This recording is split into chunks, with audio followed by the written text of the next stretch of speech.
Shocking. At the wedding, the fiancée demands an additional 300,000 in dowry. The reason is revealed: her younger brother's girlfriend's family asked for 500,000 in dowry. With nothing to his name, Ming is left helpless on the spot. In this critical moment, the strongest billionaire activates the system. Beep. System activation complete. Option 1, kick Na out, walk away, reward, a Porsche 911 worth 3 million. Option 2, forgive Na, continue with the marriage, reward, a forgiveness hat. I choose option 1. Ming decisively makes his choice, and from that moment on, he embarks on the path to the peak of life. Chapter 1, The Strongest Choice System. Ming, if you can't come up with 300,000 today, I'm not marrying you. The Jiangju Grand Hotel was beautifully decorated, filled with celebration.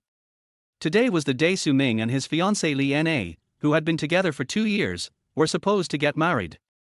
However, with Na's words, the expressions of Ming and all the relatives at the scene changed. No. Didn't we already give the dowry? You know, we've already emptied my parents' savings with the 200,000 dowry. Where are we supposed to get any more money? Ming, looking handsome in a suit, had a confused expression on his face. The dowry had already been given 200,000, which had been a huge burden for his family. Part of it was even borrowed from relatives. HMPH.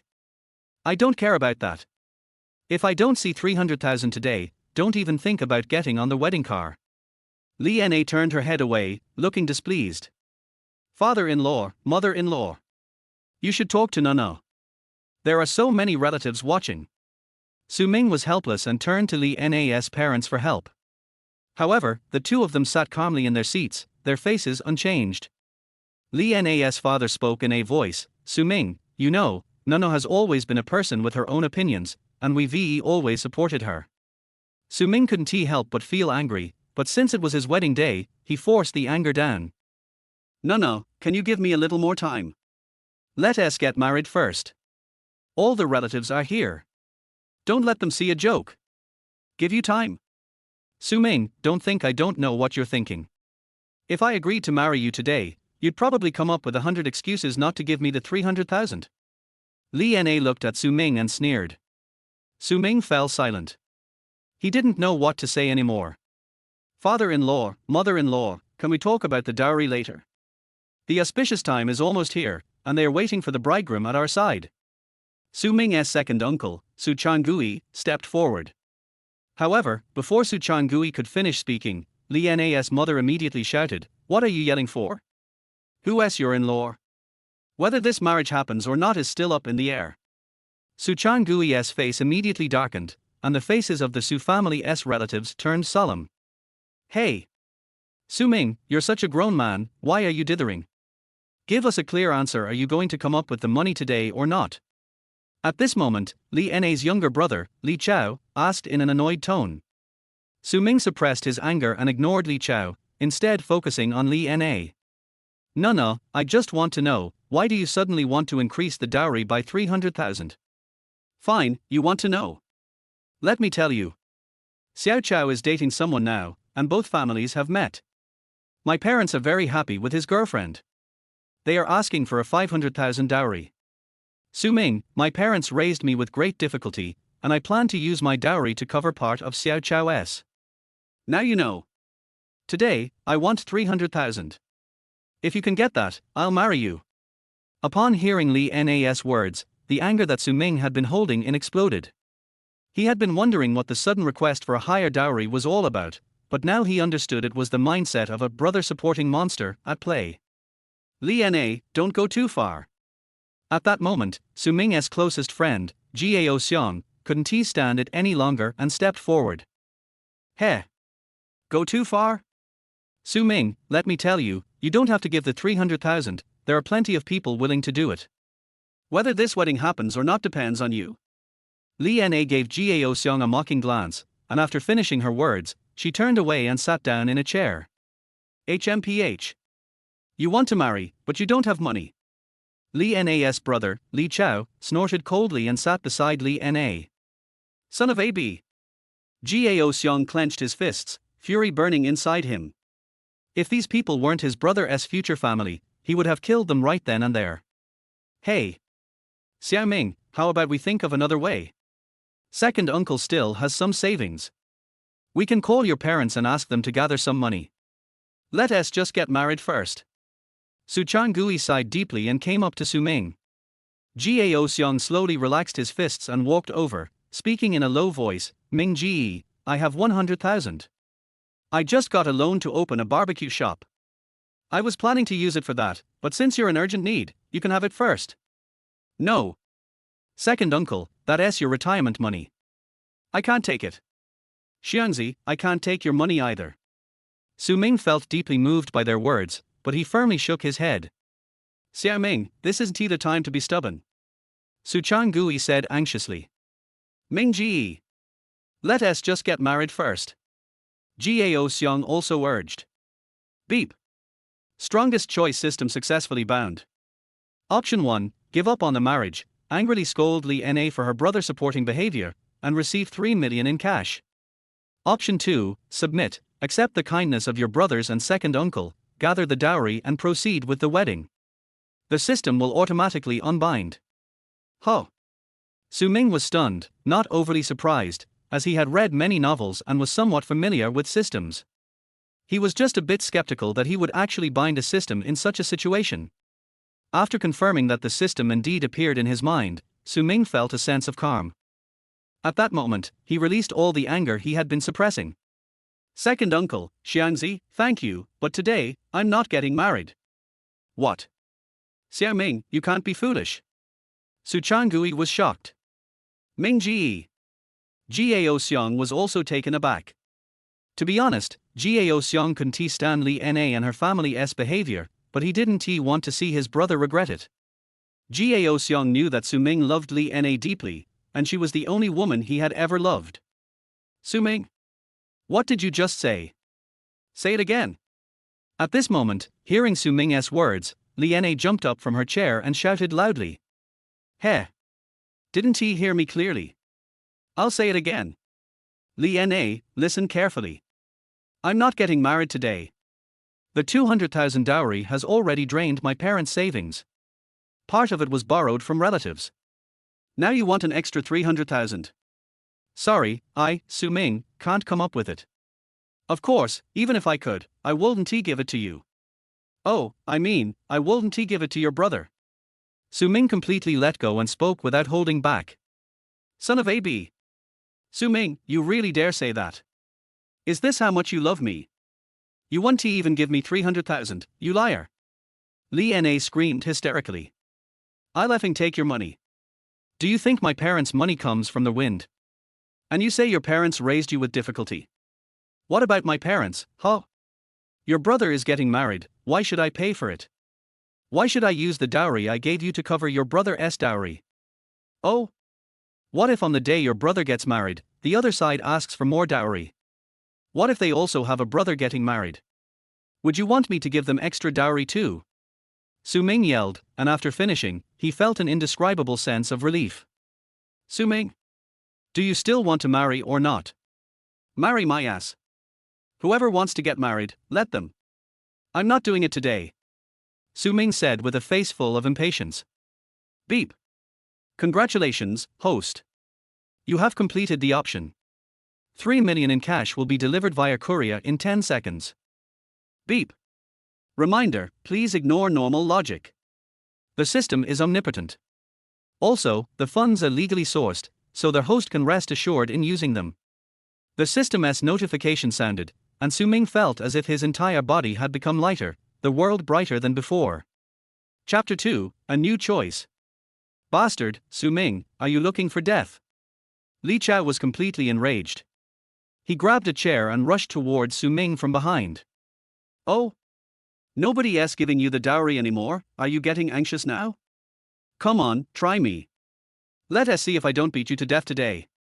Su Ming's heart skipped a beat, but before he could react, Gao Xiong, with his muscular build, stepped forward and blocked Su Ming.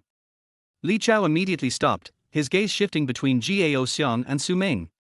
To be honest, Gao Xiong, who stood at 6'0" with a full set of muscles, wasn't he someone most people would dare to provoke? Su Ming, don't regret this. Li Na shouted as she saw her brother back off. Who asked Su Ming? Your package, sign for it. Just as Su Ming was about to speak, a loud voice interrupted. Everyone turned their heads, and a delivery man entered with a large box in his hands. The box was sealed in a black delivery bag, wrapped in yellow tape, and looked incredibly heavy. Over here. Su Ming responded. The delivery man quickly brought the box over to Su Ming and placed it down carefully. Su Ming took the pen the delivery man handed him and signed his name swiftly. Is it your wedding today? This must be something for the wedding, shall I help you open it? The delivery man asked with impeccable service. Sure. Open it, Su Ming nodded. He was eager to find out if the system truly could deliver the 3 million it promised. HMPH. Don't bother opening it, it's just something to embarrass yourself, and it's not even useful now. Li Na coldly remarked. Keep opening it. Su Ming didn't bother responding to her and spoke directly to the delivery man.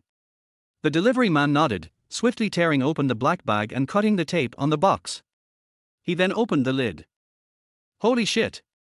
The delivery man's eyes widened in shock. Although he wasn't very educated, he could only express his feelings with this one classic phrase.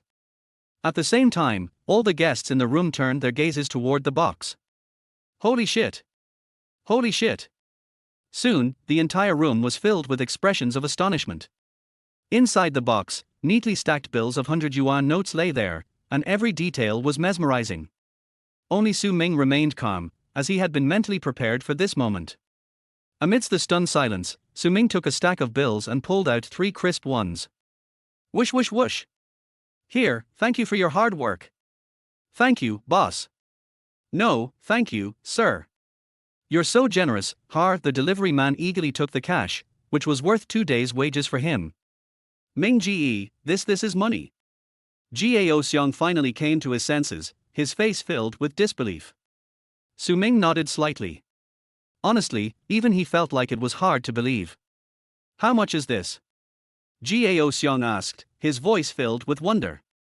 Before Su Ming could speak, the delivery man quickly responded.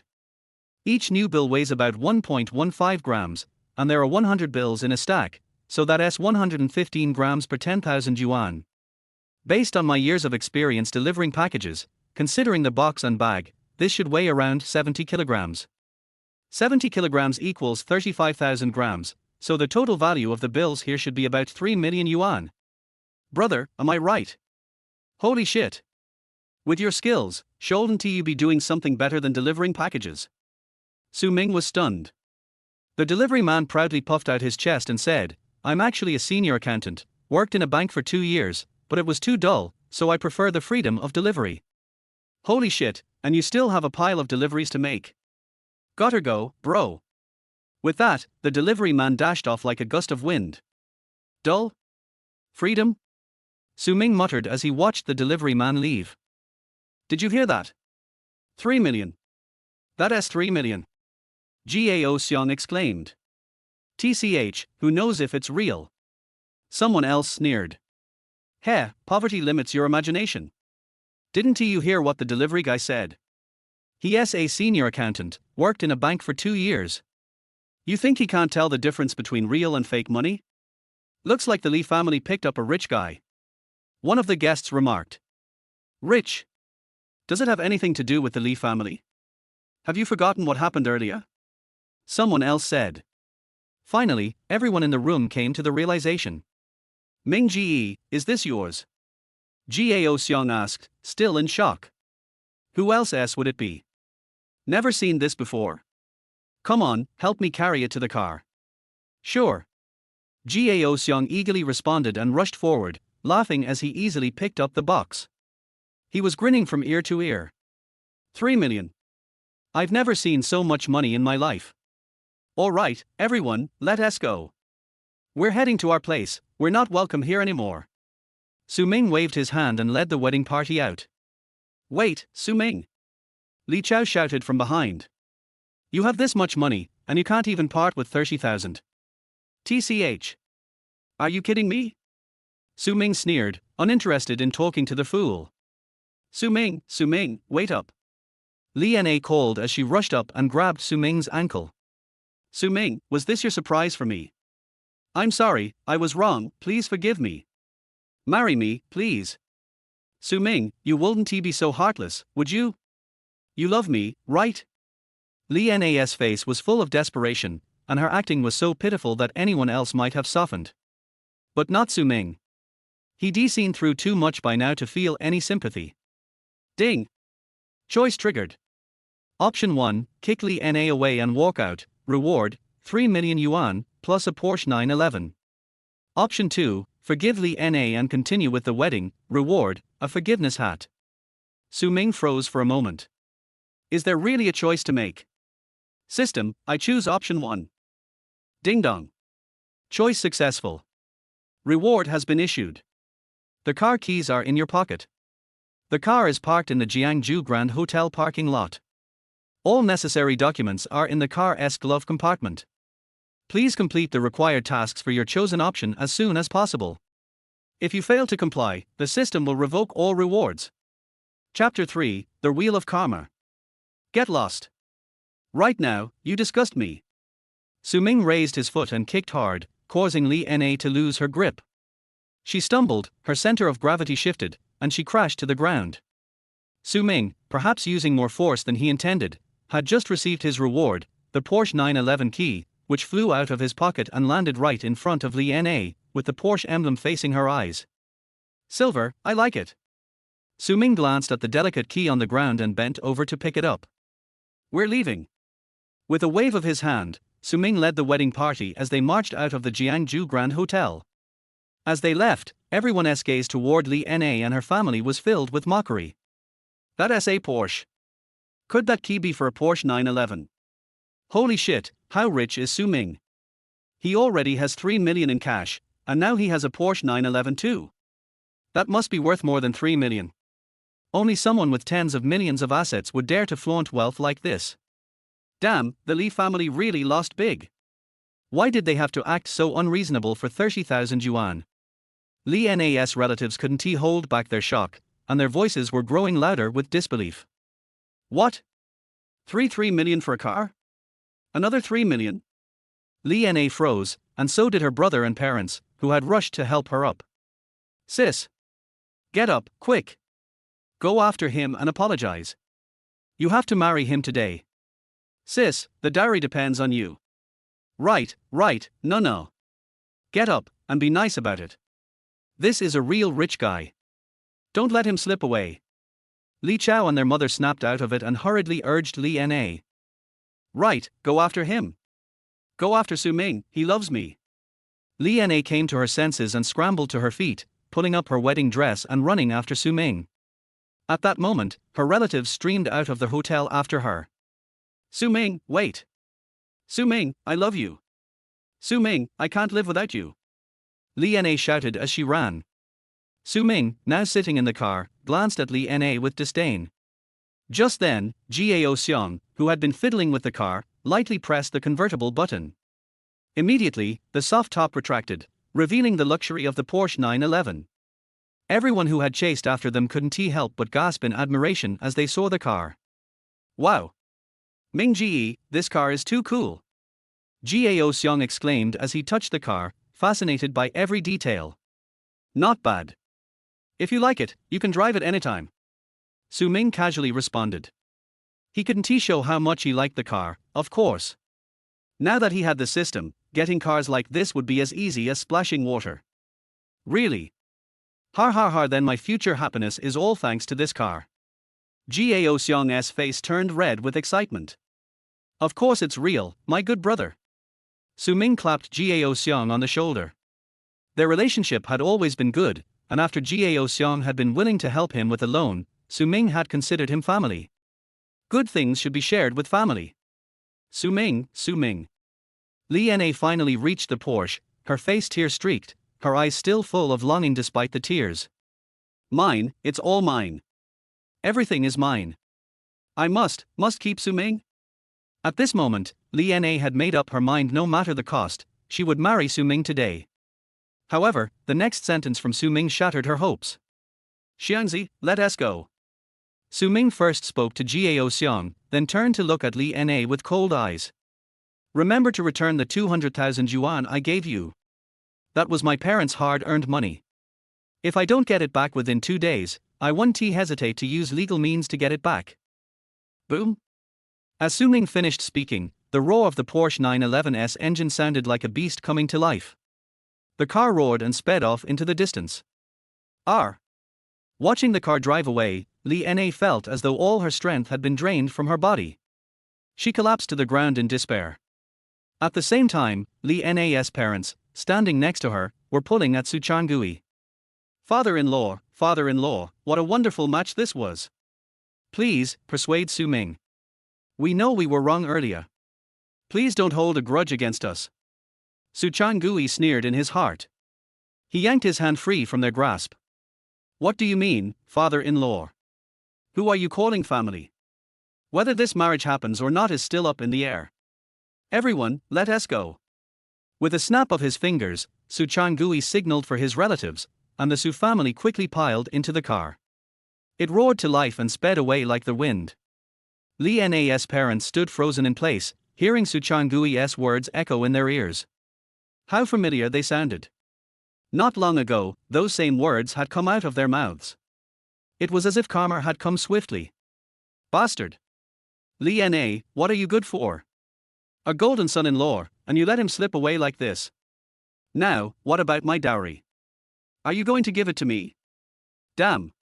To everyone's surprise, Li Chao exploded with rage and started yelling at Li Na. The others looked at Li Chao speechlessly. What an idiot! Even now, he was still thinking about the dowry. Li Chao, what's your problem? If it weren't for you, would I be in this situation? Li Na was furious now too. She stood up, ready to fight back. Slap! How dare you say that? Didn't you say Su Ming loved you so much? That he would agree to whatever you wanted? Where is he now? 50,000, I don't care how you get it, sell yourself if you have to. If I don't see 50,000, I'll kill you. Li Chao shouted viciously, and with that, he slapped Li Na across the face. You bastard, Li Chao.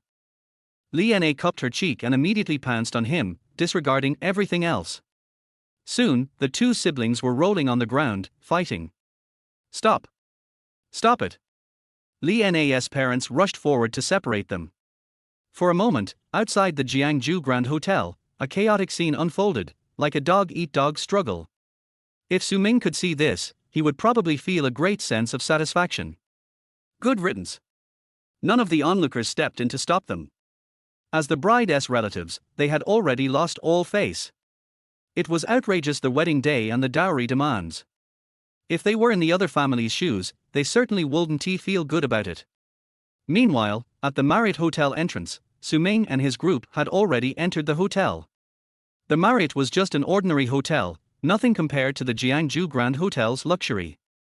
They parked the car in a random spot, and Su Ming and Gao Xiong got out. As soon as Gao Xiong saw the wedding poster with Su Ming and Li Na, his face fell, and he sighed. Ming Ge, what's going on? The bride didn't show up, and now we're the ones going back. Take that down. It's annoying. Let us go inside, Su Ming waved dismissively, not wanting to talk about it. All right. Gao Xiong kicked the poster aside. At this point, just seeing Li Na's face made him feel disgusted. Chapter 4, Hundredfold Cashback. The groom is back. At the entrance of the Marriott Hotel, a loud shout rang out. The next moment, the host's voice echoed from inside. Dear friends and family, let's give a warm round of applause to welcome the arrival of the bride and groom. Clap, clap, clap. Thunderous applause filled the air. However, as the doors opened and Su Ming and his group walked in, the applause immediately stopped. Everyone looked at them in confusion. Where's the bride? Oh. The host stood on the stage, momentarily stunned. This was the first time he had encountered such a situation. He struggled to gather his words and didn't know how to begin. At that moment, Su Ming walked directly onto the stage and took the microphone from him. Uncles, aunts, sorry for the trouble, but there have been some changes to the wedding today, and the marriage won't be happening. What? Xiao Ming, are you joking? Xiao Ming, what's going on? You can tell us, we'll figure it out together. Getting married is a big deal, how can you just cancel it like that? Su Ming's relatives below the stage immediately began to ask in concern. Son, what's going on? At this time, Su Ming's mother, Jiang Su-mei, and his father, Su Changhe, quickly stood up from their seats, their faces filled with worry. Dad, Mom, it's a complicated situation. We'll talk about it later. But all the relatives are here. Ding! Choice triggered. Option 1, pick up the bill for the relatives, cover the food and drinks, and receive a 100-fold cashback reward for the total spending. Option 2, cancel everything, have the relatives leave, and receive the title of small person. System, I choose option 1. Su Ming directly skipped over the second option. Even without this choice, he wouldn't consider going down that path. Of course, having a choice made it easier. Choice successful, rewards will be calculated when you settle the bill. With the system's notification, Su Ming gave Jiang Su-mei a reassuring look, then took the microphone and spoke again. Uncles and aunts, I'm really sorry, there were some unexpected issues with the wedding, and it can't go on. But, I, Su Ming, won't let you all leave empty-handed. Today, everyone can eat and drink as planned, just treat it as me, Su Ming, inviting everyone to a meal. Xiao Ming, this won't do. How can everyone eat for free? Yes, Xiao Ming, although we don't know the reason you're not getting married, we can guess that it might have been difficult with the bride's side. Your family is not easy either, so let's just forget about the meal. Right, let's go. Everyone pack up, we're leaving. At this point, Su Ming's relatives were still thinking about them. Everyone, I appreciate the gesture, but like I said, today, everyone will eat and drink as usual. Don't worry about the costs, I've got it covered. Yeah. Everyone can eat and drink without worry, Ming Ji doesn't need to worry about money. Hai Xiong, standing nearby, also tried to convince them. Alright, Xiong Zi, we're all farmers, don't add to the chaos. You brat, are you trying to harm Xiao Ming? I'll beat you up, do you believe me? At that moment, Hai Xiong's father stepped forward, eyes wide in anger. Dad! Can you give me some face? Ming Ji really has money. Hai Xiong, standing at 1.8 meters tall, shrank back under his father's gaze, remembering the fear of being controlled by a belt. Okay, uncles and aunts, if you want to leave, I won't stop you. But the food and drinks are already prepared. If you leave now, it would be such a waste. At this point, Su Ming spoke into the microphone again. The moment the word waste was mentioned, everyone's expression immediately changed. That's right, it's already ordered. The hotel doesn't care whether you're staying or leaving. Alright, let us all stay. Otherwise, we'll just give our gift money to Xiao Ming's family. We can't let them lose out. Yes, that's a good idea. After a bit of back and forth, Su Ming's relatives finally settled down, but hearing their words, Su Ming couldn't help but smile bitterly. Of course, he was determined not to accept the gift money from his relatives. Son, now you need to tell us, what's going on? Su Changhe and Jiang Su-mei couldn't hold back any longer and asked once more after the situation calmed down. Dad, Mom, let us have Uncle explain. Su Ming directly handed the issue over to Su Changui. Big brother, sister-in-law, let me explain. Su Changui wasted no time and recounted everything that had happened. What a scandal! How could there be such shameless people in this world? Hai Xiong's father, who had a violent temper, was furious when he heard the story. Har, begging Xiao Ming to stay and then getting kicked away. That's so satisfying. But Xiao Ming, how do you have so much money? 3 million in cash, plus a $3 million sports car. Hai Xiong's father looked at Su Ming with shock in his eyes. Xiao Ming, don't do anything crazy. Su Changhe and Jiang Su-mei's faces were filled with worry. Dad, Mom, don't worry, my money is clean. You don't need to be concerned about it. Su Ming had already checked with the system, and every bit of his money had a clear source, so there wouldn't be any problems. Of course, he hadn't figured out how to explain it to his parents yet. After all, once he told a lie, it would mean preparing for another one. Well, alright. You've always had your own ideas. I don't care where your money comes from, as long as it's earned with a clear conscience. Su Changhe said. Su Ming secretly breathed a sigh of relief. It seemed like he had passed his parents' test. Next, the relatives began eating and drinking, staying until evening before finally leaving. When they went to offer their gift money, they couldn't find anyone to take it. In the end, Su Changui and Hai Xiong's father even had to drive them out.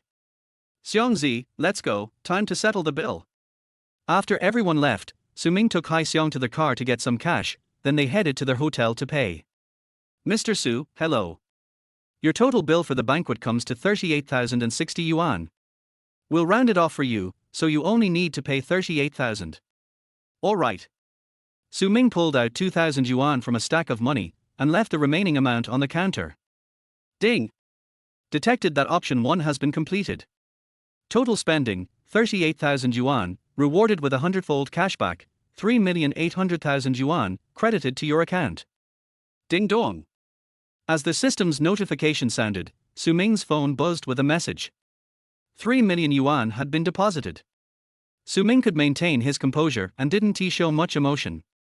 After everything was settled, Su Ming called a car and drove his parents, Hai Xiong's father, Uncle and others home. Su Ming's family lived in the countryside, not far from the city, where they farmed. Before leaving, Su Ming transferred 500,000 yuan to his parents. He wanted to transfer more, but his parents stubbornly refused, so he had to settle for less. Chapter 5: The Physique and Skills of a Soldier King. Brother Ming, where are we going now? Everything was over, everyone left, and only Gao Xiong and Su Ming were left at the entrance of the Marriott Hotel. The two were originally in the city. Su Ming was working before, and Gao Xiong was also learning barbecue techniques. However, Su Ming planned to change his job after getting married, and he had already resigned.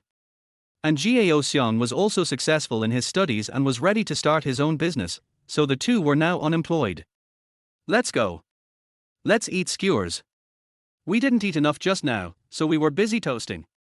That's fine, but Brother Ming, we've all been drinking, what should we do with the car? Just leave it here and drive it tomorrow. It won't fly. But Brother Ming, the money. What are you afraid of? No one knows it's in the car. Besides, all banks are closed now. Are we going to eat skewers with it? That's even more dangerous. That's right. That's fine, let's go. The two of them called a car and went directly to the most famous barbecue street in Jiangsu. They found a random restaurant to sit down and started eating skewers and drinking beer. However, less than half an hour after eating, Gao Xiong's face changed. What's the matter? Drink it. Su Ming held a bottle of beer and looked at Gao Xiong standing there with displeasure. Brother Ming, something happened. A fishbone stuck in my neck. What? Come on, eat some vegetables and see if you can take it down. Su Ming was anxious. It's useless. I just ate a lot. What should I do, Brother Ming?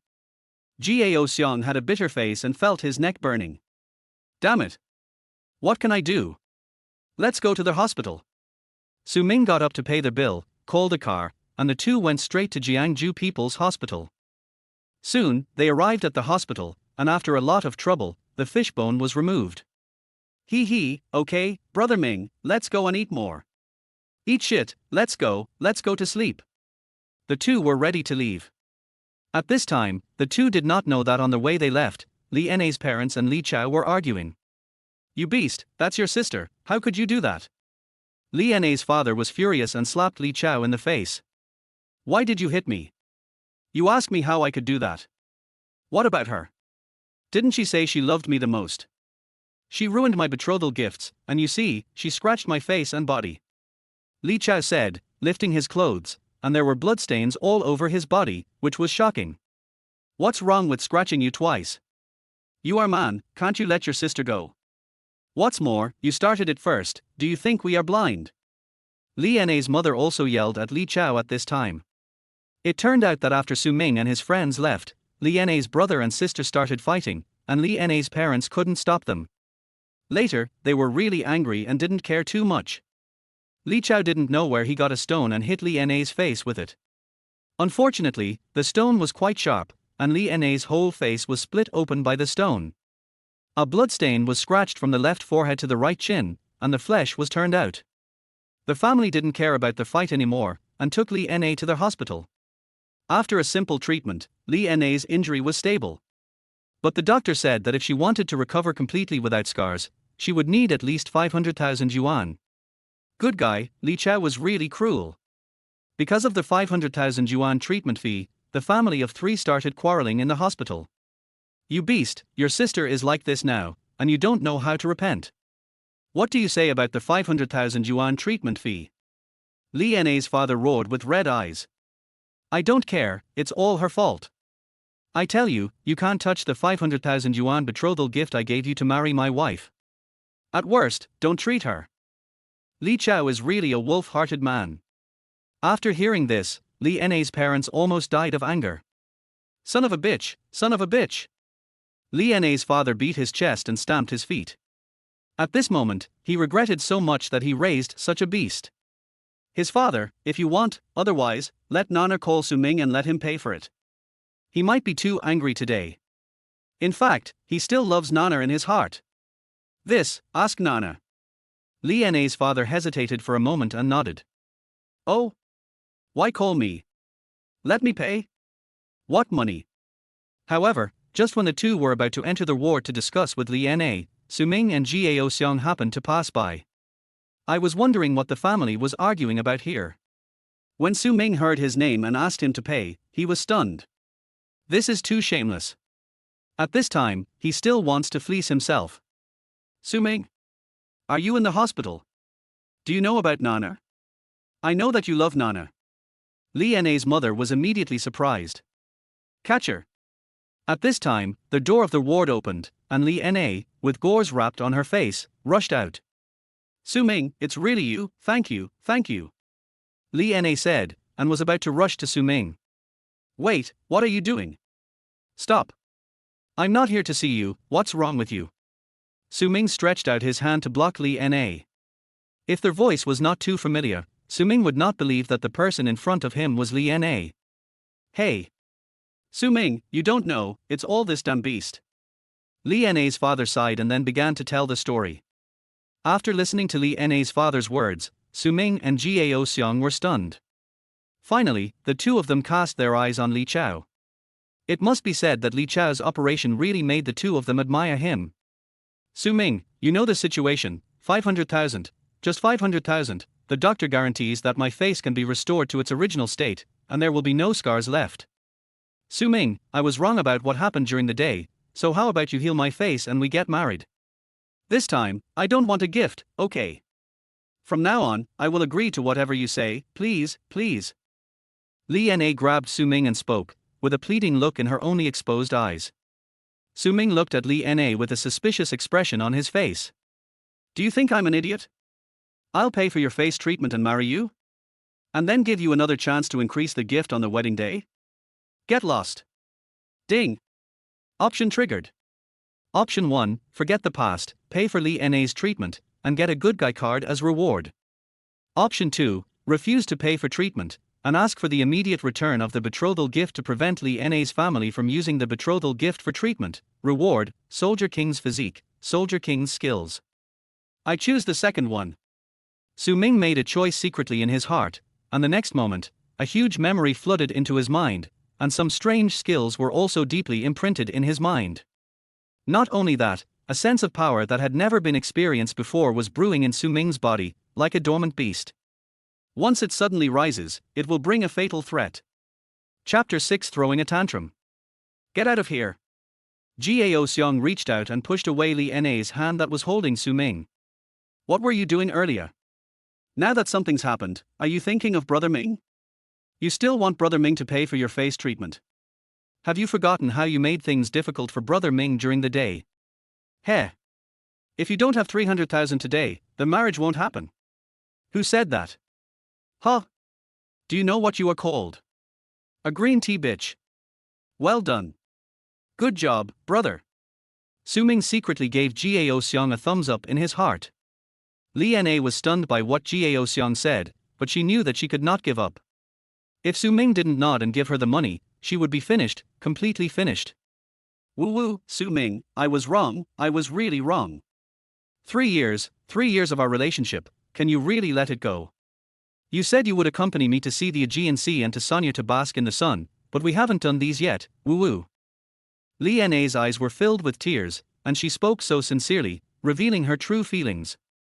If it had been before, Su Ming might have softened his heart, but after experiencing everything during the day, Su Ming's heart completely hardened. He didn't even have the slightest sympathy for Li Na's painstaking efforts. Just as Gao Xiang said, this is a green tea. What is the biggest advantage of a green tea? Its acting skills. Stop. You're trying to play the emotional card with me now, it's useless. Su Ming spoke bluntly. At this point, Su Ming paused, took a deep breath, and then said, Li Na, now, I ask you to return the betrothal gift I gave you immediately, otherwise, I will not rule out the possibility of recovering my losses through legal means. What? Su Ming, are you really so heartless? I'm already in this state, and you still want to add insult to injury. Li Na was stunned, and then, a burst of rage burst out. She could no longer maintain that pitiful look, and was replaced by a ferocious look. Su Ming. Can you give us some time for the betrothal gift? Look at Nana now. Li Na's parents also became anxious and couldn't help but speak out. Impossible. Return it immediately, or we'll call the police. Li Chao seemed to have thought of something and shouted immediately. What? Return the betrothal gift. What about my betrothal gift? No, there is no way I can get the money. Li Chao also realized the seriousness of the matter and immediately shouted angrily. Oh? You don't want to give it? Su Ming frowned, and then an invisible aura rose from his body. In an instant, Su Ming seemed to transform into a wild beast. Li Na's parents, Li Na's siblings, and even Gao Xiang, all felt a chill at this moment. But at this moment, Su Ming's eyes suddenly turned to Li Chao. Li Chao's whole body froze. At this moment, he felt as if he was being stared at by a wild beast. His whole body felt as if it had fallen into an ice cellar and his teeth could not stop chattering. It seemed as if there was a knife in Su Ming's eyes, stabbing at him. Li Chao could no longer bear the pressure and fell to the ground. A stream of yellow liquid flowed out from his crotch, emitting a strong foul smell. Xiao Chao. Li Na's mother screamed and was about to go over to help Li Chao, but Su Ming's eyes had already turned over. For a moment, Li Na's mother also paused. An unprecedented sense of fear filled her heart and magnified infinitely, making her stand still and not dare to move forward a single step. Li Na's father and Li Na did the same thing, they just stood there in a daze, not daring to move. All of this, of course, is thanks to the king of soldiers' skills. To be able to become a military king, one must have killed countless enemies. The momentum they have cultivated through their entire lives is something that those who live in the glamorous world of the city cannot bear. I'll ask you one last time. Are you going to return the betrothal gift or not? Su Ming's words were filled with coldness. As soon as he spoke, the temperature around him seemed to drop a few degrees. No one spoke, and Li Na's family was absolutely unwilling to do so. However, Su Ming was too terrifying. They had a feeling that if they dared to refuse to return the money, something terrible might happen. At the critical moment, Li Na's mother suddenly screamed and then fell on her back. Jiafen, what's wrong with you? Li Na's father supported her and shouted. Mom, are you okay? Li Na also shouted anxiously. However, Li Na's mother, who had fallen down, did not answer, but pinched Li Na's father inconspicuously. Li Na's father was stunned for a moment, then seemed to understand something and immediately shouted, Help, someone is beating someone. Fuck. Su Ming and Gao Xiang were stunned. This operation was so amazing that it made their scalps tingle.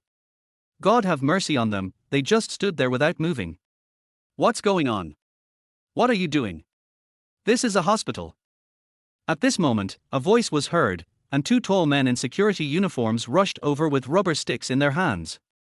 The two of them beat people up. Li Na's father immediately raised his hand and pointed at Su Ming and Gao Xiang. The two security guards were shocked when they saw Li Na's mother lying there and Li Chao had fallen to the ground, urinating all over the floor and with blood all over his face. Don't move. Stand there. Suddenly, two security guards raised rubber sticks and pointed at Su Ming and Gao Xiang. One of the security guards even quickly picked up the intercom and called out, Xiao Li, call the police quickly, there's a disturbance, surgery on the second floor. Got it. Two brothers, there may be some misunderstanding here. We didn't hit anyone. Gao Xiang raised his hands and said helplessly. Su Ming shrugged and stood there, showing no excitement. The two security guards were stunned. This didn't feel like a beating. However, the two of them still said very responsibly, "I don't care what happened. Our hospital has surveillance cameras, and we have called the police. You can say nothing now. When the police come, tell them." "Okay. Then let's wait for the police to come. There are surveillance cameras anyway." Gao Xiong put down his hands and sat down on the stool next to him. Su Ming was too lazy to talk nonsense and sat down next to Gao Xiong. This. The two security guards looked at each other, and now they began to believe Gao Xiong's words.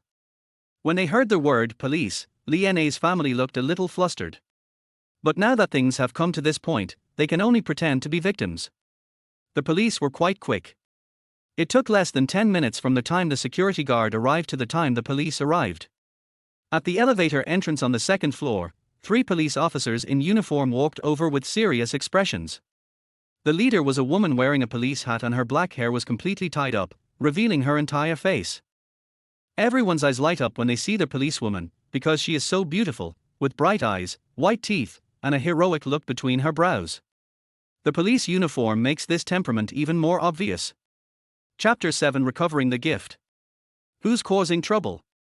The policewoman came closer and a voice like an oriole came out. "Officer, he claims those 2 guys beat them up." The security guard reported it immediately. "Oh. Everyone, please come with us. The lady with the covered head and the auntie don't have to go." The policewoman frowned slightly and looked at Li Na and Li Na's mother, who was supported by Li Na and had woken up at some point. "Good."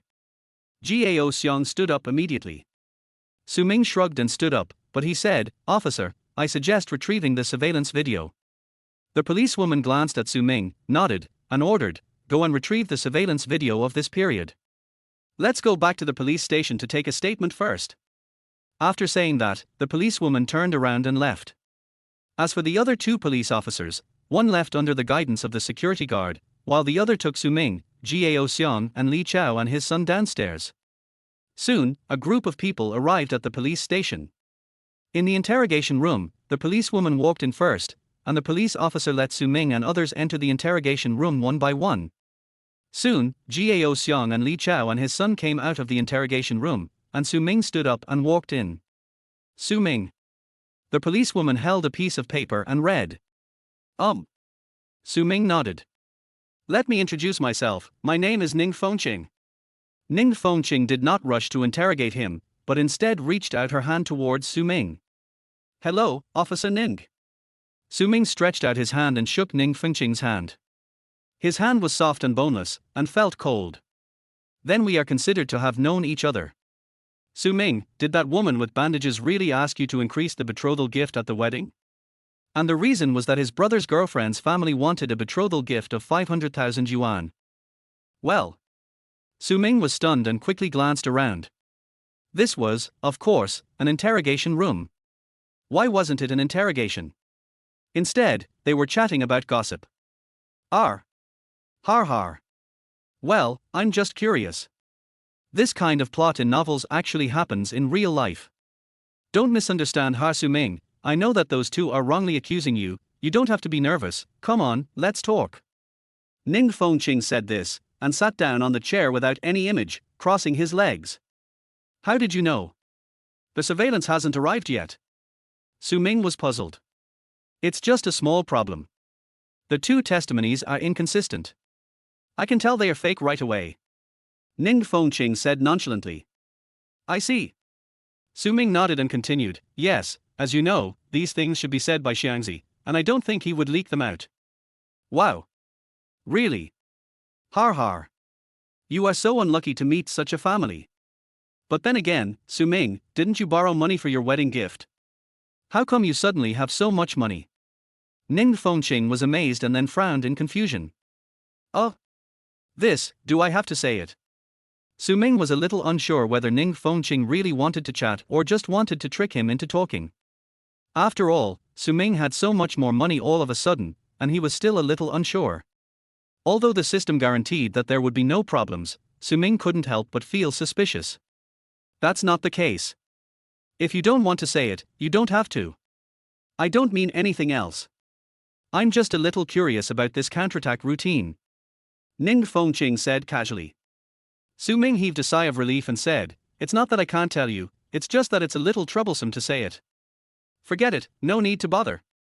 Ning Fengqing waved her hand and continued, "You are unlucky enough. When the surveillance comes later and the matter is resolved, do you want me to help you get your betrothal gift back?" Is that okay?" Su Ming was stunned and felt a strong liking for Ning Fengqing. "Of course, it's just a few words. The attitude of Li Chao's family is really despicable." "Thank you very much, Officer Ning." Su Ming hurriedly thanked him. People outside didn't know that Su Ming and Ning Fengqing were having a great chat in the interrogation room. But soon, the police officer who retrieved the surveillance footage came back. After Ning Fengqing and Su Ming came out of the interrogation room, Ning Fengqing went to watch the surveillance. After Ning Fengqing left, Li Chao and his father became nervous. Soon, Ning Fengqing came back with a frown on her face and a hard folder in her hand. Bang! Ning Fengqing threw the folder directly onto the desk. "Li Chao, Li Hui, do you have anything else to say?" Li Chao and his father were shocked and realized that their crime was exposed, so they stood up quickly. "Officer, I know I was wrong. I shouldn't have wrongly accused Su Ming." Li Hui's body was as shattered as a sieve. You see, he was just a small clerk and had never experienced such a scene. HMPH. Did you know that malicious defamation will result in imprisonment? Ning Fengqing snorted coldly. Su Ming was stunned by this scene. This Ning Fengqing was not simple either. She was like a curious baby in the interrogation room just now, but now she is simply a cold-blooded policewoman. The contrast between before and after is huge. Officer, I know I was wrong. I won't dare to do it again. Please let me go." When Li Hui heard that he was going to go to jail, he was terrified. "Whether I let you go or not is none of my business. You have to see if the person involved agrees." Ning Fengqing said this, looked towards Su Ming and blinked. Su Ming immediately understood. At this time, Li Hui also reacted and hurriedly said to Su Ming, "Su Ming, let me go, it's all my fault, I shouldn't have wronged you. I apologize to you, I'm sorry. It's easy to let you go, just return the betrothal gift to me and I can pretend that nothing happened." "Okay, return it, I will return it to you immediately." Li Hui did not dare to delay. He took out his mobile phone, opened Alipay, and quickly transferred 200,000 yuan to Su Ming's Alipay, and even transferred 2,000 yuan more. "Oh." Su Ming looked at the money transferred by Li Hui and instantly understood that the extra 2,000 was a favor to him. "Okay. Got it, let's just leave it at that. Officer Ning, please don't make things difficult for them." "Okay. Since the person involved doesn't want to pursue the matter, you can go now. I'll remind you, don't do it again. If you offend someone with a bad temper, you will at least spend a few days in jail." Yes. Thank you for the reminder, officer." Li Hui agreed and hurriedly rushed out of the police station with Li Chao. Har, it feels so good." Looking at the two people's flustered backs, Gao Xiong laughed. Su Ming also smiled and directly transferred the 200,000 yuan to his parents, adding that this was the betrothal money returned by the Li family. This is his parents' hard-earned money, Su Ming will not touch it. "You are quite filial." Ning Fengqing on the side glanced at Su Ming's phone and couldn't help but make a teasing remark. "As a human being, you need to be grateful." Su Ming smiled. However, he didn't know that when Ning Fengqing heard his words, her eyes lit up and her liking for Su Ming increased a little more. Chapter 8 Class Reunion. Finally it's out. It's really exhausting to live like this every day. Outside the police station, Su Ming and Gao Xiong were waiting for an online taxi. Maybe my luck is about to change. I'm wearing the aura of a protagonist, so I'm bound to be in trouble wherever I go. Su Ming's words made Gao Xiong roll his eyes and said, "Brother Ming, I told you to read less novels. Look at you. How crazy you have become. Har. Okay, stop complaining. Shoko, aren't you planning to open a barbecue restaurant? How about I sponsor you? Real." Gao Xiong's eyes lit up. Su Ming nodded slightly and continued, "I will cover all the expenses. You just need to provide the technology and manage it. In this way, I will take a 30% stake. How about that?" "What? That won't do, Brother Ming. I've calculated that the total investment will be about 300,000. If I let you pay for it all, how can you only take 30%? I know you want to help me, Brother Ming, but we should settle accounts with brothers. You should get at least 50%, right? Gao Xiong immediately shook his head. Har har, Shoko, your vision is too small. Listen to me first. I'm going to invest 3 million in you. Not only barbecue, but you also need to develop cold drinks, buffet, Western food, snacks and other linked industries. Of course, you can add more later. You can figure out what to add yourself. What? 3 million. Food City. Gao Xiong was stunned. He didn't expect Su Ming to have such big ambitions. But soon, Gao Xiong frowned. Brother Ming, if we want to build an integrated food city, 3 million may not be enough. Don't worry, I'm going to invest 3 million first, and you don't have to worry about the follow-up funds. We thought that place was good before. Although it's not a busy area, there is a parking lot and several main roads intersect there. It just so happens that the building we saw is newly built. If we rent the whole building, we can save a lot. An initial investment of 3 million should be enough. You will have to do the decoration and design yourself, so 30% is enough for me. Don't worry about it. Su Ming said a lot and analyzed the pros and cons completely. Gao Xiong thought for a while after hearing this, and then said, Brother Ming, even though you said so, I know you still took too little. You just wanted to help me. Thank you, Brother Ming. Okay, stop being sentimental, the bus is here, let's go back to sleep. Su Ming patted Gao Xiong and took the lead to walk towards the car that had just stopped. Gao Xiong looked at Su Ming's back, his eyes full of emotion. He secretly swore in his heart that he must do a good job and not let Su Ming down. There was no conversation along the way, and the two returned to the rental house, which was simple but very clean. It's time to move house. Let's go check it out tomorrow. Now that you have money, you naturally cannot treat yourself badly. Of course, although Jiangsu is not a first-tier city, the housing prices are not cheap. Su Ming didn't plan to get a very big house, just enough for him and Gao Xiong to live in, and they could change it later. Brother Ming, are you going to the class reunion tomorrow night? At this time, Gao Xiong suddenly asked. What class reunion? Oh, I didn't tell you because you were busy with your wedding. It was organized by Zhang Jiming. It was a reunion for high school classmates. We haven't seen each other for 7 or 8 years. When Zhang Jiming said it, most of the people in our class agreed. Oh. Forget it, I don't like crowds. Besides, with Zhang Jiming's personality, he might be trying to show off. I don't want to see him. Zhang Jiming was the class monitor and sports committee member in their high school. He was tall and handsome. His family ran a small supermarket and he had assets worth millions. He was very powerful in high school and looked down upon poor students like Su Ming the most. That's true, but Brother Ming, Goddess Lin appeared in the group. She asked you if you were going that day, and later she said she wanted to see you. Are you really not going? Su Ming was stunned, and a beautiful figure buried deep in his memory suddenly appeared in his mind. Lin Yixue, this is her name. In high school, Su Ming and Lin Yixue sat at the same table. Both of them were top students and had a strong liking for each other. But in the end, neither of them broke the window paper. Until the graduation party came, Su Ming decided to confess his feelings without any regrets. But that night, an accident happened. Lin Yixue's father brought people to find him and even controlled him. He couldn't even attend the graduation party. Since that night, Su Ming never saw Lin Yixue again. Later he heard that Lin Yixue had gone abroad. Ding! Select trigger. Option 1, attend a class reunion and face your regrets. Reward, charm plus 10. Option 2, refuse to participate, reward 30 million. Su Ming was startled and dazed for a moment. Brother Ming, what do you mean?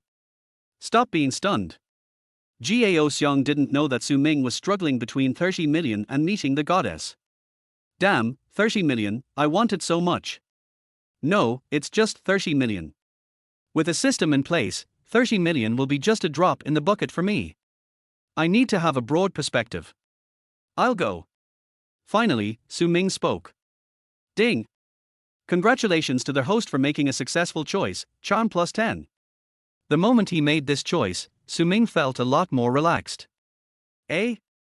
Brother Ming, why do I suddenly think you're a lot more handsome? Are you drunk? That shouldn't be the case, you should be awake by now. Gao Xiong looked at Su Ming's conflicted face.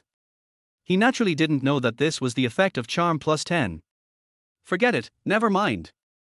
Brother Ming, you haven't even gotten married yet, why don't you ask Goddess Lin tomorrow if she has a boyfriend? Maybe you two can rekindle your relationship.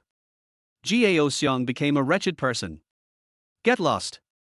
Go to sleep. Su Ming kicked him away and fell asleep, but he was thinking secretly in his heart that he didn't have the strength before and didn't dare to think about it, but in the future he would never miss it and leave any regrets. TSK, you clearly want to see me, but you're still pretending to be cool. I, Gao Xiong, despise you. Gao Xiong looked at Su Ming with disdain and went back to lie down on his bed. Soon, they both fell asleep.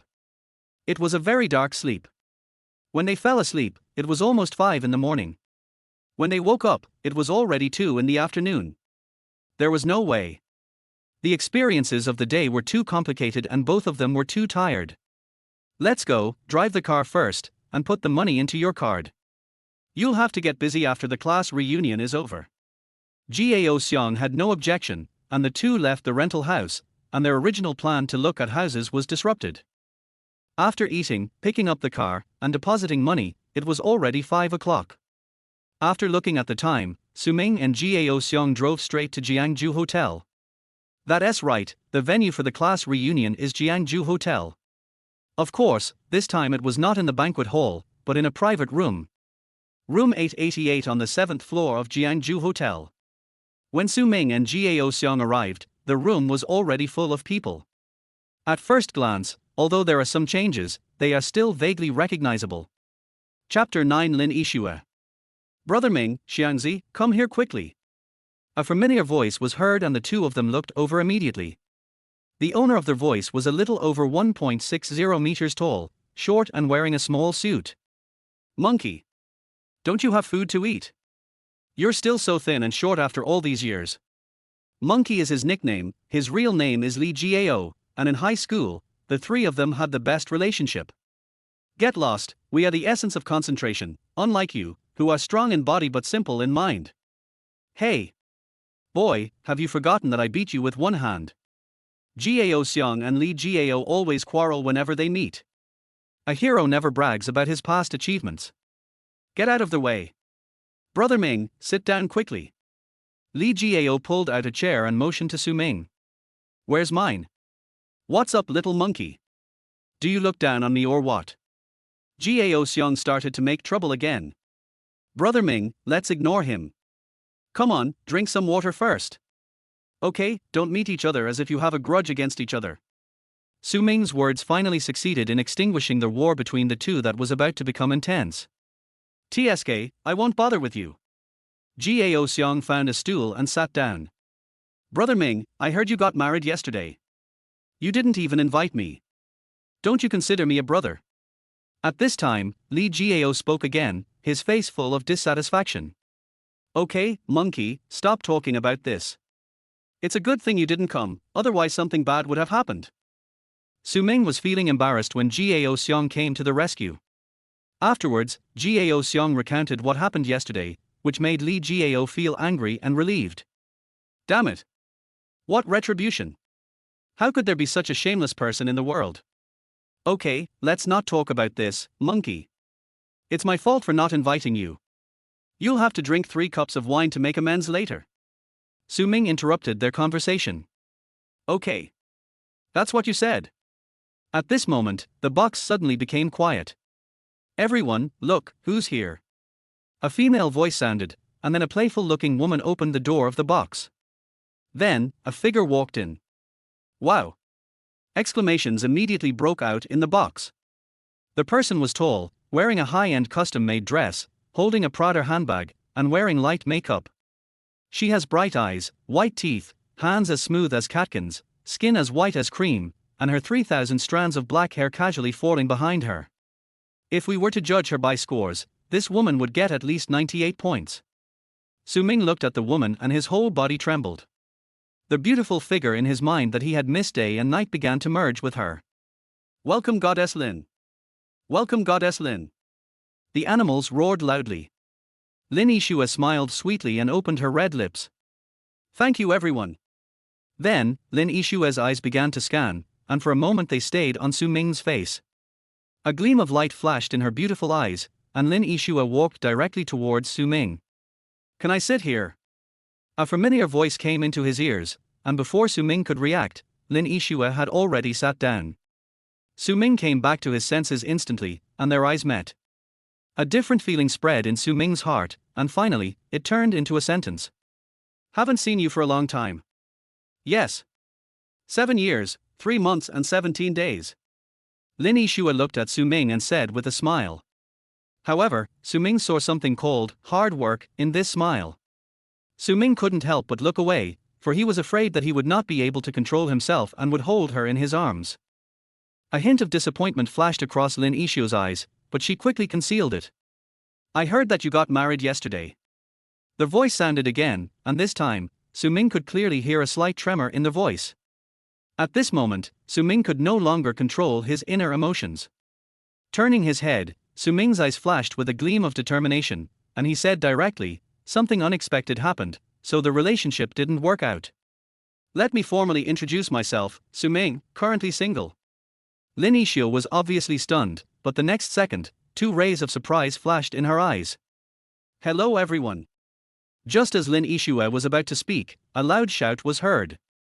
The door of the box was pushed open, and Zhang Jiming walked in with a fat middle-aged man.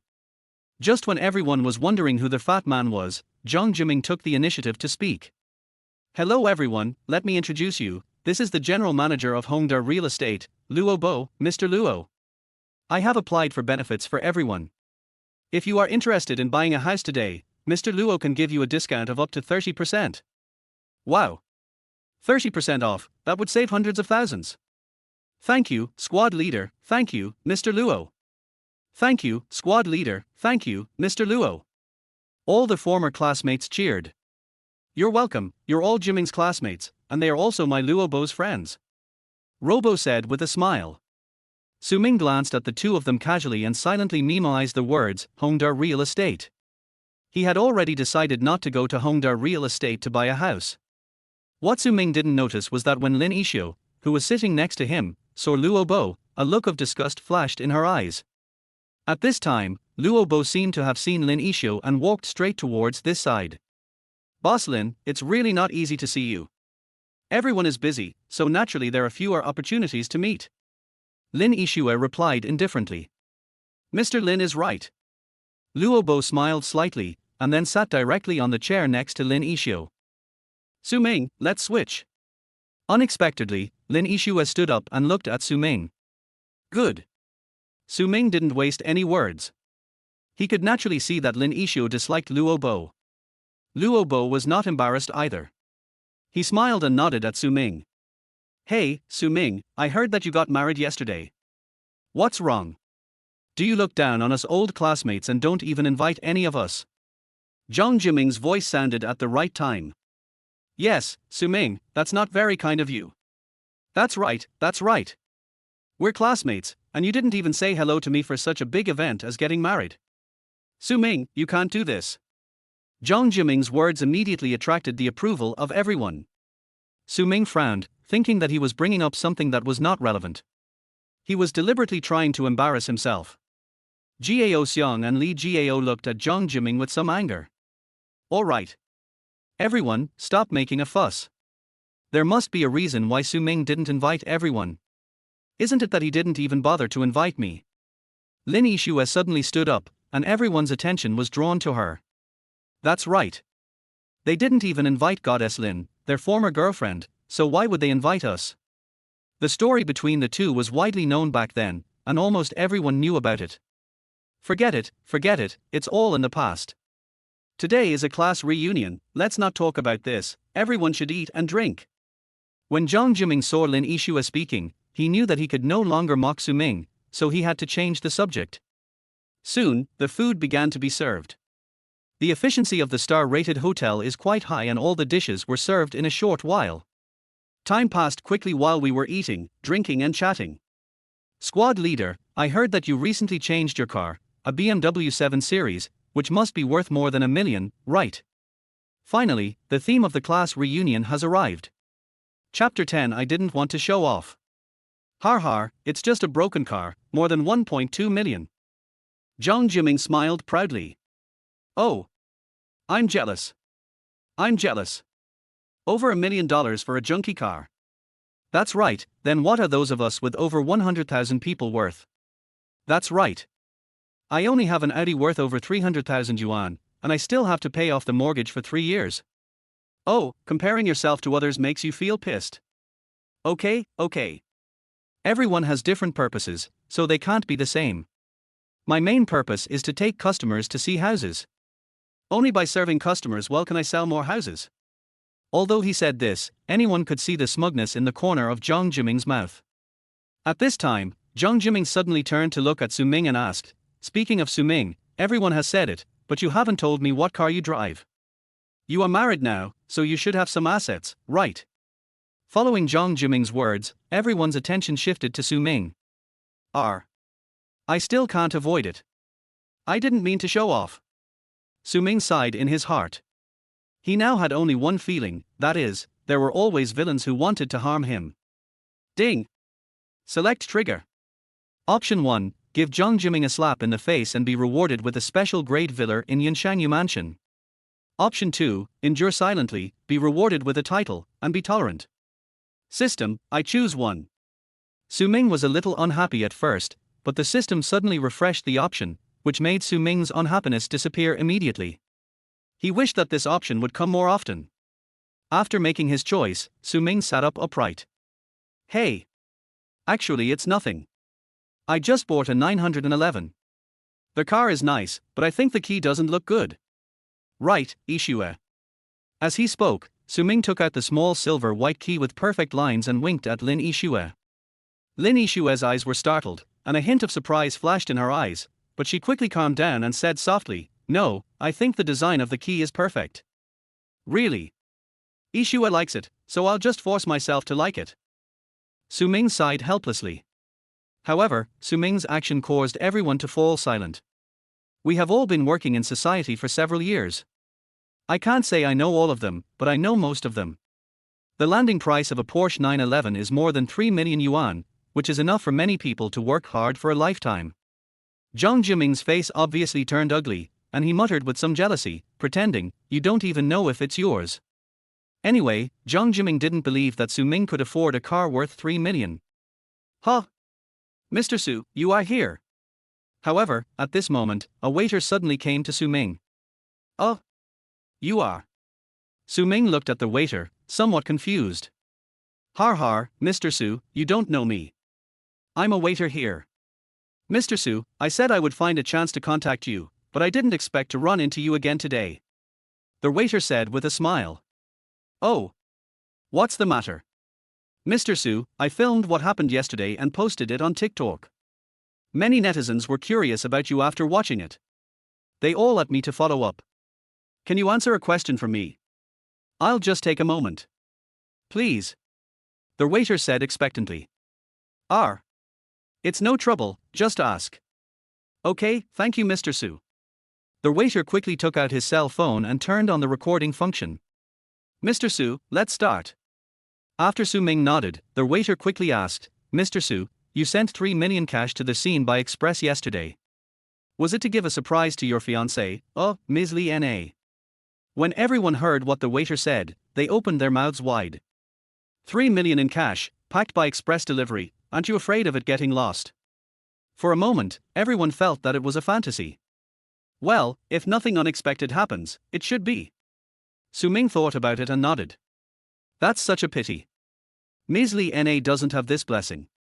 Dear friends, this is the follow-up of the video. Please like and follow after watching it.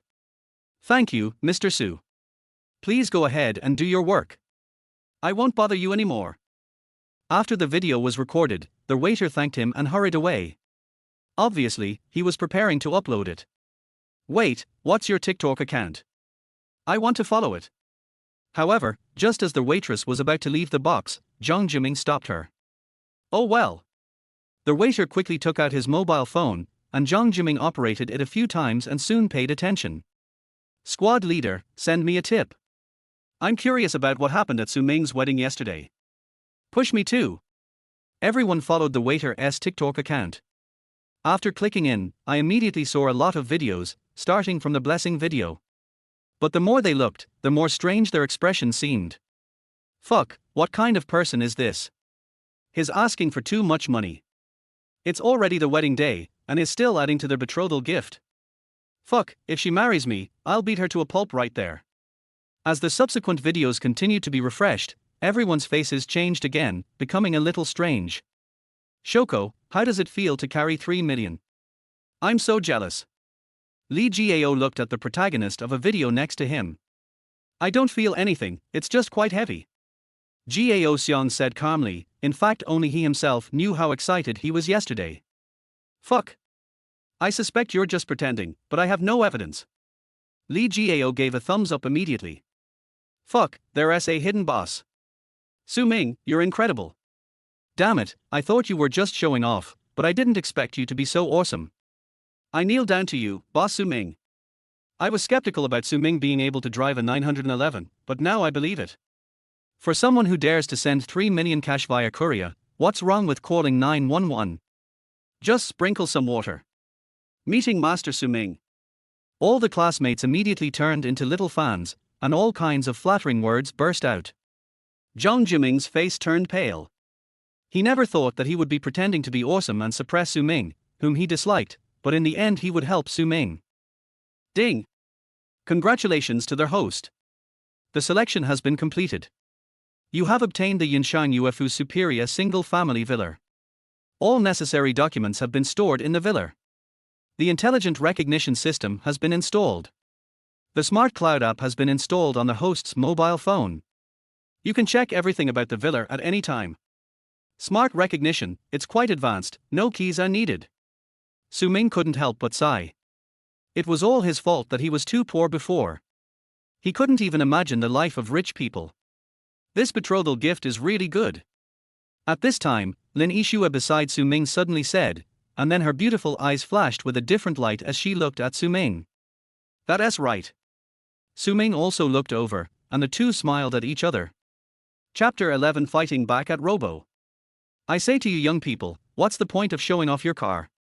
It will depreciate in value after all. Just when a group of classmates were fawning on him and Jiang Jiming looked unhappy, Luo Bo beside Su Ming spoke. Jiang Jiming's eyes lit up, and he quickly agreed, yes, that's right. Unless a car is a limited edition, its value will depreciate very quickly. There's no need to be too envious. That's right, after all, it is a luxury item. That's what the squad leader said.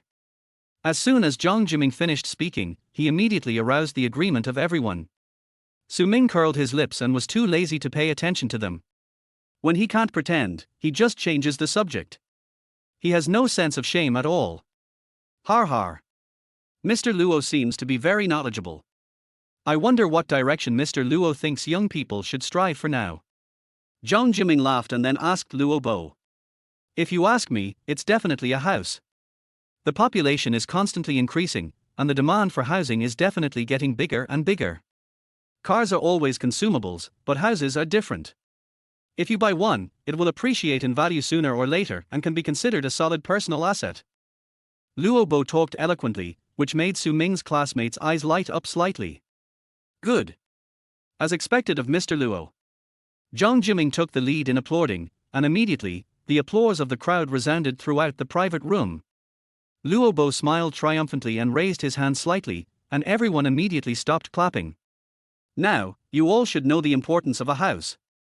So I would like to ask everyone here, which of you already owns a house of your own? As soon as these words were spoken, all the students lowered their heads. Jiangju, although not a first-tier city, is also considered the top of the second-tier cities. In a place like this, the average house price is around 20,000 to 30,000 yuan. Those of you have only been working for a few years, so how can you afford to buy a house? Unless the family has some assets, it's okay. None? Look at you guys, you spent all your money on pleasure and cars. If you bought a house, You might have bought a house now that house prices are soaring. After listening to Luo Bo's words, everyone felt even more ashamed. However, Luo Bo obviously hadn't finished speaking yet, and continued, "You all know Ming, right? He is in the real estate industry and has a good understanding of the housing market. Perhaps you don't know that Ming bought his BMW with the money he earned from selling his house. Now he has a fully renovated house of 180 square meters worth more than 3 million. In the next 5 years, his house will be worth at least 5 million, and he will make a net profit of 2 million. Wow! I made a fortune. Squad leader, you made all your fortune for yourself without even taking any of mine." The students became lively again and began to compliment Jiang Ming. "Har har, you don't have to be envious. I brought Mr. Luo here today. Mr. Luo promised that everyone here can get a discount. If you are interested, you can talk to me in detail later." Jiang Ming's face was full of smiles. Damn it, he just failed to show off and now he's attacking in another direction. That's right, if I don't act cool, I'll die. Gao Xiang and Li Gao couldn't bear to watch it anymore and couldn't help but complain. However, their words were heard by Luo Bo. Luo Bo frowned slightly, looked at the two people, and then said, "Do you two seem to have better ideas, or do you have potential houses?" Luo Bo is undoubtedly the focus of the whole audience at this moment, and his every move can attract everyone's attention. As soon as he finished speaking, everyone turned their eyes to Li Jiao and Gao Xiang. Us. The two of them blushed and were speechless. How could they have any house? They were all born in rural areas. Although they make a living in the city, they can barely make ends meet. How could they have any spare money to buy a house? It seems that you two don't have a house, so you probably can't understand what I just said. Well, ignorance is bliss. Luo Bo gave the two of them a playful look. Su Ming frowned and felt a sense of disgust towards Luo Bo. "Boss Luo, you are such a big boss, but you are only this tolerant. Su Ming, how can you talk like that? Mr. Luo is here to bring benefits to everyone today." Jiang Ming suddenly became anxious and spoke loudly. "Benefits? Are you sure it's a benefit? The so-called discounts and offers, aren't they just gimmicks of the developer? First raise the price, then give a discount. What you actually have to pay is probably higher than the original price, right?" Su Ming frowned unhappily. When people heard this, they reacted and became cautious. Indeed, this kind of routine is now everywhere. "Su Ming, what nonsense are you talking about?" Jiang Ming shouted angrily. This young man seems to know a lot about real estate. I wonder if he has ever bought a house. Luo Bo also looked at Su Ming at this time. Who has nothing better to do than research those messy things? What does it have to do with you whether I buy a house or not? Su Ming didn't give Luo Bo any face at all. However, Luo Bo was not angry, and said calmly, "Since you have never bought a house, it is meaningless to say these things. Since you are an outsider, please be careful with your words and don't hinder other people's judgment. Since you can drive a 911, you must have some capital. A house is a major event in life. Without a house, what is a home? If you have nothing to do, you can study it. Ding! Option triggered. Option 1, show the property, fight back against Luo Bo, and get a reward of 30 million. Option 2, keep a low profile and admit defeat. You will be rewarded 5 million and given a title. What a coward. Su Ming originally didn't want to pay any attention to Luo Bo, but as new options emerged, Su Ming immediately became interested. I choose 1. After silently choosing in his heart, Su Ming said, "Mr. Luo, I just said that whether I buy a house or not is none of your business. I didn't say that I didn't buy a house." "Oh? It seems that I misunderstood you, brother. It seems that you are also an expert. I wonder where your property is located. Is it under the name of our Hongda? If you don't mind, please tell me. I will estimate the future appreciation potential for you." Luo Bo became interested and started asking more questions. At the same time, he sneered in his heart, "I'm not afraid that you have a house. It's even better if you have a house. Just say it out loud, and I'll show you how I'll belittle you later." In Luo Bo's opinion, dealing with a mere upstart would be an easy task. "Don't worry, Mr. Luo. The real estate under Hongda's name still doesn't meet my expectations." However, what Luo Bo did not expect was that Su Ming's words were extremely arrogant. Su Ming, right? Everyone can brag. I own a luxury house in Hongdar worth nearly 30 million. In the whole Jiangsu, only Yanshangyu mansion owned by Mr. Lin and his team Changhe is slightly better. Brother Su Ming, you won't tell me that your property is in Yanshangyu mansion, right? Luo Bo's face became noticeably gloomy.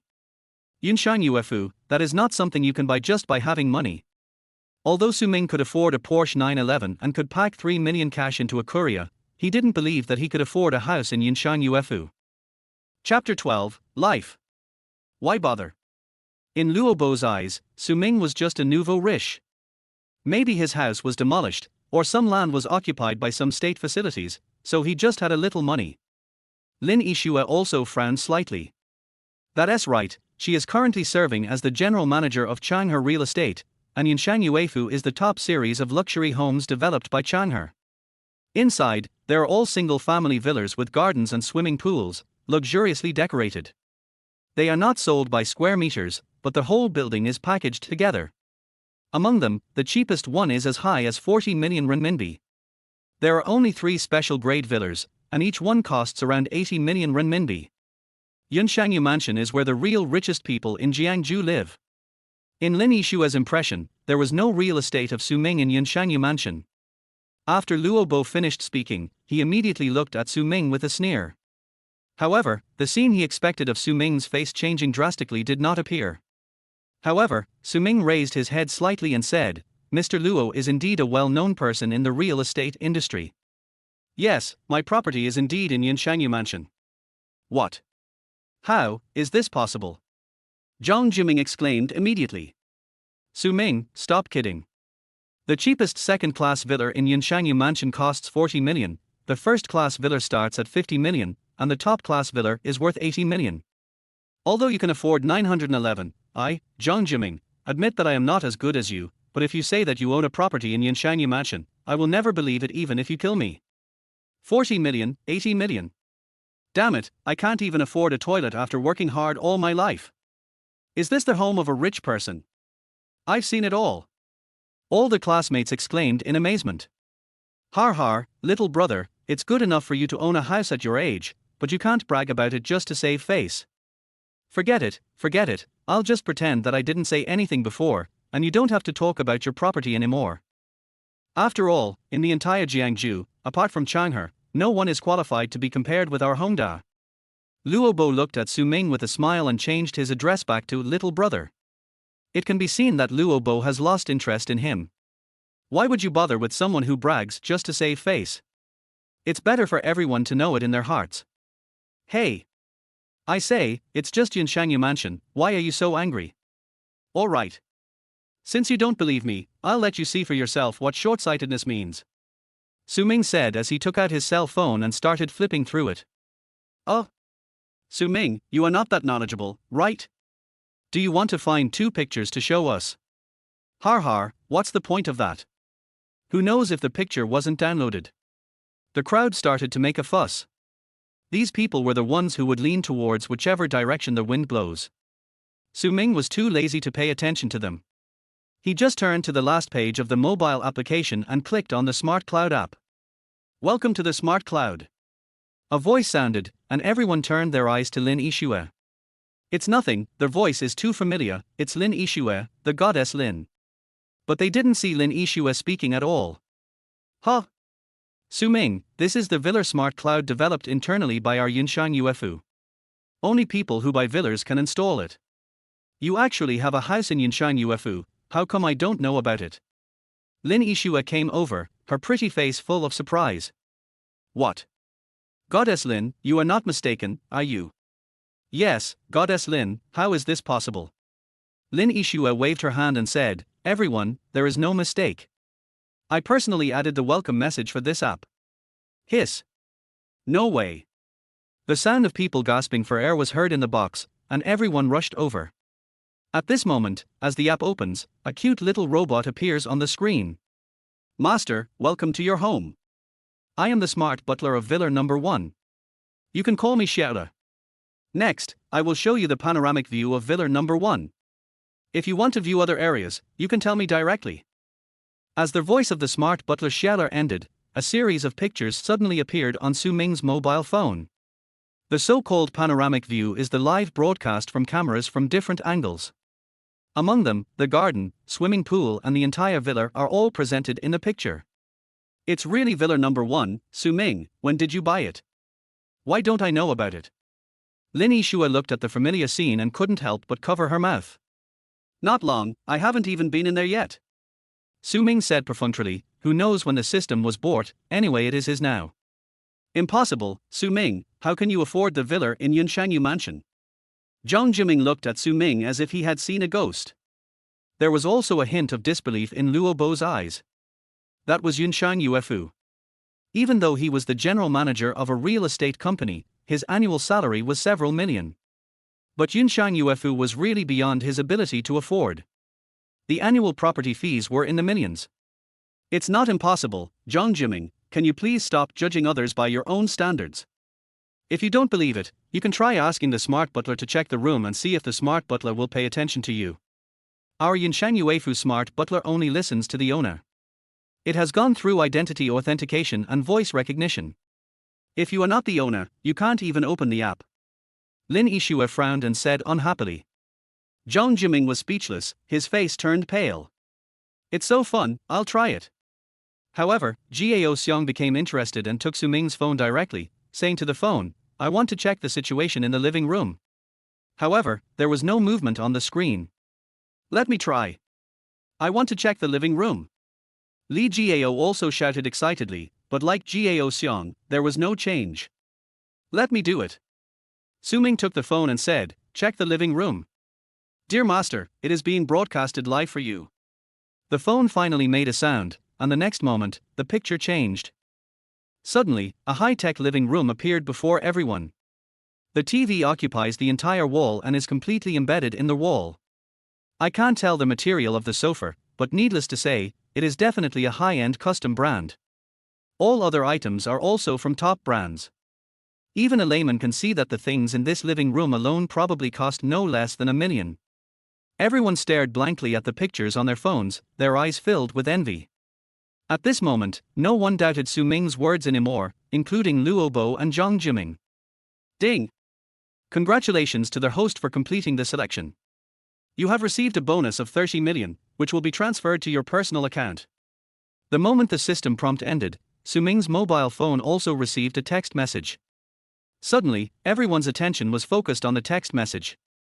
When they saw the transferred numbers, their eyes widened. This is really too much. While we are still envious, others have already deposited 30 million without realizing it. Oh, life.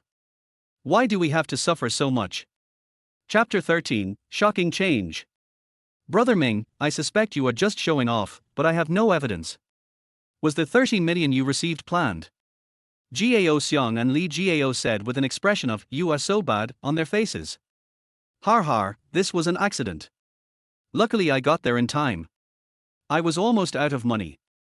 Look, after deducting the 30 million, I only have a little over 3 million left. Su Ming's words brought nearly 10,000 points of critical hit to everyone present. Especially Zhang Jiming, he suddenly covered his heart and felt so painful. After working so hard for so many years and still feeling smug about making a BMW 7 Series from reselling houses, someone else said he was running out of money with a balance of more than 3 million yuan in his card. God, please let him be a human being. Lin Yishua covered her mouth and chuckled. At this moment, she seemed to see the confident big boy again. Mr. Luo, how is it? Do you think my property is worthy of your attention? Otherwise, could you please give me an estimate of how much my house can increase in value in 5 years? Su Ming had no intention of letting Luo Bo go, and put the phone in front of Luo Bo. Luo Bo's face was uncertain, but in the end, his strong rationality suppressed everything. Luo Bo showed a smile that was uglier than crying, and said, Brother Su, please forgive me for making a fool of myself. Yunshan Yuefu is a top-notch luxury house. How dare a small real estate manager like me make random guesses? Oh. Forget it, I'm not planning to sell it anyway. Even if the price goes up by 18 million, it's useless. I can keep it to raise birds if I don't live there anymore. Su Ming's light words made Luo Bo so angry that he almost vomited blood. You use this mansion worth 80 million to raise birds. Please, be a human being. Well. I have something to do at home, so I'll leave first. Yeah, I'm leaving too, night shift. At this time, a group of students finally couldn't stay any longer and left one after another. There's nothing we can do. It's a class reunion, and everyone is there to show off. But they didn't expect that there was someone so awesome that they could be beaten to a pulp by just showing off a few times.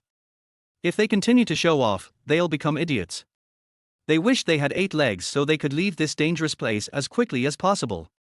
In less than 2 minutes, only Zhang Jiming, Luo Bo, Gao Xiang, Li Gao, Lin Yixu and Su Ming were left in the box.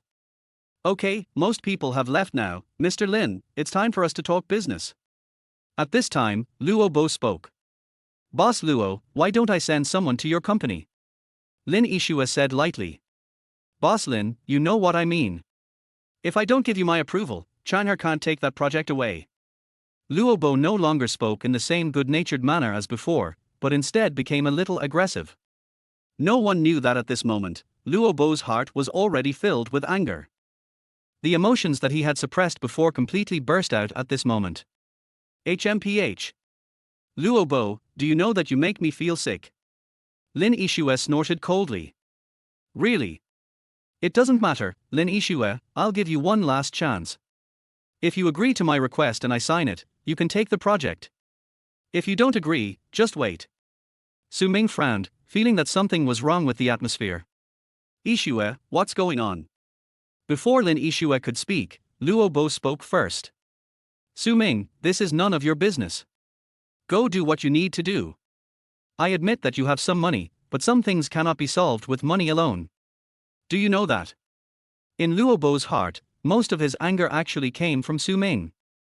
I originally just wanted to show off in peace and achieve my goal for tonight. But he never expected that Su Ming would appear halfway and completely disrupt his plan. Su Ming frowned even more tightly, glanced at Luo Bo coldly, and asked again, Yixu, what's the matter? Su Ming could sense that Luo Bo had bad intentions. It's just some business stuff, nothing special. Lin Yixu thought for a moment and quickly began to tell the story. It turned out that Hongda Real Estate controlled a piece of land in the suburbs, and now the state has issued a document to build an airport on that land as the original airport had reached its service life. Chang'e spent some money to obtain the development rights of the land from Hongda. Everything was fine originally. Unfortunately, Luo Bo had always been in charge of this land. When Lin Yixu approached Luo Bo, he refused to sign. Lin Yixu talked to him several times, but to no avail. He wants me to have sex with him. Finally, Lin Yixu whispered in Su Ming's ear. A toad wants to eat swan flesh. After hearing Lin Yixu's last sentence, Su Ming became angry and looked at Luo Bo with cold eyes. Heh. Su Ming, don't look at me like that. In our business world, things like this are very common. You can't get involved in these things. I advise you not to ask for trouble. Luo Bo didn't care about Su Ming's gaze. Okay, Su Ming, don't worry. He doesn't dare to do anything to me. Let's go. I won't interfere with this project anymore. Just let someone else talk about it. Lin Yixu felt warm in her heart about Su Ming's actions. At this moment, Lin Yixu made a decision that she had thought about for a long time, which was to give up the project and hand it over to someone else. Although doing so would cause her to lose some interests and prestige, to her, those were all insignificant things. With her talent, she would be able to make back the losses quickly. It would just take her a little longer. Su Ming nodded, retracted his gaze, and stood up from the stool. Gao Xiang and Li Gao also stood up immediately, and the 4 of them prepared to leave. At this time, Zhang Jiming opened the door of the box and 4 strong men in suits walked in. Yo! What does that mean? Su Ming's eyes turned dangerous. It's nothing, Su Ming. I just said that there are some things that you can't interfere with. I'll give you one last chance. Leave here and continue living your life. You are so young and rich, you must have some skills. Don't ruin your bright future for something. Luo Bo said, waving his hand gently. 4 strong men immediately walked towards the 4 people. Zhang Jiming, you bastard, the class reunion is just a cover, your goal is Goddess Lin. Gao Xiang and Li Gao stared at Zhang Jiming angrily, but their hands were already on the stool beside them. He. Goddess Lin, you too, are you still living in the past? Don't you know that in today's society, Everything is profit-oriented. Zhang Jiming smiled disdainfully.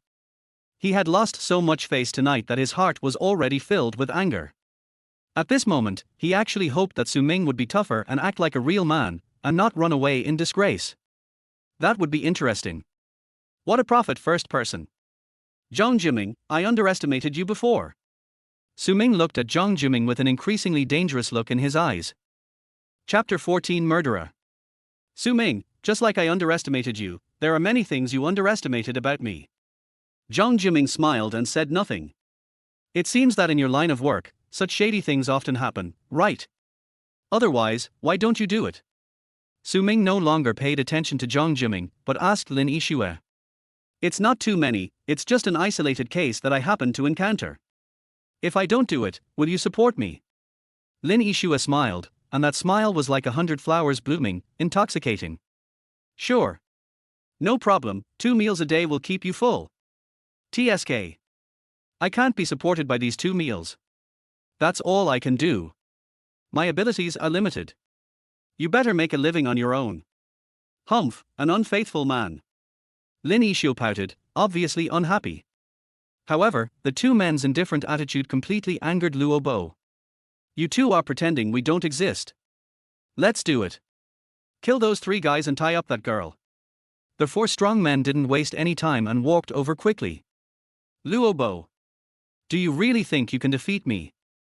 Lin Yixue's face turned cold, the phone in her hand vibrated slightly, and a message was sent out. Heh. Since you've decided to take action, do you think I won't be on guard? Those people you brought with you can't take care of you now. As Luo Bo's words came out, a look of panic finally appeared on Lin Yixue's face. Kid, I told you to mind your own business but you didn't listen. Now, you can't blame us. At this time, the 4 men finally came close, and one of them raised his hand and grabbed Su Ming. Son of a bitch! Brother Ming, be careful. Li Jiao and Jiao Xiong took direct action, picking up stools and smashing them over. However, the 4 men seemed to have expected this. 2 of them raised their hands, caught the flying stool and threw it aside casually. And the man who tried to grab Su Ming also succeeded. However, just when he wanted to take the next step, he found that he couldn't proceed. He looked towards Su Ming, but suddenly found that a pair of eyes like a wild beast were staring at him. A momentum that he had never felt before appeared, as if a knife was against his neck. Take your dirty hands away. Su Ming's cold voice came out. The next moment, the sturdy man felt his arm being pinched. A terrifying force came from the place where he was pinched. The sturdy man was stunned and tried to pull his hand away quickly. But he was shocked to find that no matter how hard he tried, it was of no use. Crack! Suddenly, a crisp sound of bone breaking was heard. A sharp pain swept over me. Arr! The strong man screamed and his whole body went limp. Third brother. Damn it, little brat, what have you done?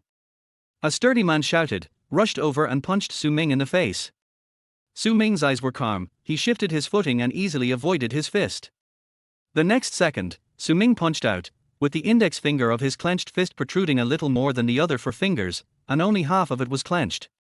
Bang! The fist landed directly on the man's throat. A strange scene happened. The man's eyes were filled with fear, and the next moment he fell straight backwards. Damn it, you, what did you do? Zhang Jiming was obviously startled and looked at Su Ming in horror. It's nothing. Just suffocate him for a while. He won't die. Su Ming answered casually. After saying that, he turned around and rushed towards another sturdy man with a wicked look.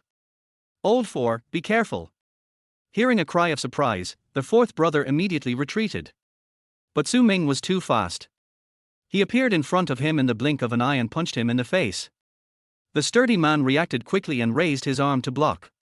However, Su Ming's fist suddenly turned and hit him directly in the abdomen. Vomit. Feeling the sharp pain, the 4th brother arched his body reflexively. At this moment, Su Ming's elbow suddenly hit his temple. The 4th brother's eyes went dark and he fainted. But in an instant, Su Ming had dealt with the 2 men, and the man who had caught him earlier was sitting on the ground with his arms folded, obviously having lost his fighting ability. The clothes are nice, but I didn't expect them to be just some dirtbag chickens and dogs. Su Ming shook his fist and his eyes casually fell on the last strong man. Jiang Jiming was stunned, looking at Su Ming in disbelief. Is this a monster? Why didn't I know he was so powerful before? Luobo was also stunned, his face full of disbelief. For specially trained talents couldn't even withstand a single encounter. Are they still human? There was a strange light in Lin Yishua's beautiful eyes, as if she was meeting Su Ming for the first time. And just when they were stunned, Su Ming attacked again and instantly approached the burly man. The strong man was subdued without even having the chance to react and fainted. Luobo, Jiang Jiming, sometimes being too confident is not a good thing. Su Ming's voice rang out, finally bringing everyone back to reality from their shock. At this time, Su Ming had already walked towards Luobo and Jiang Jiming. You, what are you doing? Don't come over here. Jiang Jiming retreated tremblingly, but was soon blocked by the table and could not take a single step back. Su Ming, I admit defeat. How about we just leave it at that? Luobo seemed relatively calm, his eyes fixed on Su Ming. Su Ming was slightly startled, not for any other reason, but because Luobo's gaze at this moment gave him a familiar feeling. That's right, it was familiar. Everything coming from the Soldier King told him that this kind of look should not appear on an ordinary person. Only someone with blood on his hands could have such a look. He's killed anyone. A horrifying thought flashed through Su Ming's mind. Ding! Select trigger. Option 1, bring the criminal Lu Mingliang to justice, reward him with a 30% stake in Hongda real estate, and take full responsibility for the Liyuan project. Option 2, pretend to be ignorant and use this as a threat to gain illegal benefits later. The reward is 100 million in cash. Lu Mingliang? Who is Lu Mingliang? Could it be, it's him? Su Ming looked at Luobo in disbelief. Ding! System prompt, Luobo's real name is Lu Mingliang. He once killed a family of 3 in one night and then absconded. Afterwards, he had plastic surgery and ate himself into a fat man, changed his identity, and is now at large. Killing to silence their witness. There are actually people like this. Su Ming was shocked. He thought that such things could only be seen in movies. Unexpectedly, I would meet him today. A huge anger spread in Su Ming's heart. At this time, Jiang Jiming moved quietly, but Su Ming saw through him at a glance. Without saying a word, Su Ming approached Jiang Jiming in an instant and punched him. R. Jiang Jiming only had time to scream before he flew sideways, hitting the ground 2 meters away and curled up. Chapter 15. You and I are not destined to be together, we cannot see through each other. Su Ming, it's fine if you interfere in business matters, but do you really want to kill us all? Luobo, oh no, it should be Lu Mingliang, his voice is extremely low. System, I choose one. Su Ming did not answer Lu Mingliang's words, but took action directly. The obese Lu Mingliang had no time to react and was subdued by Su Ming in an instant. Crack! A teeth-grinding sound was heard, and Su Ming was seen bending one of Lu Mingliang's arms backwards, dislocating it instantly. R. Su Ming, you will not die well. Lu Mingliang screamed. You son of a bitch, you know who will die miserably. Su Ming cursed and moved to the other arm. Crack! A familiar voice sounded, and Lu Mingliang screamed again. Lin Yishue, Gao Xiang and Li Jiao were stunned, and at the same time, a hint of fear rose in their hearts. However, Su Ming, who had crippled Lu Mingliang's 2 hands, did not stop and turned his target to Lu Mingliang's feet again. This time Su Ming was more violent and kicked. A terrifying force suddenly erupted, and Lu Mingliang's legs were deformed from the knees and became twisted. R. Bastard, I'll kill your whole family. Lu Mingliang's screams became louder. But Su Ming still ignored him and kicked his other leg again, making another leg disabled. Only then did Su Ming stop. Su Ming, you deserve to die, you deserve to die. Lu Mingliang's whole body was twitching in pain, his clothes were soaked with sweat, and his face was as pale as paper. Su Ming, you. Lin Yishue's trembling voice came from behind. Su Ming turned around, his eyes returned to calm, and without saying a word, he took out his cell phone, found Ning Fengqing's WeChat, and dialed the number. Soon, WeChat was connected. Huh? Poor guy, what's wrong? Why are you calling me out of the blue? Ning Fengqing was very confused. At that time, out of curiosity, she added Su Ming's WeChat, but she didn't expect that Su Ming would actually call her. The 7th floor of Jiangju Hotel, Box 888, the murderer, Lu Mingliang. Su Ming's words were concise. What? Lu Mingliang, who has been on the run for 13 years, are you sure? Su Ming, this is not a joke. Ning Fengqing paused, and the next moment his voice became extremely serious. No kidding. Okay. I'll be right there. Ning Fengqing hung up the phone and Su Ming put away his phone. Kill, murderer. Su Ming, you must be mistaken, who? Who is Lu Mingliang? Lin Yishue's eyes kept scanning the four burly men in black. Not them. Su Ming shook his head. You, how do you know? However, at this moment, Luo Bo, who was almost fainting from the pain, uttered a voice full of fear. The net of heaven is vast and wide, and nothing can escape it. Do you really think that you can escape by changing your appearance and eating yourself fat? God is watching what you do. Su Ming said indifferently. No. Impossible, how could you know, how could you know? No. Lu Mingliang's heart was filled with disbelief. He was 100% sure about this matter and no one else knew about it, otherwise, how could nothing have happened for 13 years? He couldn't figure out how Su Ming knew that. Kill, murderer. Mr. Luo, is it a murderer? At this time, Zhang Jiming had recovered a little. After hearing all this, his face turned pale instantly. Zhang Jiming, you'd better pray that you didn't go along with him and do something that was against the will of heaven and earth. Otherwise, you will have to spend the rest of your life in jail. Oh. I forgot. You must have done a lot of things like today, right? Sorry, Zhang Jiming, your life is over. Su Ming looked at Zhang Jiming indifferently. Su Ming had never had a good impression of Zhang Jiming since high school. After everything that happened today, he hated Zhang Jiming even more. Once people lose their humanity, they are worse than pigs and dogs. No, you lied to me, you lied to me. Zhang Jiming shook his head frantically and started talking to himself. Su Ming ignored him and found a stool to sit down. Lin Yishue and the other two didn't say anything else. Everything that happened before was too much of a shock to them. More than 10 minutes later, the door of the box was pushed open. Ning Fengqing walked in first, and after seeing everything in the box, she was completely stunned. You did it? Ning Fengqing asked somewhat uncertainly.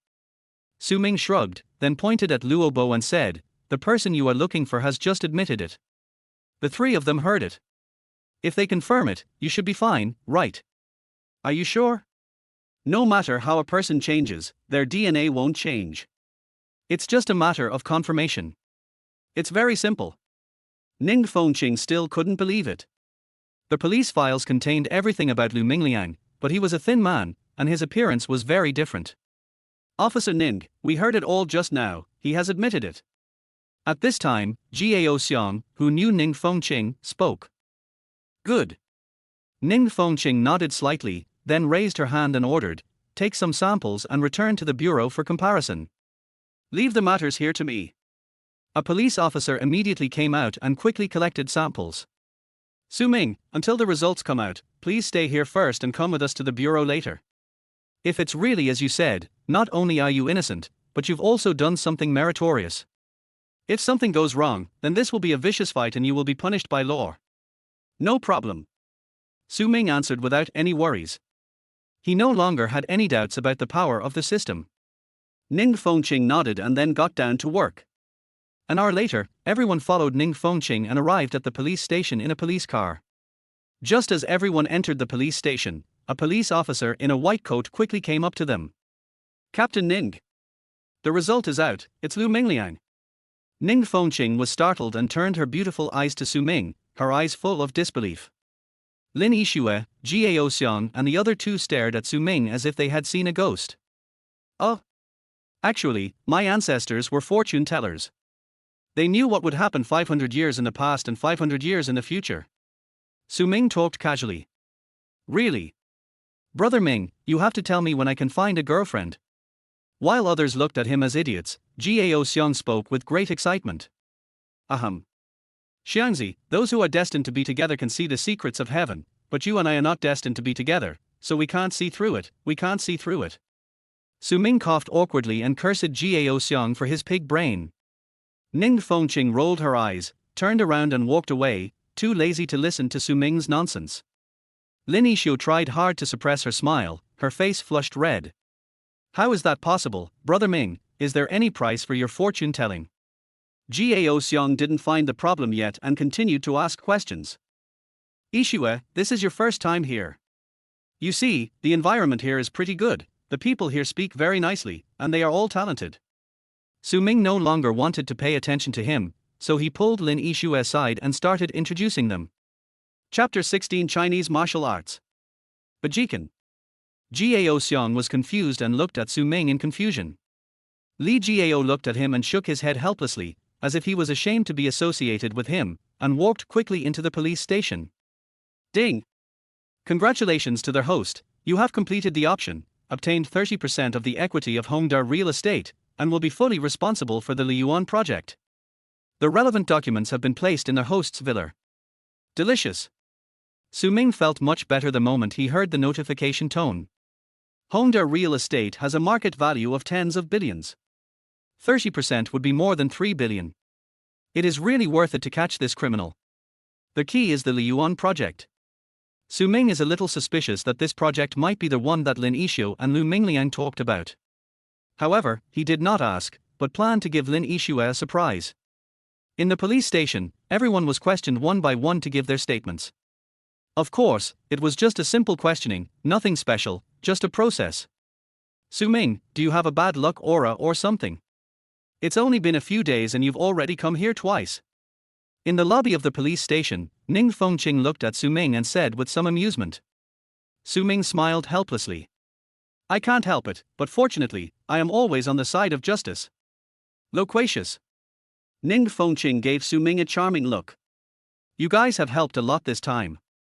Lu Mingliang has been on the run for 13 years and has long been wanted online.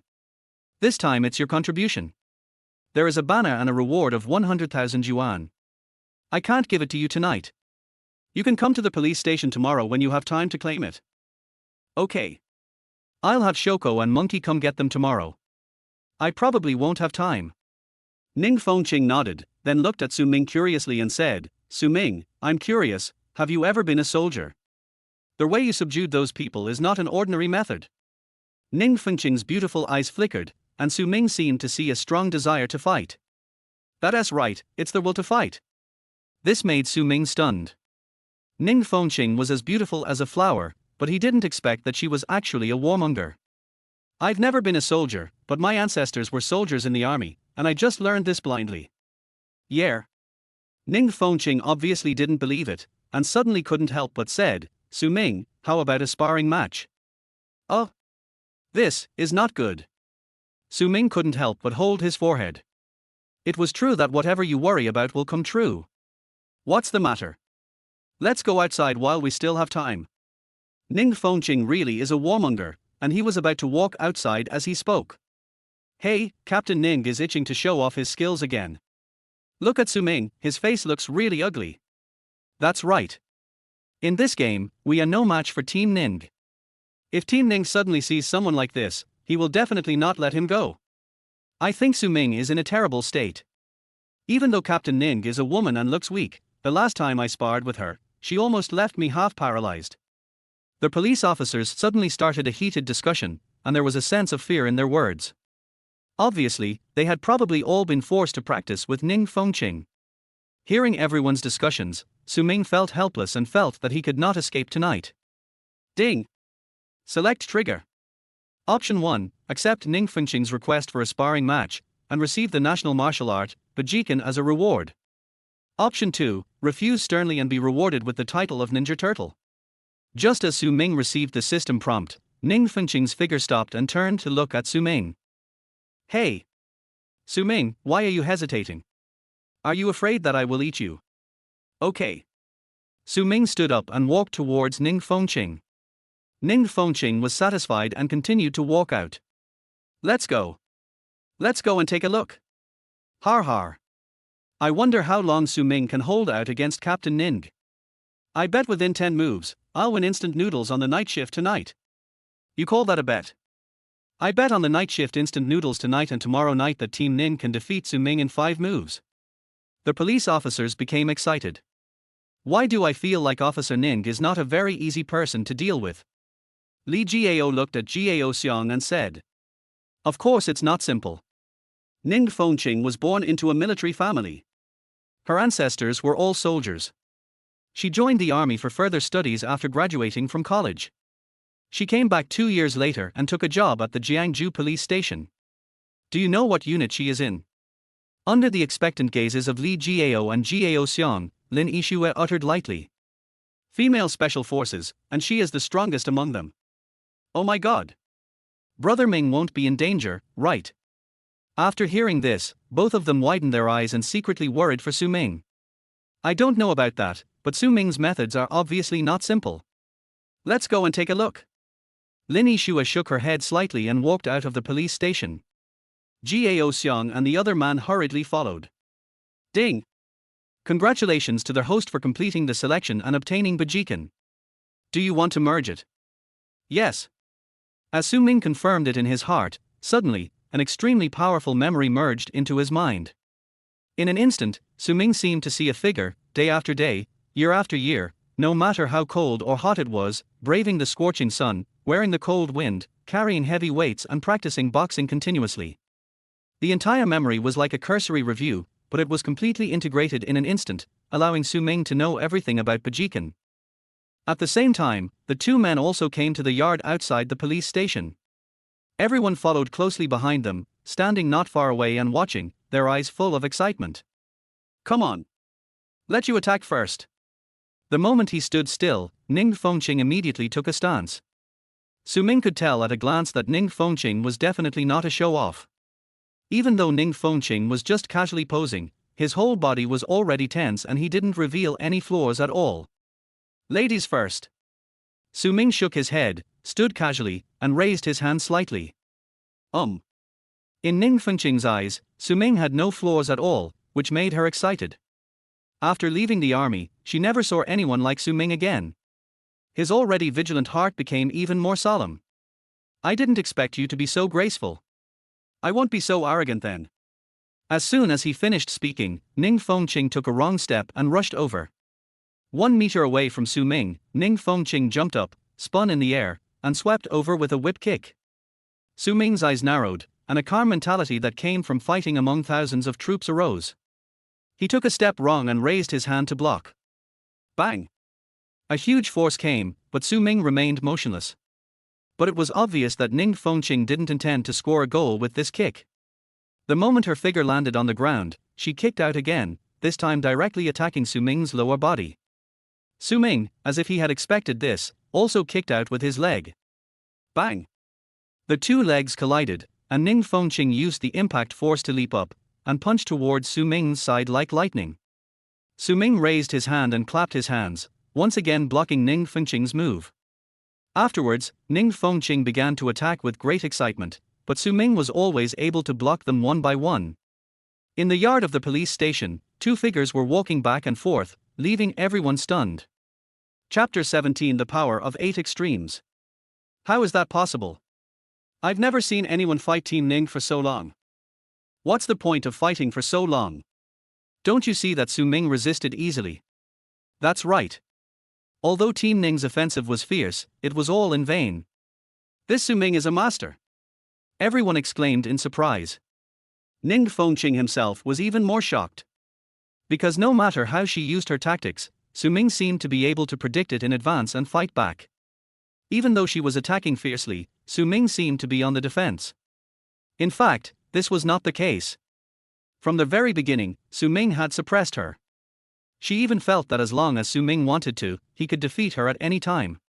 Too terrifying, with such a fighting consciousness, even the legendary king of soldiers is probably no more than this. Ning Fengqing was shocked. After another round of fierce attack, Ning Fengqing took the opportunity to retreat a short distance. Su Ming did not attack either. He just stood there and looked at Ning Fengqing. Ning Fengqing breathed slightly, her beautiful eyes flashing with brilliance. Su Ming, I never thought you would be so strong.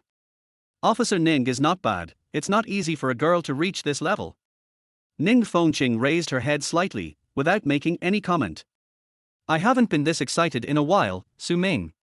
If you can't handle my next attack, you must call a halt immediately. Oh? Officer Ning has another killer move. Su Ming became interested. It's not a killer move, but this is my true strength. Ning Fengqing shook her head. Okay. Officer Ning, just come over here. As Su Ming's voice fell, Ning Fengqing suddenly took a stance. An extremely mysterious aura emanated from her. This feeling? Is it Chinese martial arts? Su Ming was stunned. If he had not acquired Bajikan before, he would probably not have been able to see the changes in Ning Fengqing at this moment. Careful. Ning Fengqing's delicate voice suddenly came. The next second, Su Ming saw Ning Fengqing's fist coming from an extremely tricky angle. It's really a Chinese martial art, not so fancy. Su Ming sighed inwardly and raised his hand to block. Bang! However, this time, it was not so easy. For the first time, Su Ming was repelled by Ning Fengqing. Take that! Seeing that Su Ming took his attack, Ning Fengqing became even more excited. He used mysterious steps and instantly approached Su Ming. Call! Su Ming exhaled lightly, his eyes calmed down, and the next moment, a sense of wildness like a wild beast rose in his heart. Bang! The two men clashed again, but this time there was no fierce fighting, but instead a fight in a very small space. Each of Su Ming's moves was extremely precise, while the connection between Ning Fengqing's moves was extremely perfect, and each burst was quite powerful. For a moment, the two of them fell into a state of anxiety. Wonderful, really wonderful. I've never seen such a wonderful fight, it's like being in a movie. A group of police officers were talking excitedly, staring at the two people without blinking, afraid that they would miss the exciting part if they blinked. It's worthy of being a national martial art. With the combat experience of the King of Soldiers, I really can't defeat her without intending to kill the enemy. At this moment, Su Ming couldn't help but sigh at the power of Chinese martial arts. It's not that the Soldier King's ability is not strong enough. On the contrary, if it is a life and death fight, Su Ming is confident that he can kill Ning Fengqing in one encounter. But this was not a life and death fight, so the King of Soldiers' abilities were constrained.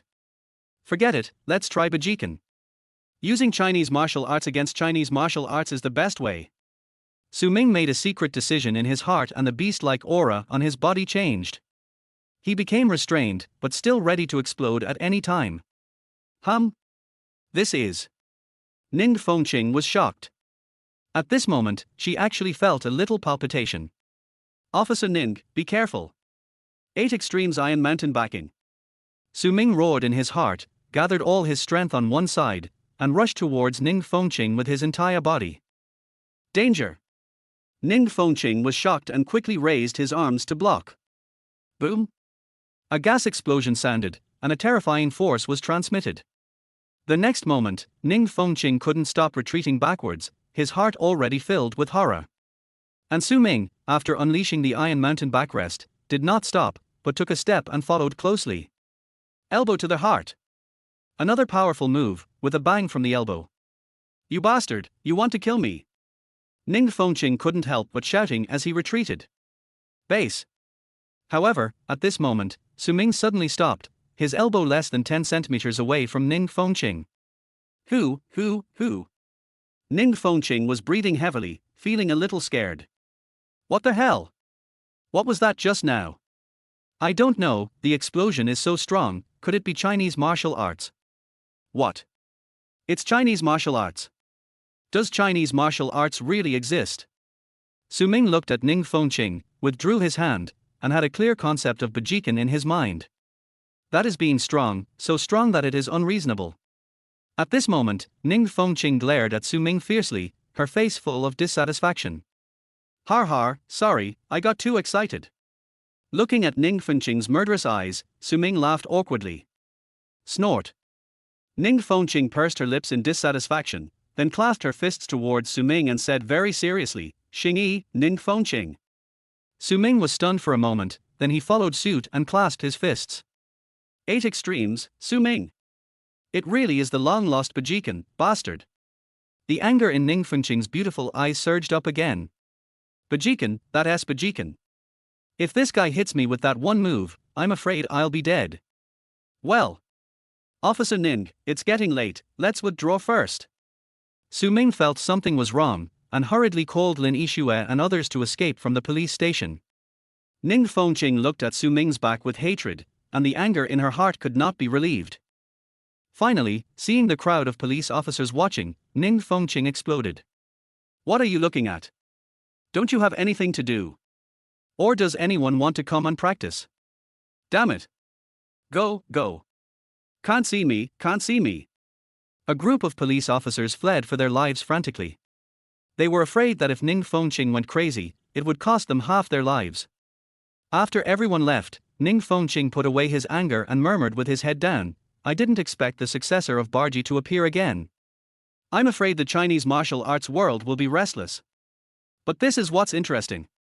After saying that, Ning Fengqing glanced outside the police station again at the direction where Su Ming and others left, curled the corners of her mouth slightly, and then walked towards the police station.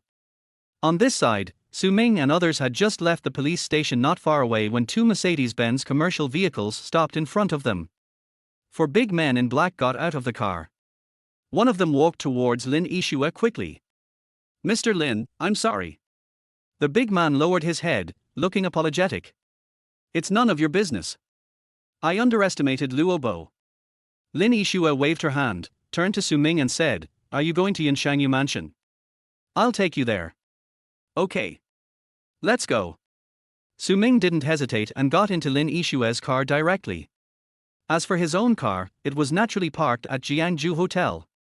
Chapter 18 Heading to Hongda. In front of Villa number 1 at Yinshan Yuefu, a Mercedes-Benz business car stopped. How about going in and sitting down? Su Ming didn't rush to get out of the car, but asked Lin Yixue. Next time. I have something else to do today, you must stop hiding from me. Lin Yixue shook her head and then looked fierce. It was obvious that she still held a grudge. You already have my WeChat, phone number, and address. You even got Monkey and Shoko's numbers. How can I hide? Su Ming shrugged. Lin Yixue raised her chin proudly, looking victorious. Su Ming looked at her and shook his head slightly. See you tomorrow. I'll go visit my villa first. After saying that, Su Ming prepared to get off the car. Good. Lin Yixue nodded slightly, and then something Su Ming didn't expect happened. Lin Yixue suddenly approached him and pecked him lightly on the right cheek. His whole body felt as if it were electrocuted, and Su Ming's gaze could not help but move towards Lin Yixue. It's only right that you should give me a kiss too. Su Ming's eyes suddenly showed an obscene light. You wish. I'm leaving first. If you can't get down, then come with me. Lin Yixue said proudly. Okay. You just don't want to take responsibility, I understand. Heh, woman. Su Ming sneered and got out of the car, completely ignoring Lin Yixue's behavior that was like that of an angry little she-cat. Watching the two Mercedes-Benz business cars slowly leave, Su Ming retracted his gaze and walked towards the gate of the villa. Master, welcome home. As soon as I reached the door, the voice of the smart butler Scheller came out. Crack. Then, the door opened automatically. Fuck. This is so high-end. You don't even need a key, what a jerk. Gao Xiang and Li Gao's eyes were filled with excitement. Xiaola, keep a record of them, and remember to open the door for them when they come in and out next time. Okay, dear master. Thank you, brother Ming. I never thought that one day I, Gao Xiang, would be able to live in such a high-end place. Gao Xiang's face was full of excitement, and he looked like he wanted to sacrifice himself on the spot. Li Gao was the same, but soon, he lost his excitement and sighed, Brother Ming, there's no need to record mine. I still have to go to work later. This place is a bit far from where I work. You can just open the door for me next time. What are you talking about, monkey? I'm rich now, why wouldn't I take you with me? Well, you should just quit your job. Shoko and I are planning to open a food city, why don't you join us? The three of them walked in, chatting all the way. Okay. Li Gao excitedly agreed, but suddenly thought of something and hesitated, Brother Ming, but I don't have any money to invest. A food city would cost a lot of money, right? It's a bit too formal to say that. Don't worry, I'll pay for it, but you two have to do the work. I'll only take 30%. As he spoke, Su Ming looked at Gao Xiang and said again, Xiangzi, our shares will be divided into 3 parts, do you mind? Brother Ming, what are you talking about? Am I, Gao Xiang, that kind of person? It would be great if Monkey could join us. Okay, it's settled. I'm going to rest first. You guys can find any room you want. Su Ming nodded and went straight to the second floor. Although it was his first time in the villa, Su Ming had already looked at the layout of the villa on his mobile phone, so he naturally knew where the entertainment area was and where the sleeping area was. Brother Ming, thank you. Thank you, Shoko. Li Jiao was deeply moved. Okay, kid, stop being so pretentious. We should be busy tomorrow, so you should quit your job early. Jiao Xiong patted Li Jiao on the shoulder. No problem, I'll fire my boss right now. I can't stand working here any longer, he doesn't even treat his employees as human beings. Li Jiao said this, and immediately took out his phone and started dialing. In just a few minutes, he was completely free. Afterwards, the two of them strolled around the villa, visited the gym and entertainment room, and finally even jumped into the swimming pool.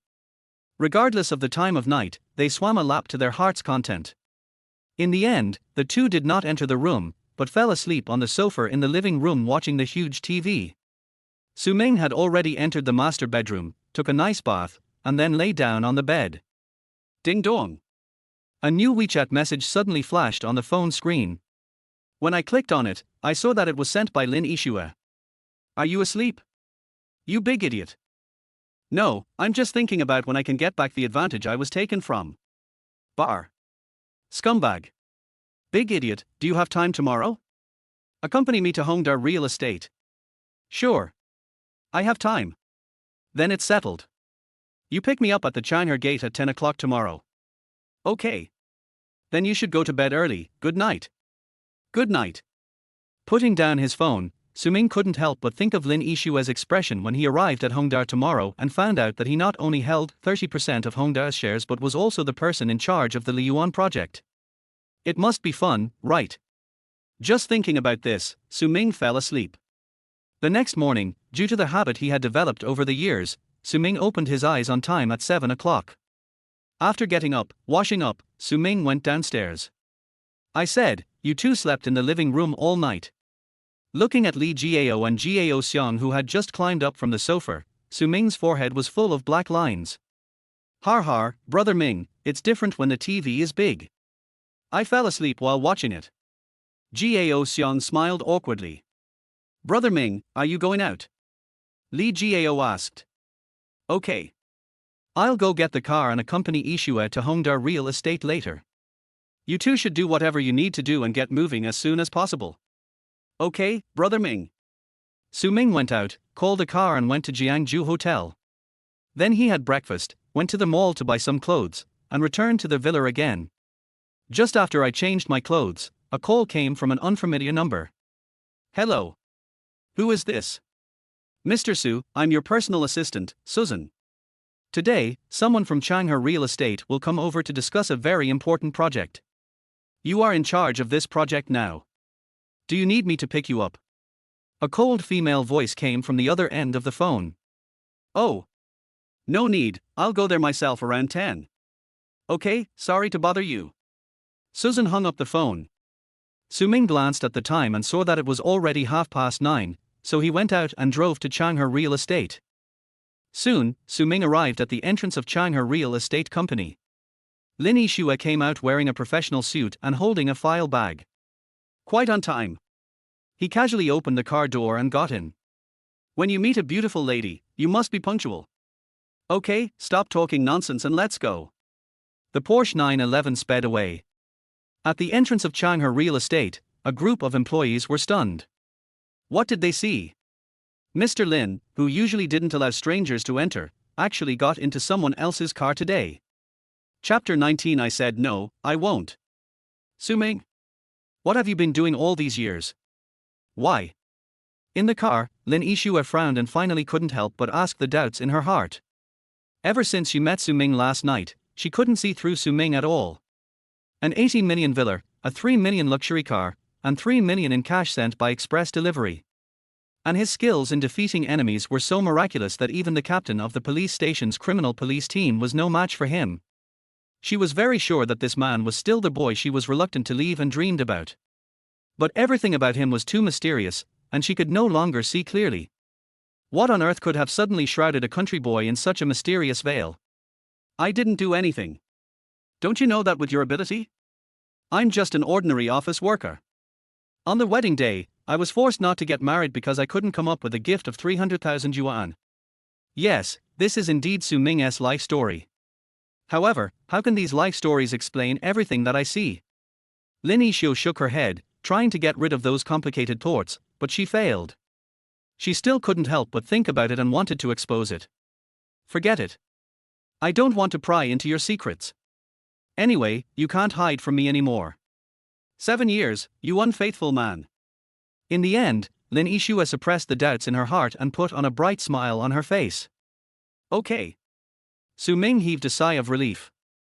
If the system had not appeared, Su Ming would still stay away from her as he did before. He knew her background and knew that a poor boy like him was not worthy of her. But now that he had the system, Su Ming knew that he would never be weaker than anyone else in his life. In this world, there is no one he cannot get or no one he is not worthy of, it is just a matter of whether he is willing or not. Hearing Su Ming's answer, Lin Yishu laughed happily, like a little girl who got her favorite toy. Soon, the two drove to the entrance of Hongda Real Estate. After getting off the car, Lin Yishu took the initiative to hold Su Ming's arm, and the two walked towards Hongda Real Estate. This was the first or second time that Lin Yishu came here. She took Su Ming directly to an office. Hey! Mr. Lin, please come in. In the office, a young man in his 30s stood up quickly when he saw Ariel Lin. However, when he glanced at Su Ming, a hint of displeasure flashed across his eyes. Boss Lin, this is. My boyfriend is here with me today. Deputy Manager Chen, I believe you have already heard about General Manager Luo's situation, right? I would like to ask, who is in charge of the Liyuan project now? Lin Yishu's voice was calm, and it was obvious that she would not give even the slightest favor to anyone other than Su Ming. Har, Boss Lin, you've asked the right person. Chen Hua laughed, and then continued, Boss Lin, you see, this project was previously in the charge of Boss Luo and I. Now Boss Luo is in trouble, and I have been running this project. Who do you think will fall into the hands of this project? Oh? I guess I should first congratulate Deputy Manager Chen on his promotion. Lin Yishu's voice remained calm. Chen Hua's meaning was very clear, that is, this project would soon fall to him. After all, he had been in charge of the rest of the project's affairs. In the entire Hongda, apart from Luo Bo, he may be the one who knows the project best. In his opinion, or in the opinion of everyone in the company, this project will definitely fall into his hands. Har. I don't deserve the promotion. The project will definitely fall to me in the end. Chen Hua seemed very happy to receive Lin Yishu's praise. Oh? Probably. Then it seems that this project is not in your hands yet, so there is no need for us to continue discussing it. Lin Yishu spoke leisurely. This Chen Hua gave her the same feeling as Naropo, which made her very disgusted. Hey! Mr. Lin. Unexpectedly, just as Lin Yishu finished speaking, Chen Hua said again, I am sure that this project will definitely fall into my hands in the end. How about this, Mr. Lin, let's go outside for a cup of coffee and talk in detail.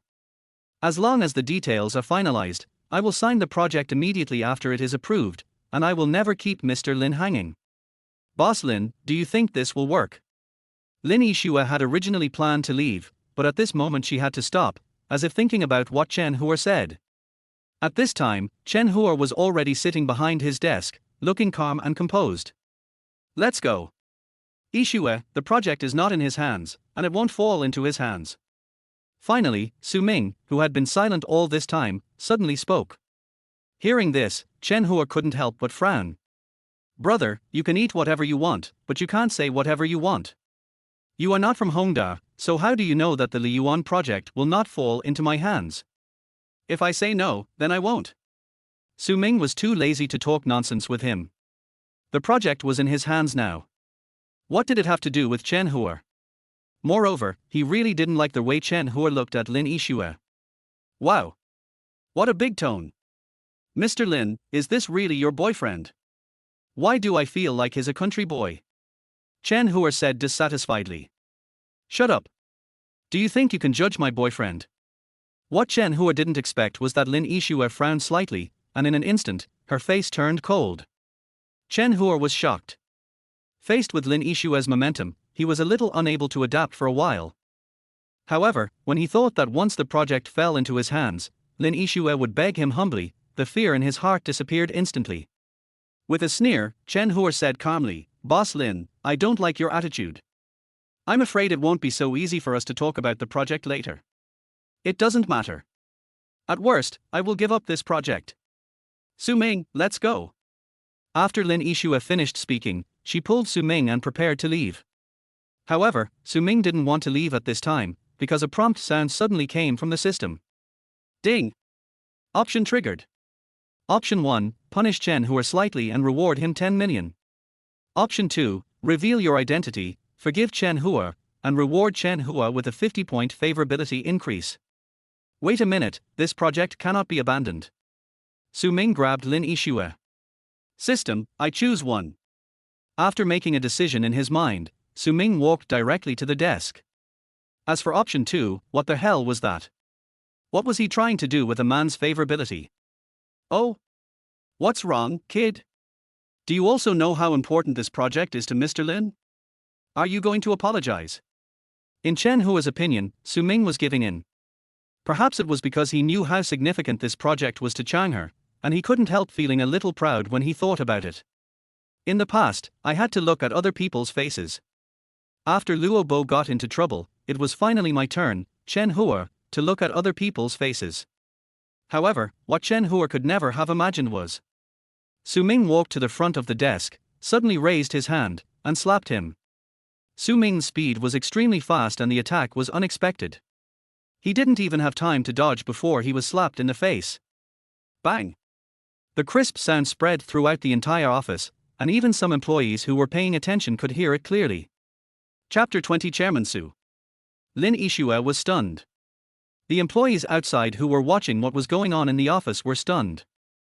Even Chen Huo himself was stunned. "You bastard, are you looking for death?" Soon, Chen Huo reacted and roared angrily. Bang!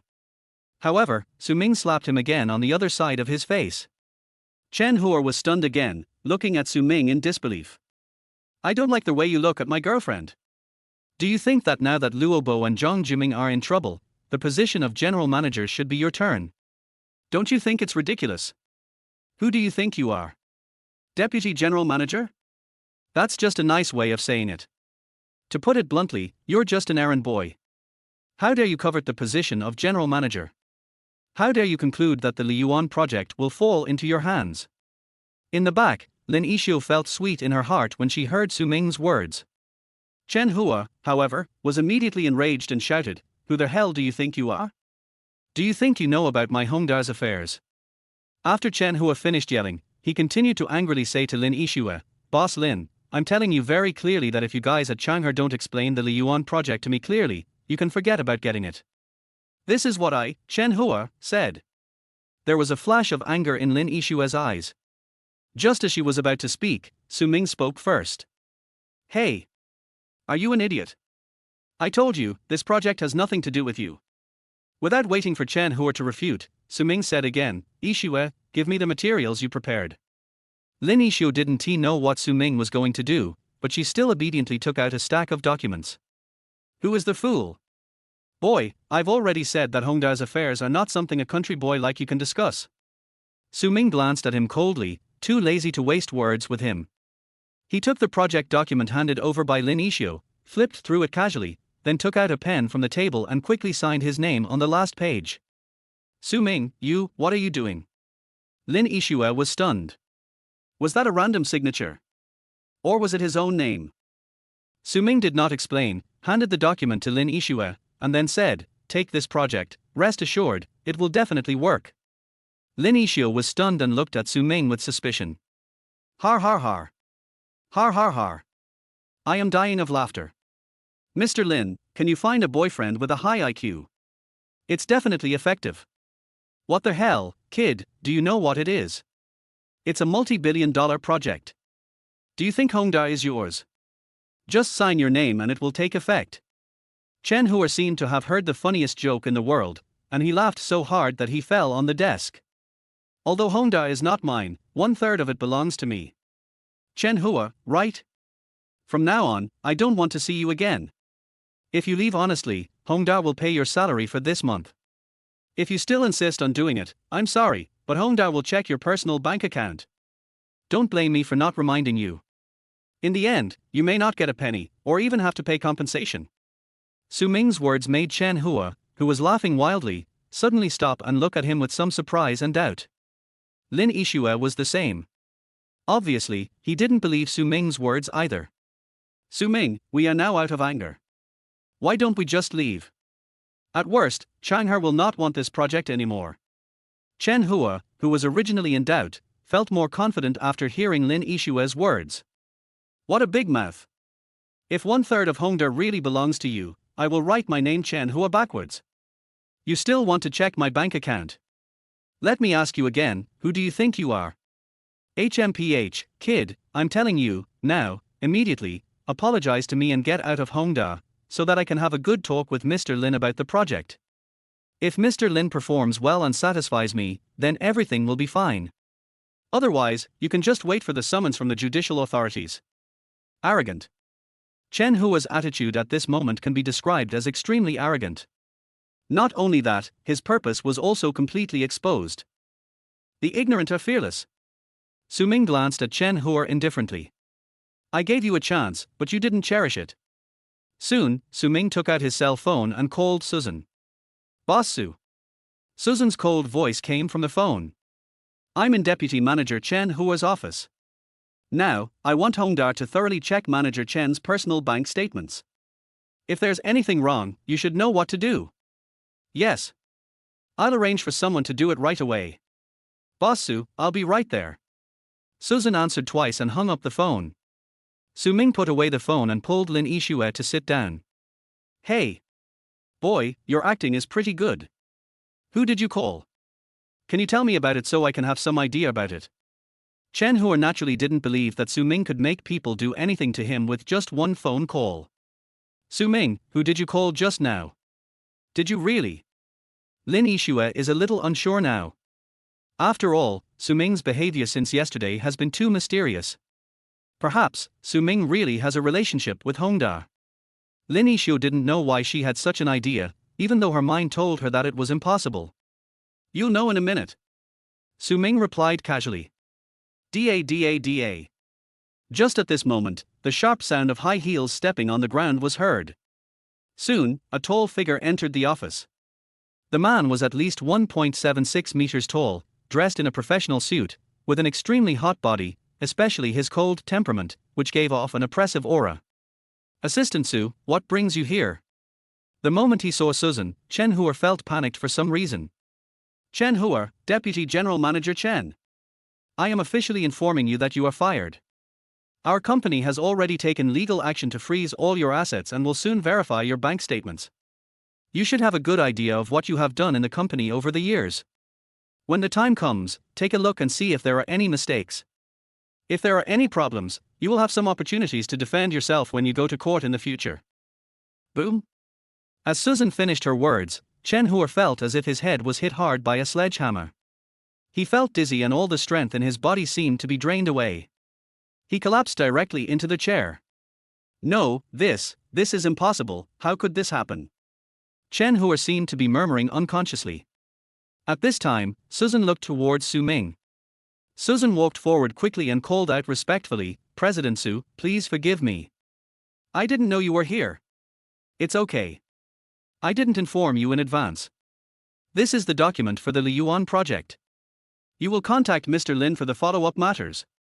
Su Ming took the document from Lin Yixue again and handed it to Susan. Okay. Director Su. Susan took the document and extended her hand to Lin Yixue. Boss Lin, I've long heard of your name. My name is Susan, Chairman Su's personal assistant. Su Dong, Chairman. Chen Hua, sitting on the chair, murmured in disbelief. Chapter 21, Encountering a Robbery. Lin Yixue. Lin Yixue stretched out her hand blankly and shook hands with Susan. Apparently, she hadn't yet realized how Su Ming had suddenly become the chairman of Hongda. However, Susan is indeed a qualified personal assistant. After seeing Lin Yixue's reaction, Susan smiled slightly and explained to Lin Yixue, Boss Lin, perhaps you don't know yet, just last night, Boss Su made a lightning move to acquire 30% of Hongda's shares and asked to take charge of the Liyuan project. What? Yesterday, last night. Lin Yixue was stunned. It was actually what happened last night. Doesn't that mean that Su Ming did this because of her? Lin Yixue turned her head, deep affection welling up in her beautiful eyes. Su Ming was stunned for a moment, feeling Lin Yixue's deep affection, and nodded as if pretending to be relaxed. To be honest, he was confused. These were all done by the system and had nothing to do with him. Just when Su Ming was stunned, a dark shadow suddenly attacked him, and before he could react, Lin Yixue's red lips were imprinted on his mouth. Separation at the first touch. When he came back to his senses, he saw Lin Yixue's eyes misty and she said softly, "Su Ming, thank you." No one knows how important this Liyuan project is to Lin Yixue. This is an important step for her to resist fate and her family. Su Ming nodded gently, stretched out his hand, and wiped away the tears that were about to fall from Lin Yixue. "Okay, stop crying, baby." Su Ming's gentle voice sounded like a gentle breeze to Lin Yixue's ears. It was so comfortable. Feeling the warmth, Lin Yixue nodded slightly. Boss Su, I was wrong. Please forgive me. Please forgive me. It was my fault that I didn't recognize the real reason. The flood washed away the Dragon King Temple.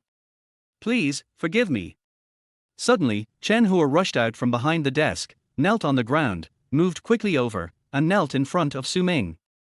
The tenderness in Su Ming's eyes disappeared instantly, turning into indifference. "I gave you a chance, but you didn't know how to cherish it.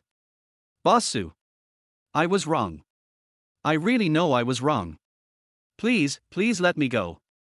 As Chen Hua spoke, tears streamed down his face. Only he knew how much benefit he had gained over the years by relying on his identity as Vice President Chen. If the case is really investigated, he will not only lose everything he has, but may also face imprisonment. Now, he just wanted Su Ming to forgive him and fire him. He didn't mind not getting a penny, but he just had to stop investigating him because he had done too many dirty things. Su Ming didn't say anything, but just glanced at Susan casually. Susan understood what he meant and waved to the security guard outside the door. The two security guards were also very perceptive and rushed in immediately. "Drag him out." Susan's cold voice sounded. "Stand up. Come with us." The two security guards didn't waste any time, they just pulled Chen Hua up and left, completely ignoring Chen Hua's struggle. Soon, the office became quiet. "Yixue, you haven't eaten yet. How about having Hongda's work meal?" "Okay." Lin Yixue had already composed herself, and upon hearing this, she readily agreed. "Boss Su, do you want to eat in the office or in the restaurant?" Susan asked immediately after hearing Lin Yixue's agreement. "Restaurant bar. Save us the trouble and take us there." "Okay, Mr. Su, Mr. Lin, please follow me." Susan led the way, and the three of them walked through the office area and into the cafeteria. It is worth mentioning that when the three people walked through the office area, a group of employees sat upright, but they all looked at Su Ming out of the corner of their eyes. Obviously, they wanted to remember Su Ming so as to avoid not recognizing him when they meet him in the future and follow in Chen Hua's footsteps. When they arrived at the restaurant, Susan asked the two about their tastes and then went to serve some food. "You know what, it's worthy of being a billion-dollar company. The taste of the food is comparable to that of star-rated hotels." Soon, the meal was over, and Lin Yixue took the initiative to reach out and hold Su Ming's hand. "Su Ming, I'm going to confirm some details of the project with Assistant Su later. Can we have dinner together tonight?" "Sure. Just do your own thing and don't worry about me." Su Ming agreed, and then asked, "Susan, what can I do for you later?" "It's okay, Mr. Su. I will always be in the company. If there is anything or any arrangements, I will inform you." Susan smiled politely and spoke. Su Ming nodded. "Okay, I won't be here anymore. Call me when you're done and I'll come pick you up." "Good." Lin Yixue responded sweetly, and then Susan and Lin Yixue left. Su Ming also left the restaurant and headed outside Hongda. The chairman's life is so comfortable. An assistant is fully capable of doing everything. It seems that his job is just to come and sit with him when he has nothing to do. Then the assistant will notify me when something happens, and will also notify me if I need to attend a meeting or something like that. Of course, this is the case with Su Ming. Although he is the chairman, he mostly holds shares. Although he also has decision-making power, he is not the actual person in charge. If he were really asked to control such a company, he admitted that he still couldn't do it. It's not self-deprecation, it's just the truth. All the way out of Hongda, every employee who saw him would greet him with a very proper smile on his face, and Su Ming responded one by one. After leaving the company, Su Ming went to the parking lot. Hongda's parking lot is behind the company's office building, which is a main road. Looking around, Su Ming saw only one pedestrian and two people riding electric scooters, so he prepared to drive away. But as soon as he opened the car door, a scream was heard. "Ah! My bag, robbery!" The scream came from the side. Su Ming's hand, which was about to open the car door, suddenly stopped. Looking sideways, the person who was walking just now was shouting in panic, while the two people riding the electric scooter sped up, and the person on the back seat was carrying a pink shoulder bag. Ding! Select trigger. Option 1, act bravely and you will be rewarded with a house in Warshi Water Pavilion. Option 2, pretend you didn't see it and stay out of it. You will get 20 favorability from Jiangsu University's civilian campus beauty Fan Qianqian. A. She's actually a school beauty. A commoner school beauty, is she here to look for a job? Su Ming was slightly startled when he heard the system prompt tone. At the same time, the two people riding the electric scooters also came closer. System, I choose one. Su Ming made a decisive choice. The next moment, his figure rushed out like a cheetah and rushed directly to the main road. Hold! Get lost! When the two people on the electric bike saw Su Ming rushing towards them, they started cursing loudly. However, Su Ming ignored them, took a bow step, flew into the air, and kicked the electric bike directly. R. With two screams, the electric bike fell to the ground instantly, and the two people slid several meters away before stopping. The bag that he had just snatched fell in front of Su Ming in panic.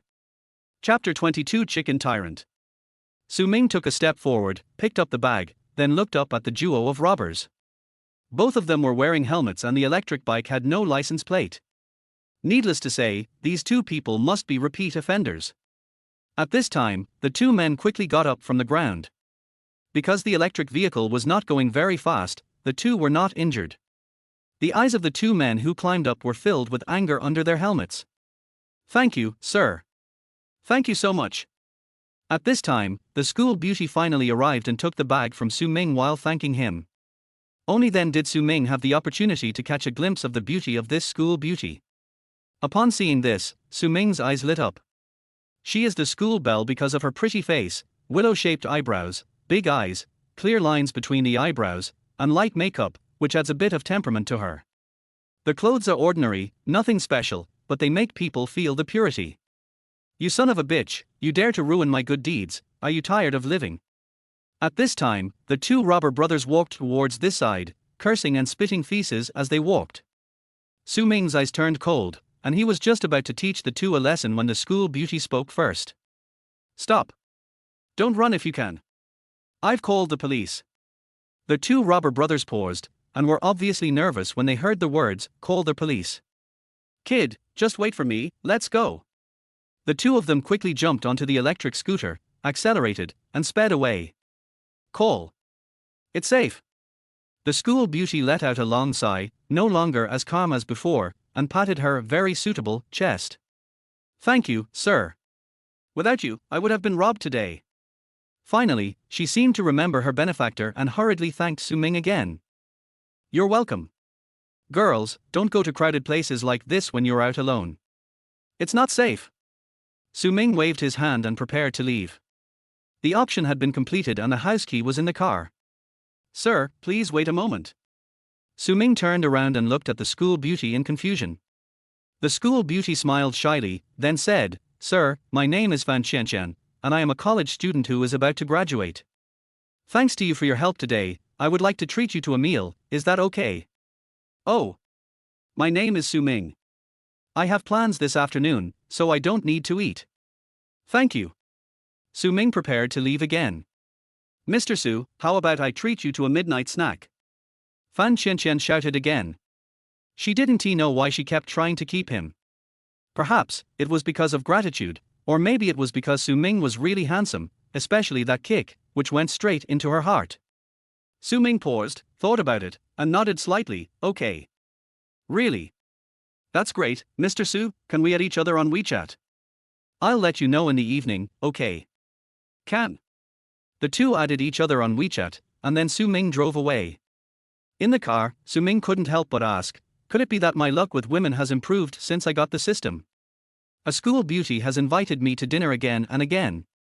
To be honest, Su Ming already had a good foundation, a standard handsome guy, and he had previously obtained a 10-point charm bonus from the system, which made him even more powerful. Of course, he is the masculine type, and cannot be compared to the fresh meat on the market. Driving, with nothing else to do, Su Ming navigated directly to Warshi Water Pavilion and took a look at the house that the system had previously rewarded.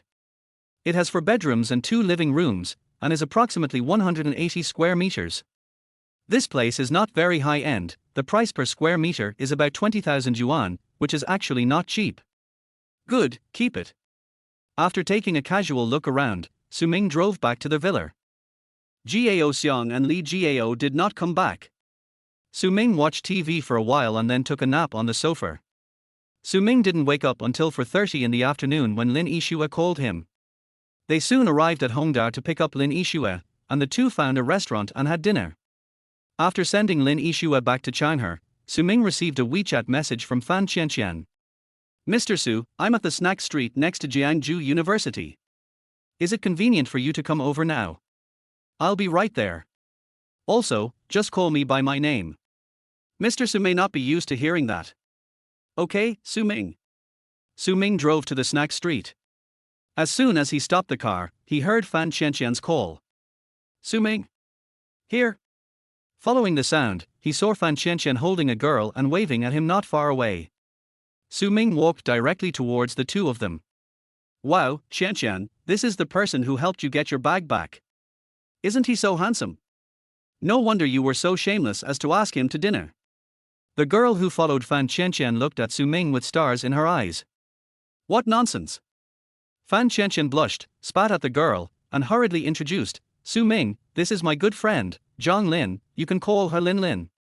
Don't mind it, she's a chatterbox. Hello. My name is Su Ming. Su Ming politely said hello. Hello, hello. Zhang Lin was obviously a cheerful girl and she actually extended her hand. Su Ming reached out his hand and shook hers gently, then let go. Su Ming, let's go over there, there's a really good barbecue restaurant over there.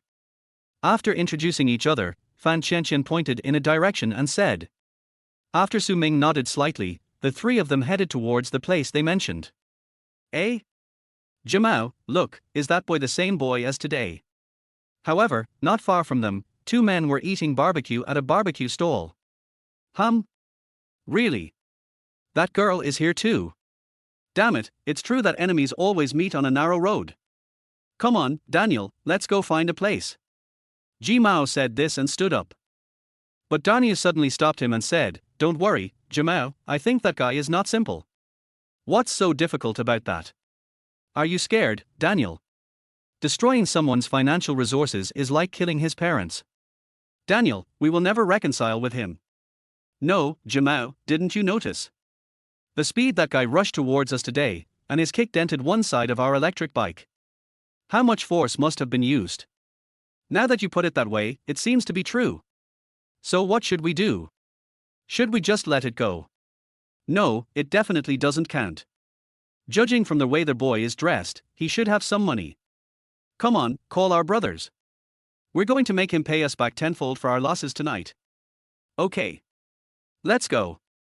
After finishing the discussion, the 2 men stood up and quickly left on their electric scooters. Su Ming and the other 2 didn't know that a group of people riding electric scooters suddenly came to the snack street. At this time, the 3 of them had already ordered their dishes, and the boss started grilling them. The 3 of them chatted while waiting. Brother B.A. That kid should have some money. We must make him bleed tonight.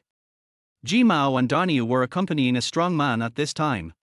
A green dragon can be faintly seen on the sturdy man's neck. Don't worry, you two, if you dare to touch my brother B.A.'s brothers, you will have to kneel down even if you are the king of heaven. Walk. Following GBA's order, a group of more than 10 thugs headed towards Su Ming and the other 2. Chapter 23, Annihilation of the Gangsters. Brother BA, over there, look, that boy, and that girl are there too. Wow, I didn't notice it during the day, but that girl is really good looking. Ji Mao and his group quickly found Su Ming and the other two. When they saw Fan Qianqian, a strange light flashed in their eyes. That's great, let's go. There was a gleam of evil in Jeeber's eyes, and he called everyone over. Many people around, after seeing GBA and his group, hurriedly got up and left. Obviously, this group of people has become a cancer here. Many people know them and know that they cannot be provoked. Only Su Ming and the other two were still waiting for the boss to serve the food and chatting, and did not notice the arrival of GBA and others. Bang! Suddenly, a wine bottle hit the table of Su Ming and the other two, scaring the two women into screaming. Su Ming frowned, raised his head, and immediately saw GBA and others staring at him. What's up? Su Ming asked calmly, raising his eyebrows. Hey, kid, have you forgotten who we are? Come, let your brother Jima help you remember. As Ji Mao spoke, he covered his face with his hands, leaving only his eyes exposed. The big bull next to him also made the same move. Oh. It's you? Su Ming remembered it in an instant. Yes, it's you. What are you going to do? Not only Su Ming, but even Fan Qianqian remembered that these were the two people who had snatched her bag today. What do you want to do? Believe it or not, we will call the police. Zhang Lin pulled Fan Qianqian and shouted loudly. Bang! But just as she finished her words, the cell phone she had placed on the table was kicked away by a gangster. Finally, the gangster looked at her and said jokingly, Come on, call the police, why don't you call one and let me see? My phone. Asshole. Zhang Lin became angry and was about to stand up. But Fan Qianqian hurriedly held her back. These were just gangsters. Zhang Lin was usually straightforward and naturally couldn't keep calm when faced with something. If she really gets impulsive, she might get hurt by these scumbags. At this time, GBA walked up, put his feet on the table, and looked at Su Ming viciously. Boy, have you ever heard that destroying someone's financial resources is like killing their parents? If you had just pretended you didn't see anything, this wouldn't have happened today. Tell me, what are you going to do? Boy, think about it before you speak, lest my brother BA be dissatisfied. By then, I'm afraid it won't be as simple as just talking. Ji Mao also spoke at this time, his eyes full of pride. Su Ming looked at brother BA and said calmly, Everyone, this is a society ruled by law. What you are doing is gathering a crowd and provoking trouble. You will be sentenced. Har har har, listen, what does this kid say? I am dying of laughter. Sentenced? Boy, I am not afraid to tell you, everyone here has been there before. You are trying to scare us with this trick, but you are probably overthinking it. This is a society ruled by law. I'm so scared. Unexpectedly, Su Ming's words attracted ridicule from a group of hooligans. Su Ming shook his head secretly. These people were the scum of society. Being in jail had become their capital for showing off. Okay, kid, stop talking to us about that useless stuff. Since you can't come up with a solution, I'll think of one for you. 100,000. Plus that chick, stay with me for one night, and let this matter be forgotten today. Jeeber pointed at Fan Qianqian and said casually. What did you say, son of a bitch? Before Su Ming could say anything, Zhang Lin couldn't help himself again and his face was full of anger. Oh? I actually forgot about you. Never mind. Although you're not as pretty as her, you're still pretty good. I'll add you to the list. I have a lot of brothers anyway. If they like you, you can play with them. GBA looked towards Zhang Lin with fierceness in his eyes. No matter how straightforward Zhang Lin was, he felt a little afraid at this moment. Hey! Boy, speak up. Do you agree with the conditions my brother BA has proposed? Just give me a straight answer. Don't dither like a woman. Ji Mao slapped Su Ming on the shoulder with an extremely ferocious look in his eyes. Su Ming, don't agree to them. At the critical moment, Fan Qianqian stood up and said, This has nothing to do with Su Ming, don't make things difficult for him. Oh? Little sister, are you planning to bear the responsibility yourself? That's fine, but we also want the money and we won't let the person go either. This is the rule of our underworld. GBA glanced at Fan Qianqian. As soon as these words were spoken, Fan Qianqian's face changed drastically and she clenched her teeth tightly, fearing that she would cry out of fear. Ding! Option triggered. Option 1, destroy all the thugs and you will be rewarded with a secret barbecue recipe. Option 2, take Fan Qianqian and escape, and deliberately get injured on the way. In return, Fan Qianqian's favorability will be increased by 20 points. Friendly reminder, when the favorability reaches 80 points, you can directly push it, and you don't have to take responsibility. Su Ming silently chose 1. It was not because he did not want to choose 2, but mainly because he felt that he could easily do this kind of thing without the help of the system. Take your dirty hands away. Suddenly, Su Ming's cold words were heard, and everyone felt that the temperature around them dropped a few degrees. What did you say, kid? There was anger in Ji Mao's eyes and his voice couldn't help but get a little louder. Su Ming didn't bother to talk nonsense. He made a lightning-fast move and instantly grabbed Ji Mao's hand on his shoulder and exerted light force. Crack! R. The clear sound of bones breaking and screams were heard at the same time. Let go of the chicken feathers, you bastard! Seeing that the situation was not good, Da Niu picked up a stool and threw it at Su Ming, and then he rushed up behind him. Su Ming tilted his head casually, and the stool fell into the air and flew behind him. Then, ignoring Ji Mao's screams, he stood up with the hand holding Ji Mao, and then kicked out like lightning. Bang! With a dull thud, Darniu's not-so-big body flew out, knocking over several tables before he smashed down heavily, smashing a wooden table into pieces. Looking at Darniu again, his whole body was twitching and he couldn't even sit up. Fuck, that's awesome. Did you see that? A living person was kicked several meters away. Nonsense, I'm not blind. The people who had gathered around because of the noise at Su Ming's table now exclaimed. Big bull! Jeeber shouted, with a hint of surprise in his eyes. But soon, he came to his senses. Boy, you were the first to do it, come on, brothers, kill him. Let go of the chicken feathers. Boy, come and die. Following Jeeber's order, more than a dozen thugs rushed forward, some holding stools and some holding wine bottles. R. Su Ming, be careful. Su Ming, get out of the way. Fan Qianqian and Zhang Lin were so frightened that they turned pale and couldn't help but scream. But soon, the two stopped exclaiming and turned into expressions of disbelief. Chapter 24 Su Ming, are you poisonous? In the snack street, a strange scene is happening. GBA and a group of more than 10 thugs swarmed towards Su Ming. Each of the gangsters was holding a wine bottle, a stool and other items in his hands. Su Ming, holding the chicken feathers in one hand, kept flashing, and he dodged all the attacks from the gangsters. And after each dodge, Su Ming would pause and then kick out. The next moment, a gangster was kicked and thrown several meters away, and he could never get up again. However, more than 10 seconds passed, and among the more than 10 gangsters including Jeeber, only Jamao was still standing, and he was standing with Su Ming's hand holding. Although he was standing, Jimao's face had already turned pale, sweat was dripping down his face, and he kept screaming. Is this person still a human being? More than 10 people, all of them were knocked down. This can't be martial arts. The crowd took out their mobile phones and started taking pictures. Many people even made videos, and some were live streaming. This scene was seen by more people. Look, a hostess screen is filled with barrages of comments. Wow, this is a movie, it's so real. That's right, the little brother is so handsome, I don't know which celebrity he is much more handsome than those young handsome guys.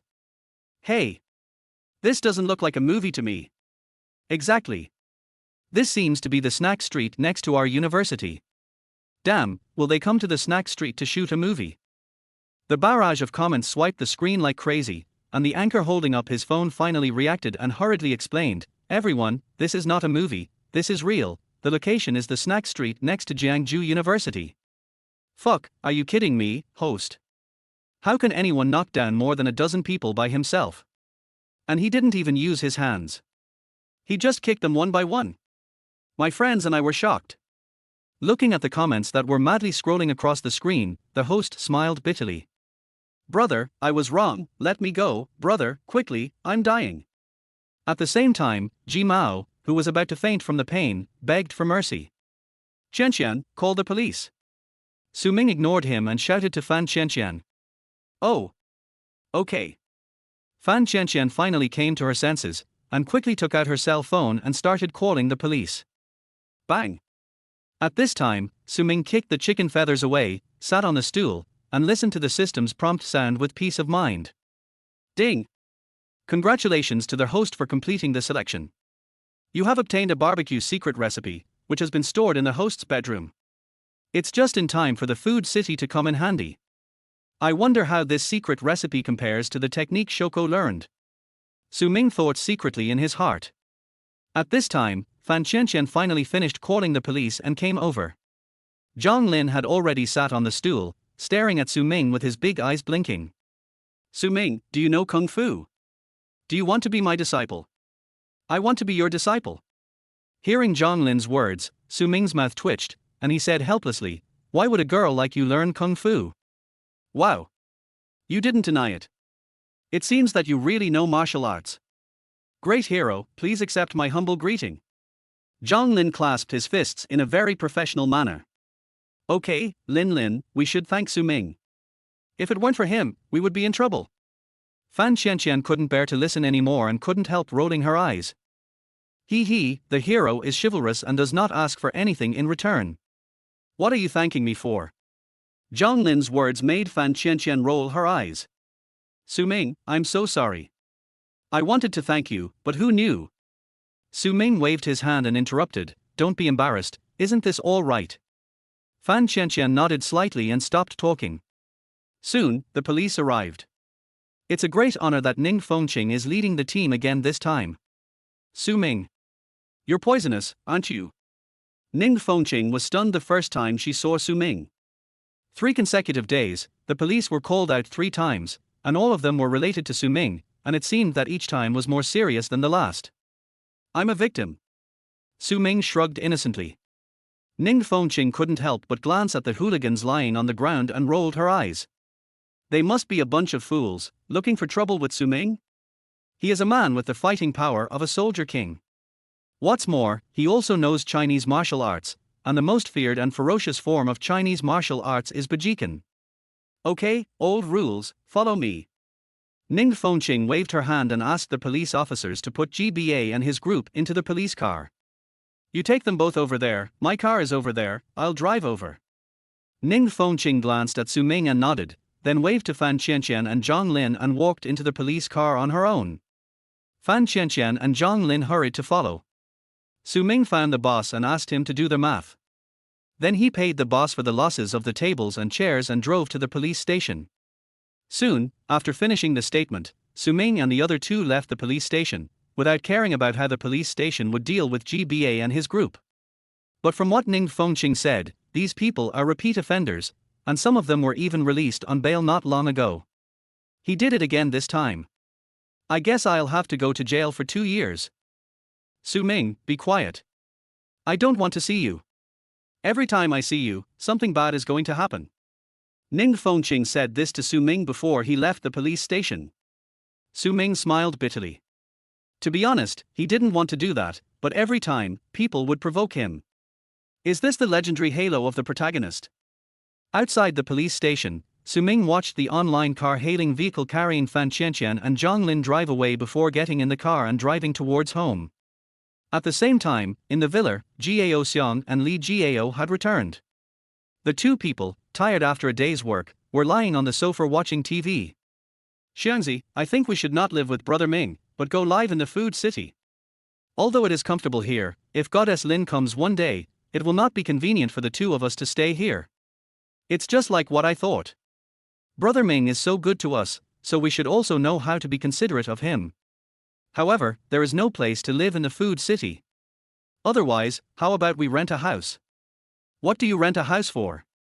At this time, Su Ming came back and couldn't help but feel puzzled when he heard Gao Xiang's words. Brother Ming. That's great. We have something to tell you. The 2 of them sat up quickly and expressed their thoughts. Su Ming frowned and thought for a while, then nodded and agreed with their idea, but said, you don't have to rent a house. I happen to have one nearby, and it has all the appliances and stuff. You 2 can just live there. As he spoke, Su Ming took out the key to Washi Water Pavilion. Damn it, Brother Ming, what other identity are you hiding from us? It seems like you haven't done anything in these years. Gao Xiang couldn't help it and looked at Su Ming with suspicion. Well, since you've discovered it, forget it. I won't pretend anymore and I'll be honest. I originally wanted to get along with you as an ordinary person. Stop. We understand. Before Su Ming could finish his words, he was ruthlessly interrupted by the two men. The two of them even grabbed the keys and left the villa overnight. Their actions simply shocked Su Ming. Chapter 25. I suspect you have bad intentions towards me. However, before the two had gone far, they were called back by Su Ming. Su Ming then went to the bedroom and gave Gao Xiong the barbecue secret recipe rewarded by the system before letting the two leave. After the two left, Su Ming watched TV for a while, then took a shower and went to sleep. The next day, Su Ming got up, washed up, went out, had a simple breakfast, came to the previous rental house, checked out, and moved some necessary things back to the villa. He was busy for the whole morning. He took out his cell phone and was about to ask Lin Yixue if she had eaten and if she wanted to join him when Fan Qianqian called him on WeChat again. Su Ming, have you eaten? Fan Qianqian's shy voice came from the other end of the phone. I was just about to go eat. What's wrong? You don't want to treat me to a meal, do you? Su Ming thought. Really? The next second, Fan Qianqian said in surprise, I caught up. I didn't eat either. Let's eat together. I'm really sorry that I messed up last night's treat. Can you give me another chance today? Okay. Where are you? I'll pick you up. Su Ming couldn't help but admire his own intelligence in his heart. I'll wait for you at the gate of Jiangju University. Okay, I'll be there in about 15 minutes. Yeah. Bye. Goodbye.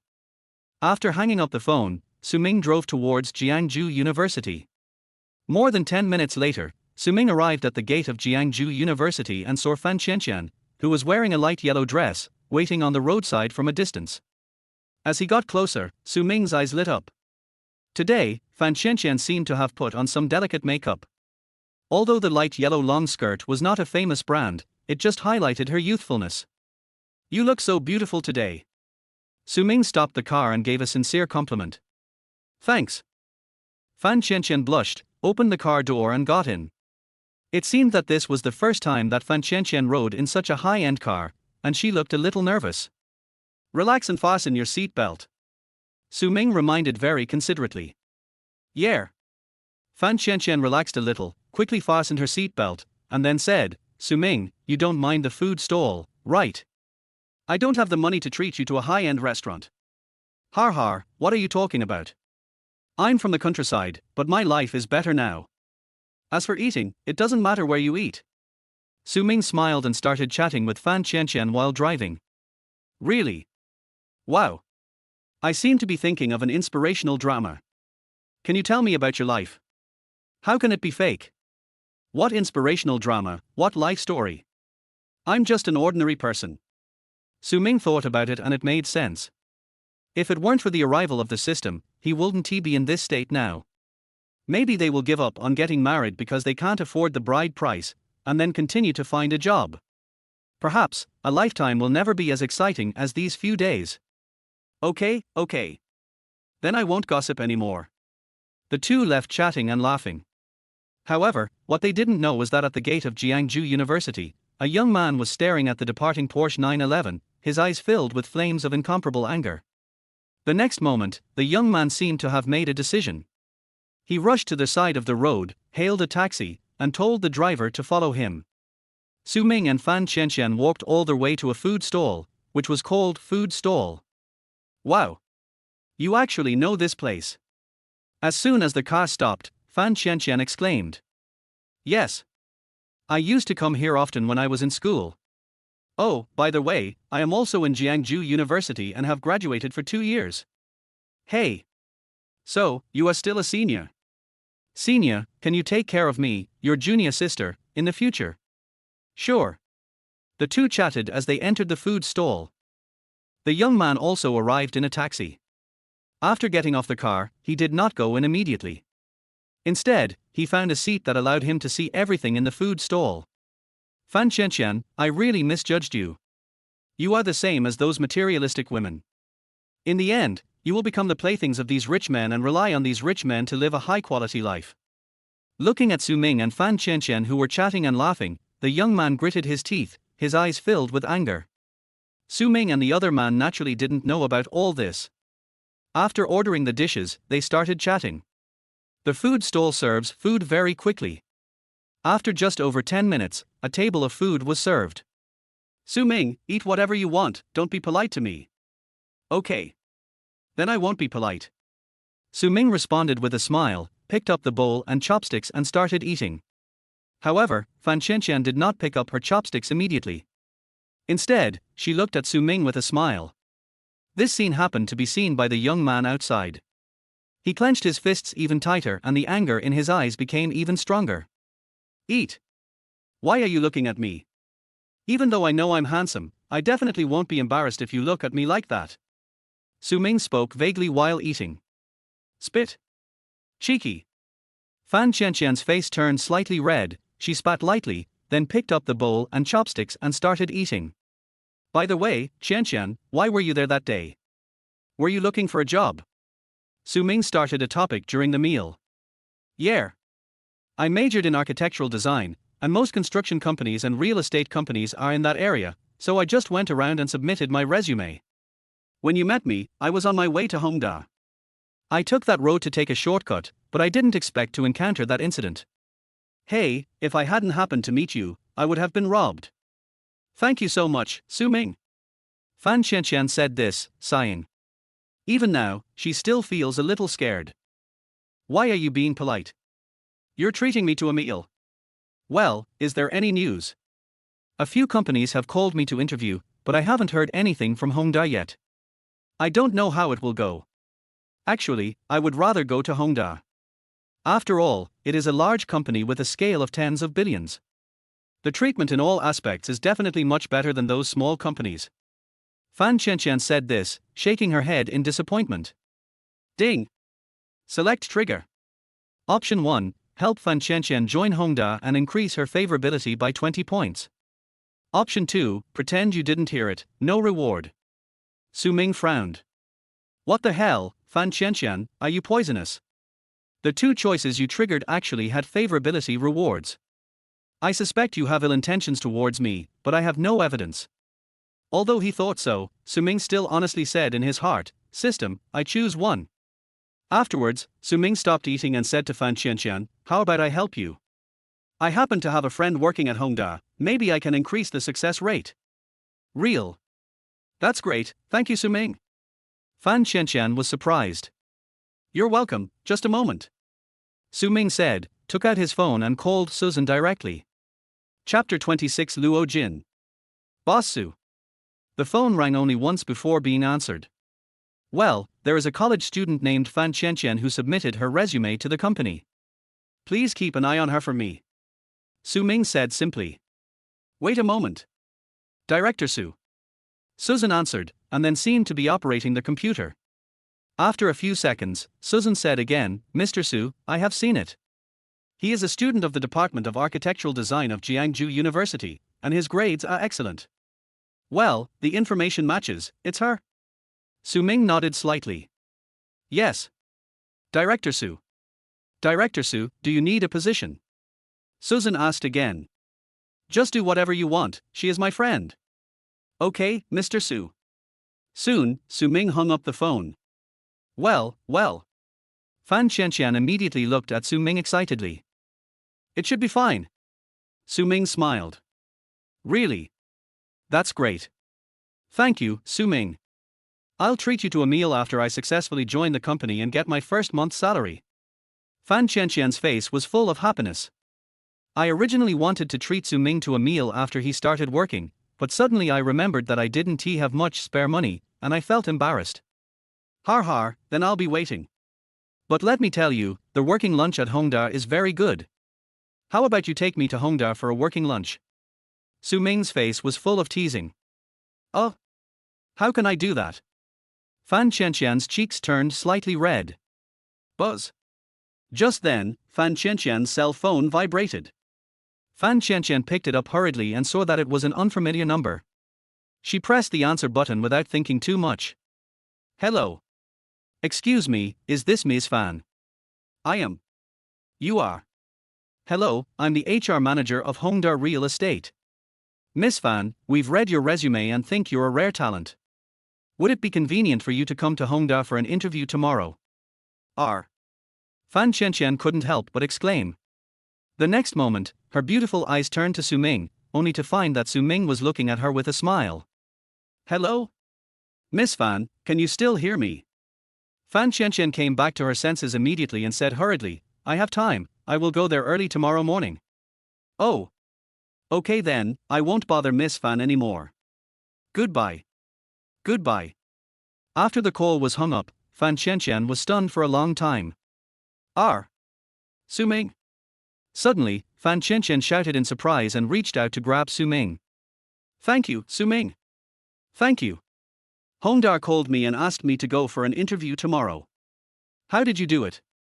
It's too fast. Ding. The selection is completed, and the reward is to increase Fan Qianqian's favorability by 20. Su Ming was stunned, listening to the system prompt sound, feeling Fan Qianqian's soft and boneless little hand, and felt secretly happy in his heart. HTC is a big company after all, and my friend has some skills in HTC. It's a small problem. So that's how it is.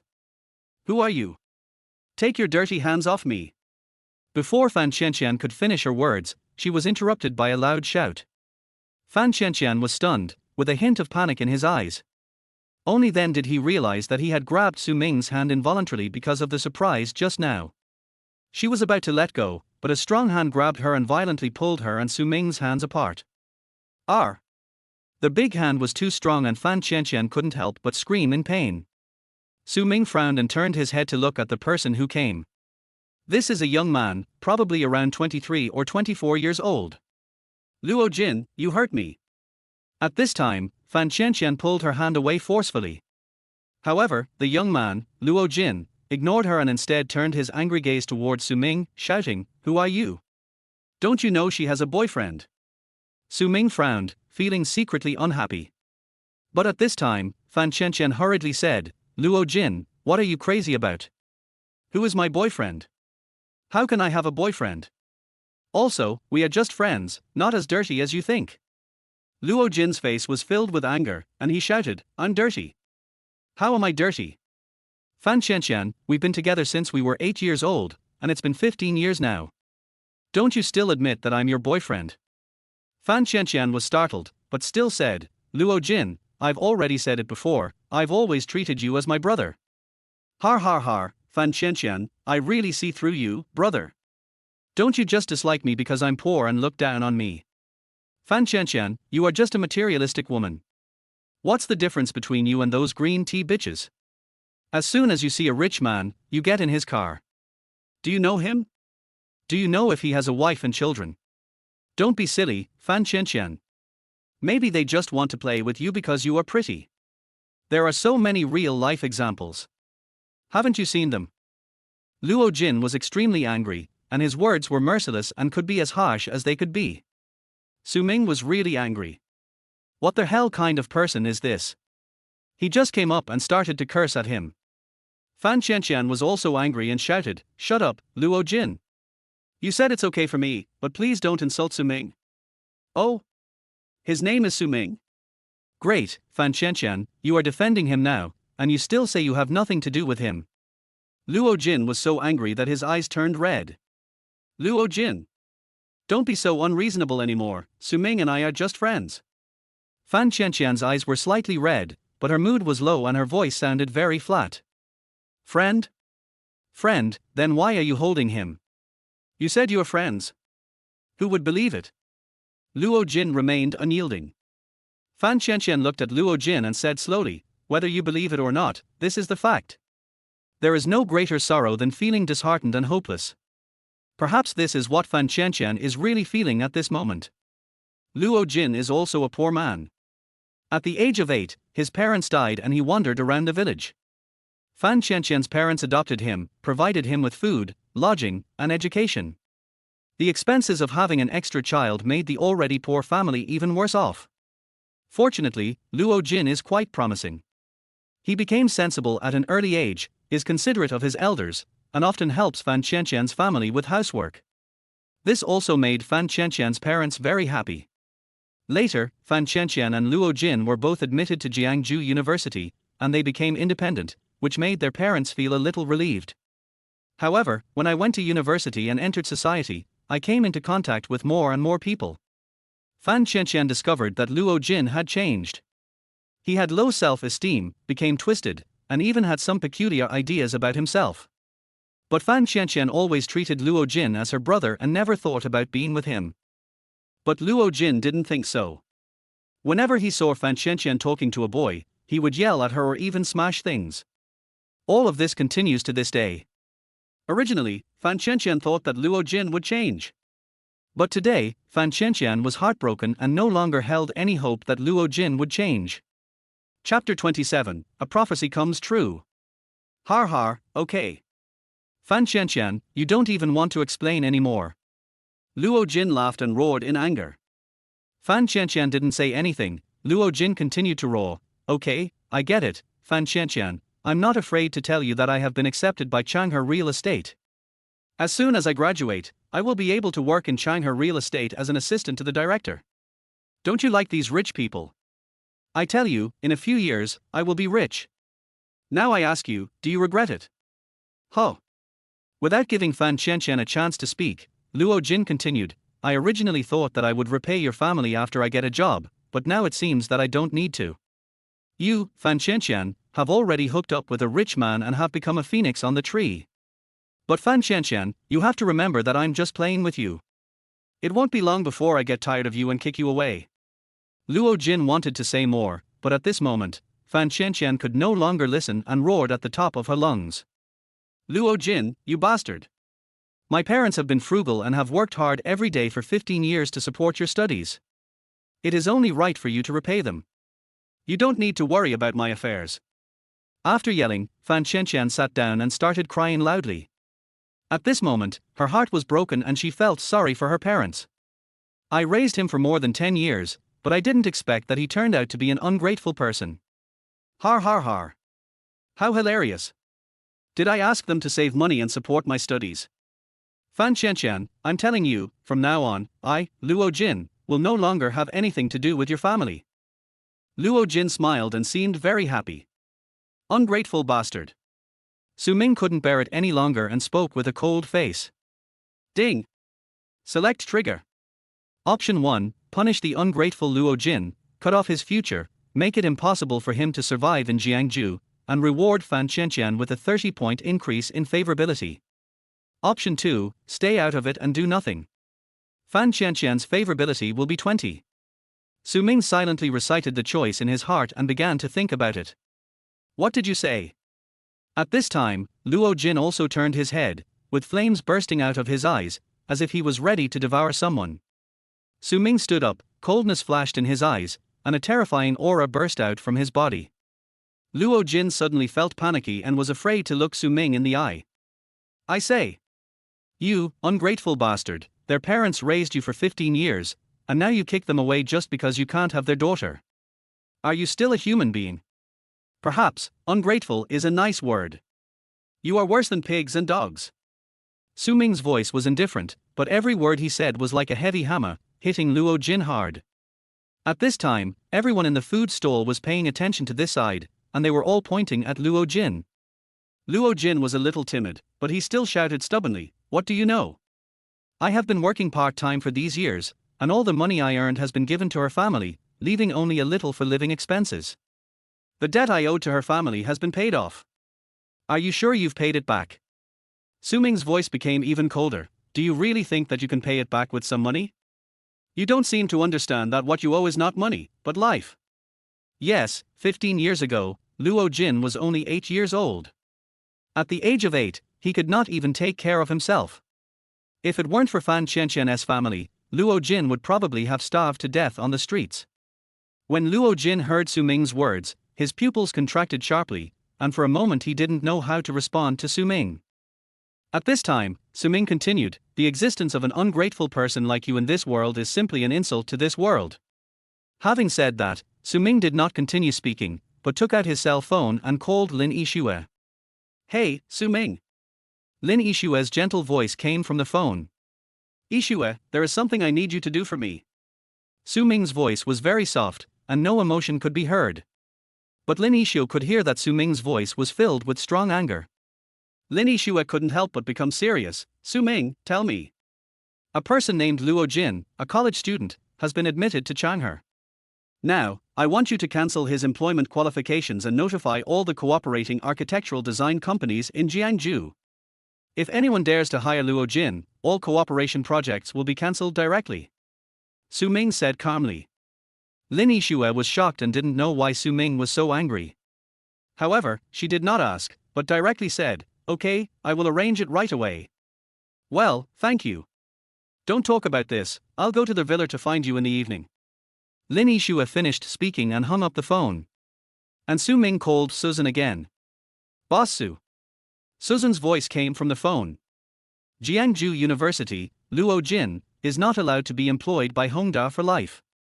Notice to all architectural design companies that we have cooperated with, big or small, that if anyone dares to employ Luo Jin, Hongda will cancel all cooperation with them." "Yes, Mr. Su." Susan carried out Su Ming's words unconditionally. After the two calls ended, Su Ming put down the phone, ignored Luo Jin, and sat down by himself. Luo Jin, on the other hand, felt panicked after hearing Su Ming's two calls. But after thinking about it, Luo Jin felt relieved again. How is it possible? Can one person have so much power? A long river, a grand one, can he command others with just a few words? That's not all. It sounds like they want to make it impossible for him to survive in Jiangsu. Stop joking, okay? There are big shots like that, but how could they eat at a food stall with Fan Qianqian? Just when Luo Jin finished comforting himself and was about to say something, his cell phone suddenly rang. Luo Jin took it out and saw that the note on it was Director Li. For some reason, Luo Jin suddenly felt panicked. But he still forced himself to remain calm and press the answer button. "Hello. Director Li, what's going on?" Luo Jin has tried his best to calm himself and make his tone sound natural. "Luo Jin, I'm sorry, your offer has been cancelled. We at Shanghai will not hire you again. Please look for other jobs." Director Li's voice came out. Luo Jin was stunned, but he quickly reacted. Just when he wanted to speak, the person on the other end had already hung up the phone. Why, how could this happen? Luo Jin murmured in disbelief, could this person really have such great power? A prophecy comes true. No, that's impossible, maybe there is another reason. Luo Jin flipped through the address book quickly. Dial. After a few seconds, the call was connected. Who? Hello.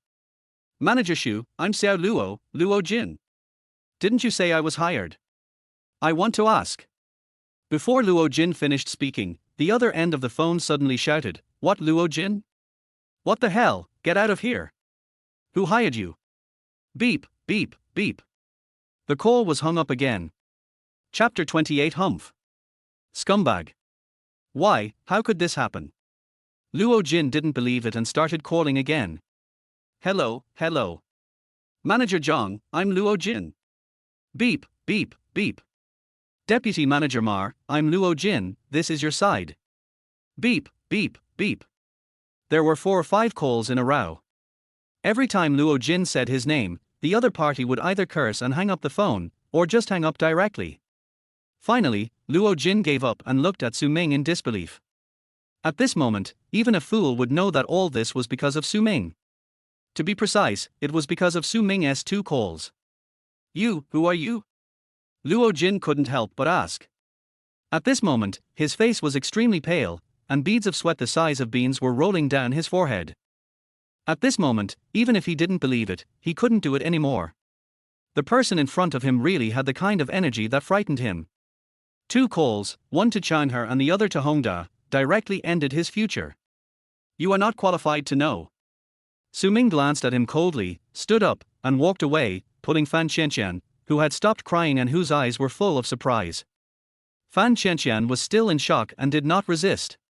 She just let Su Ming pull her. Ding! The selection is completed. The favorability of Fan Qianqian is increased by 30 points. The current favorability is 70, which has reached the level of admiration. You can be ready to seduce her at any time. Am I that kind of person? No need to remind me later. Su Ming cursed the system in his heart. This system was a bit dishonest. However, the system was arrogant and ignored him. Su Ming. At this time, Fan Qianqian suddenly shouted. Su Ming turned his head and immediately saw Fan Qianqian's blushing face and her eyes staring at his hands. Oh. Sorry. Let's go. Su Ming quickly let go. Fan Qianqian nodded, but for some reason, she felt a sense of loss in her heart. Wait a minute. Suddenly, Luo Jin's voice rang out. The next moment, Luo Jin strode over and knelt in front of Su Ming with a bang. Su Ming. President Su. I'm sorry, please forgive me. I didn't recognize the great man. Please be magnanimous and forgive me, please. Luo Jin pleaded anxiously. Let's go. Su Ming didn't even think of looking at him any longer. He turned around and continued walking out of the food stall. Fan Qianqian paused, but ultimately had no intention of staying and prepared to follow Su Ming away. But Luo Jin suddenly lay down and grabbed her ankles. What are you doing? Let go. Fan Qianqian was startled and tried to break free, but Luo Jin held her too tightly and she couldn't get away for a while. Qianqian, I'm sorry, I apologize, I know I was wrong. I am not a human, I will definitely repay your family. Qianqian, don't you always treat me as your brother? I beg you, please help me. I kowtow to you. As Luo Jin spoke, he actually kowtowed. Fan Qianqian was panicking, not knowing what to do for a moment. In the final analysis, she was still too soft-hearted. Open. Suddenly, Su Ming's cold voice sounded. Luo Jin paused while he kowtowed and quickly let go of his hand. This kind of person doesn't deserve sympathy, let's go. Fan Qianqian looked at Su Ming's leaving back, gritted her teeth, glanced at Luo Jin coldly, turned around and followed him. Luo Jin was stunned and lay on the ground. He knew that he was finished, everything was over for him. There is no place for him to stand in the entire Jiangsu anymore. Of course, he can also choose to leave or work in other industries. But his job application information has probably been published on the internet.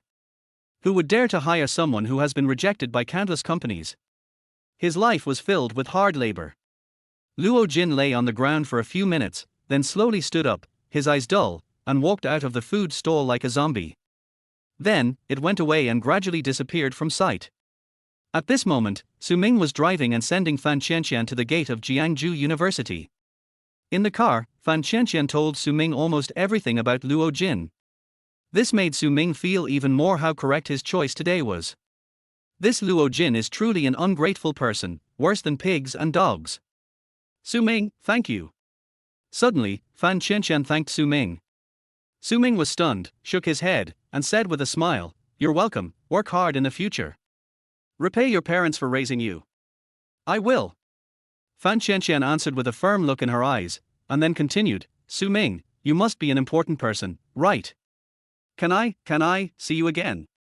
Su Ming was stunned and looked at Fan Qianqian with some amusement. "You have both the phone number and WeChat, don't you?" A light flashed across Fan Qianqian's eyes and she nodded heavily. "Really, so simple?" Su Ming looked at Fan Qianqian's back as she jumped away and couldn't help but sigh. Time passed quickly, and Su Ming returned to their villa after parting with Fan Qianqian. 5:30. "Master, we have guests." The voice of the smart butler suddenly sounded in Su Ming's ears. "Open the door." Su Ming sat up from the sofa. He knew without thinking that Lin Yixue had come. When Su Ming stood up, he saw Lin Yixue coming towards him with a sweet smile on her face. Lin Yixue came closer, opened her arms and embraced Su Ming in his arms. Before Su Ming could react, Lin Yixue gently pecked him on the face. Just when Su Ming was about to counterattack, Lin Yixue suddenly asked, "What happened today?" Su Ming gave up the idea of counterattack and pulled Lin Yixue to sit down. Then, I told her everything that happened today. After hearing this, Lin Yixue frowned, seeming a little unhappy. Su Ming didn't know what was going on, and suddenly felt a little flustered. "Okay Su Ming, you actually ate with another girl behind my back? Do you despise me? Do you think I'm too old?" Lin Yixue frowned slightly, like an angry little female cat. "Oh. This." Su Ming was confused and stammered, not knowing how to explain. "I originally wanted to say that Fan Qianqian and I have nothing to do with each other, but suddenly I remembered that the system has been rewarding favorability, and something might happen sooner or later. Humph, scumbag. Look, Lin Yixuo spoke again and cursed angrily. Yixue, listen to me. Just as Su Ming was preparing his words and was about to speak, Lin Yixue suddenly launched an attack and her red lips fell on Su Ming's lips. Su Ming's eyes widened, but soon closed, entering a stage of enjoyment. A few minutes passed, and just as Su Ming was about to take a step further, Lin Yixue suddenly stood up and pushed him away. Su Ming was dumbfounded. What does this mean? It's very uncomfortable, okay? At this moment, Lin Yixue's pretty face flushed, and she suddenly said, Humph. This is my punishment for you. Is it that serious? Aren't you feeling uncomfortable? Su Ming rolled his eyes. None of your business, bad guy. I want to go swimming. Lin Yixue spat, then turned and headed towards the swimming pool outside the villa. Swim. Wait, I haven't tried my own pool yet either, let's do it together. No. You are not allowed to come over here. That's not up to you. Su Ming turned into a gust of wind and chased after him. Chapter 29. Dad, calm down. Villa number 1 of Yinshangyuefu. In the swimming pool, Su Ming turned into a mad demon. Unfortunately, with Lin Yixue's insistence, the two did not go beyond the scope. Quite a pity. About an hour later, the two finally got up from the swimming pool. Yixue, you are so unkind. I feel so uncomfortable when you do this. Su Ming kept reciting the meditation technique in his heart to calm his restless mood. Humph, who told you to date a little girl behind my back? This is your punishment. Lin Yixue snorted coldly and arrogantly. Why? Su Ming sighed helplessly. Women are really vengeful creatures. At a certain moment, Su Ming really wanted to say that Fan Qianqian was already on the verge of being conquered, and as long as she tried harder, she could conquer her completely. But he felt that if he really said that, he might be killed by Lin Yixue, so he had to endure it in the end. But it's strange, what's wrong with this dog system? Why does it keep rewarding favorability when it comes to Fan Qianqian? Can't it give something tangible? For example, money or something. If I come again in the future, who knows how many girls will be attracted to me? Should I start a harem? That would be fun, but it would be difficult if the truth came out. Why? Thinking of this, Su Ming sighed heavily again and left the swimming pool on his own. He wouldn't be angry, would he? Lin Yixue looked at Su Ming, and a hint of anxiety suddenly flashed across her pretty face. After thinking about it, Lin Yixue stood up and hurried to the living room. At this time, Su Ming was sitting on the sofa smoking. Lin Yixue came over, leaned gently against Su Ming, and said softly, Su Ming, don't be angry, I didn't mean to tease you, but now, it's not possible. Oh. It's okay. Su Ming was a little confused, but he still reached out and hugged Lin Yixue. All right. Smile a little. Actually, I'm not angry. Even if you really had something with that young lady, I wouldn't be angry. Lin Yixue's sudden words stunned Su Ming. What do you mean? This is a bit strong, so open-minded. Then the harem plan is not. Lin Yixue pouted, it's just what it says. Su Ming, even if you don't tell me, I know that you people have transcended the mundane boundaries. The mundane rules can't restrict you at all. Am I right? Su Ming was confused. What? Us? Who are we? Snort. Lin Yixue wrinkled her nose and said, of course it's you, the heirs of traditional Chinese martial arts. Are you still pretending to be me? I saw the fight between you and Ning Fengqing that day. Others may not be able to see it, but I know that what you did was not a free fight or a fighting match. It was a Chinese martial arts duel, right? Su Ming finally understood. Perhaps Lin Yixue knew something. However, at this moment, Su Ming could not act as if he knew nothing. He could only pretend. Okay. Since you have guessed it, I won't hide it from you. Yes, we did use Chinese martial arts when we fought that day. I knew it. Lin Yixue laughed proudly. Okay, I know you guys don't care about the worldly perspective, but Su Ming.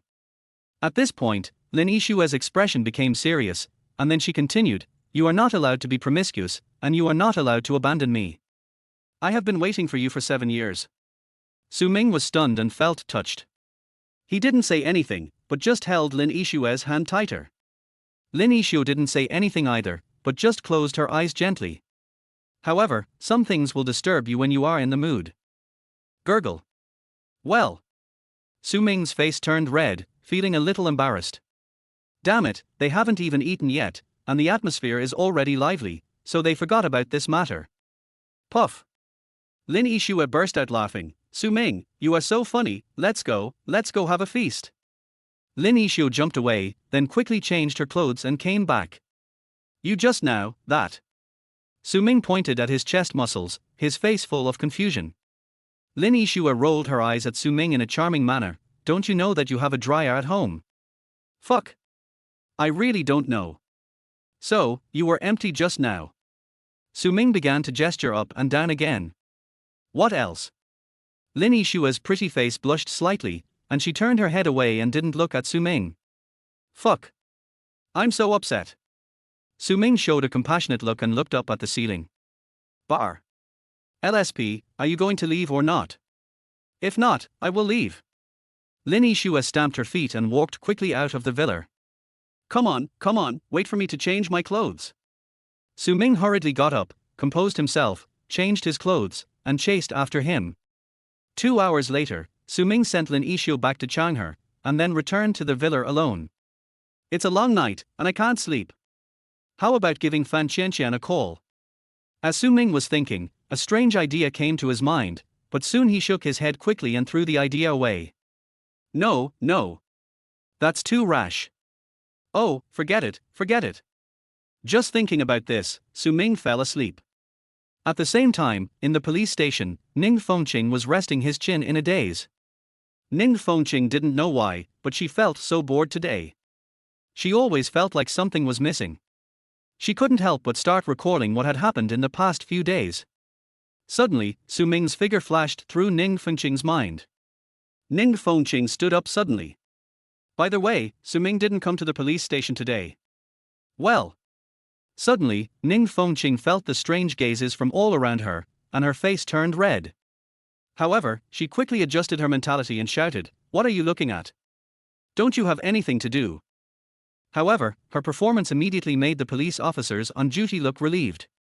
Ning Fengqing's brows were furrowed into a shape of a, and she felt like she was being offended. But she didn't say anything else. She took her cell phone and quickly walked out of the office area, came to the outside of the police station, and dialed a number. What's up? A majestic voice came from the other end of the phone. Ning Fengqing rolled her eyes and said, "Dad, I want to tell you something, calm down." Explain. The majestic voice was brief. Call. Ning Fengqing exhaled slightly, and then said, "The successor of Barji came out, I fought with him." Beep. There was a busy tone on the phone, obviously the call was hung up. Ning Fengqing rolled her eyes again and muttered, "It's like this again." The phone broke again, right. At the same time, in the distant Magic City, a middle-aged man and a young man wearing loose martial arts uniforms were standing on a huge arena. The middle-aged man was holding a crushed mobile phone in his hand. Chapter 30 Collecting Property Fees? Dad, what's wrong with you? Is this my little sister calling? The young man looked at the middle-aged man and couldn't help asking. The middle-aged man nodded slightly, threw the crushed phone aside, and then said, "Call back." The young man was stunned. What's going on? Why does his father's voice seem to be trembling? With doubts, the young man dialed Ning Fengqing's number, but he didn't dare to hand over the phone. Instead, he turned on the speakerphone. At this time, in Jiangju City, Ning Fengqing pressed the answer button. Are you sure? Only 3 words came from the other side. No doubt about it. The Iron Mountain leaning back elbow. I couldn't handle his first move. If I hadn't called for a stop in time, I would have died after that elbow. Ning Fengqing couldn't help but feel a little scared when she thought of Su Ming's elbow to their heart. There was silence on the other side, but then an angry roar sounded. What? Who is that bastard? Wait for me, little sister. I'll be there soon. Let me find him and I'll skin him alive. Bang. Dad, you sneak attack. However, only a muffled sound and the young man's unwilling roar came from the phone. Ning Fengqing shook his head helplessly. Neither his father nor his brother was a normal person. What's his name? Is his family clean? Do you know where his master came from? Ning Fengqing's father's voice came again. Ning Fengqing replied again, Su Ming, his background is clean, as for his master, there is no clue at all. That's normal. The successor of Barji has always been very mysterious. In the Magic City, the young man came over and after listening for a while, he looked thoughtful. At this time, Ning Fengqing said again, Dad. I think our family has a chance this time. There was silence on the other end of the phone for a while before he said, You mean, use foreign aid? Let me think about it.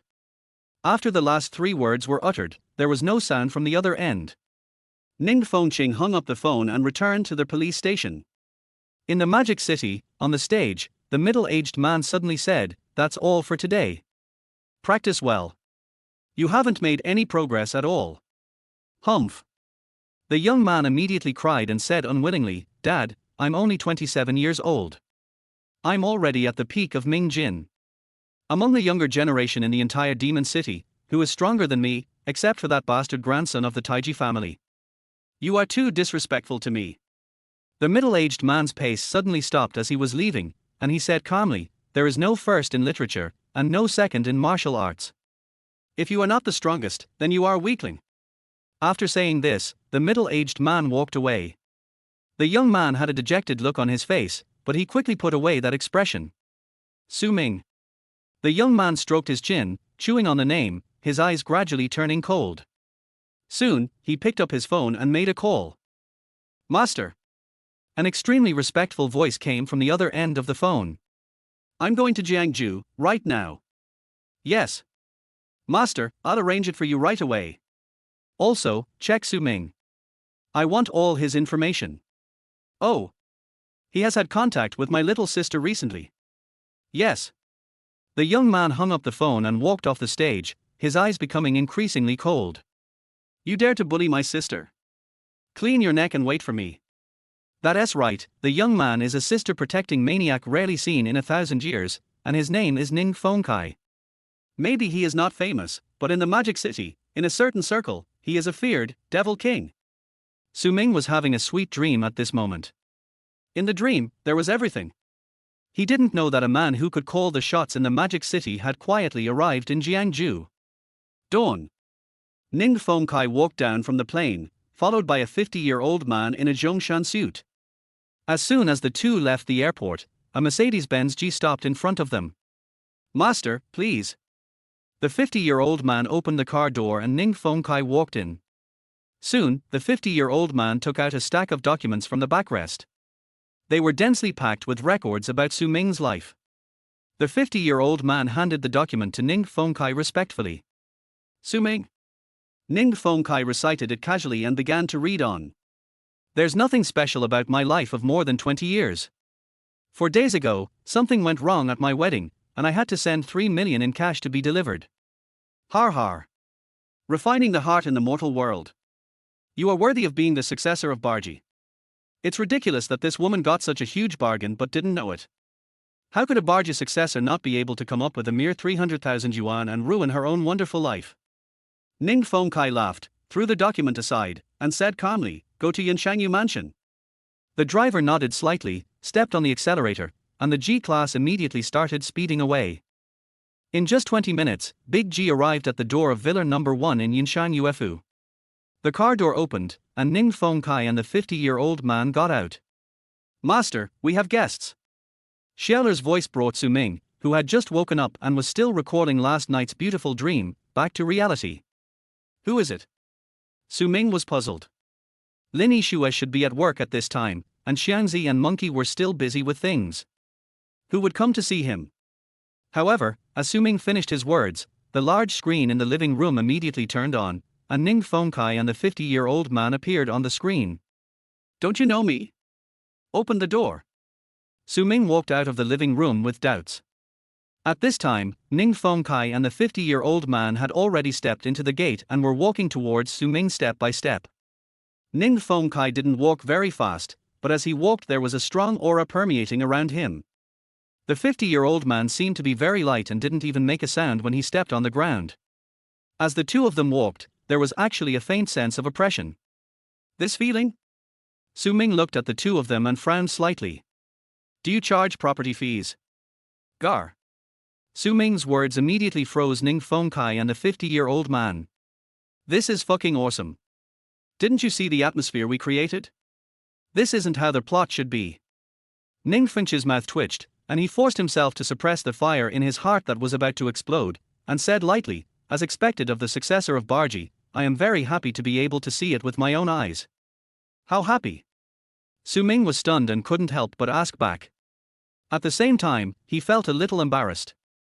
It turned out that he was not collecting property fees. Gar.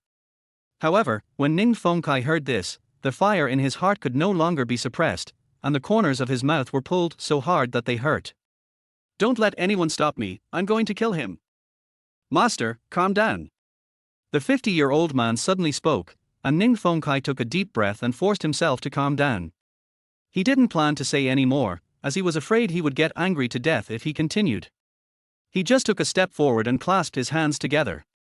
Xingyi? Ning Fengkai? Xingyi? Ning Fengkai?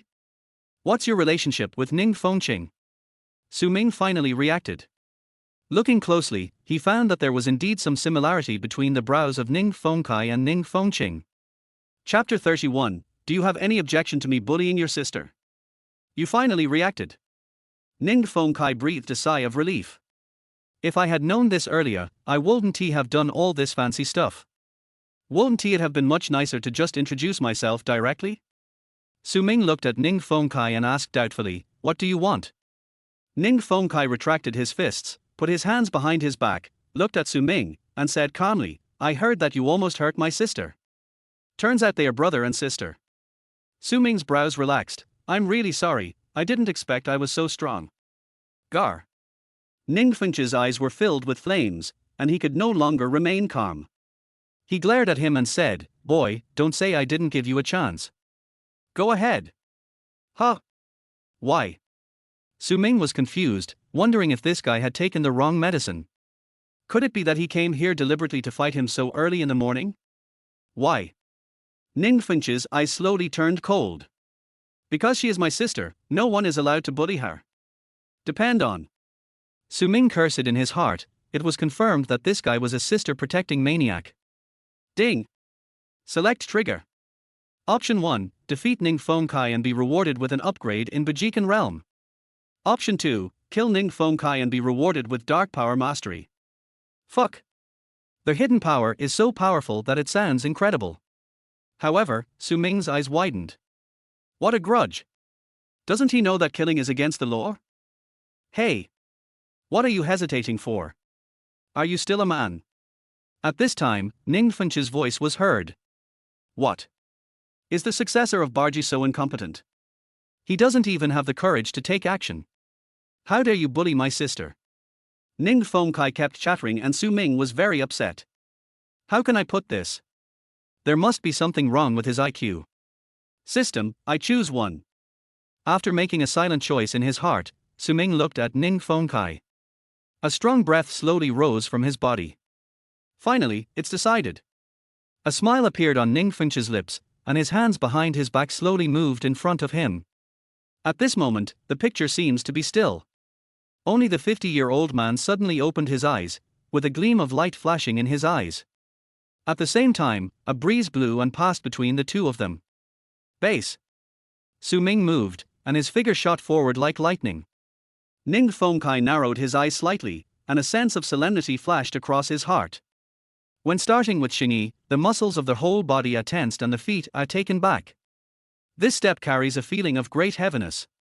At this moment, Ning Fengkai was like a pine tree, standing tall and unfallen. At this time, Su Ming also came close to Ning Fengkai and punched out with the simplest straight punch in Bajikan. Ning Fengkai twisted his waist slightly, raised his hand, changed his fist into a palm, and chopped out with one palm. Bang! When the fists and palms collided, the air vibrated noticeably, and there was even a faint ripple that spread out. Ning Finch's eyes narrowed and he quickly retreated. Nothing else. Because at this moment, he could feel an extremely terrifying force erupting. If he did not step back to relieve the force, he would probably become unstable. However, Su Ming had no intention of letting him go and pursued him while he was victorious. As he took a step, his body leaped high into the air and he swept his foot. As expected of Barji, Ning Fengkai praised secretly, and a strong fighting spirit rose in his body. Facing Su Ming's sweeping kick, Ning Fengkai had no intention of dodging at all. I saw him jump slightly, support himself with one hand, and sweep his leg from bottom to top. Bang! This time, the two legs intersected with a muffled sound, and the air exploded directly. Su Ming landed on the ground, touched the ground with his toes, and immediately rushed forward again. Ning Fengkai, with the help of the power of this kick, stood up again. Facing the attacking Su Ming, Ning Fengkai drew his hands in front of him and then turned his palms into fists. Collapse! With a loud shout in his heart, Ning Fengkai punched out. Xingyi Benquan is a very explosive move in Xingyiquan. Su Ming's eyes flashed, and he obviously saw the unusualness of this attack. Not daring to be arrogant, he gathered all his strength and threw a punch. Bang! The two fists collided and two figures retreated at the same time. Ning Fengkai retreated more than 10 steps before stopping. What a powerful force! Ning Fengkai was secretly shocked. Su Ming only retreated 3 steps, a hint of doubt flashed through his mind. This Ning Fengkai is not very strong. I haven't even unleashed my full strength yet.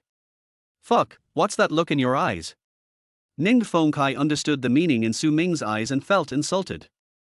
He took a step and came galloping. Forget it, I'm too lazy to play with you. Su Ming thought to himself, took a step forward, and rushed forward like a cheater. Tishenkao. He unleashed powerful moves of Bajikan and charged directly towards Ning Fengkai. A look of surprise flashed across the eyes of the 50-year-old man, his legs suddenly bent, and all the muscles in his body were completely tensed. Ning Fengkai's eyes were solemn. At this moment, a sense of fear suddenly arose in his heart. Years of combat experience told him that this move must not be taken head-on. However, Su Ming's speed was too fast and he had no time to react. Helplessly, Ning Fengkai had to take it head-on, punching out with both fists, all the strength in his body already gathered together. As Ning Fengkai's 2 fists blasted out, a dull cannon sound was heard in the air. Cannon fist! Boom! The two collided and something strange happened. Ning Fengkai's body was thrown out uncontrollably, and the terrifying force made it impossible for him to adjust his body. Bajikan is so terrifying. Being in the air, Ning Fengkai was terrified. After all, I am a top-level Ming Jin expert. Killing a cow with 1 punch is not a problem, right? But now, I was actually knocked away by a single blow. Not only that, he even felt that Su Ming had not yet used his full strength. How the hell is this powerful? Bang! Ning Fengkai fell several meters away, then flipped over and stood up. And Su Ming rushed over again. Ning Fengkai's eyes twitched. This guy is so unreasonable, isn't he?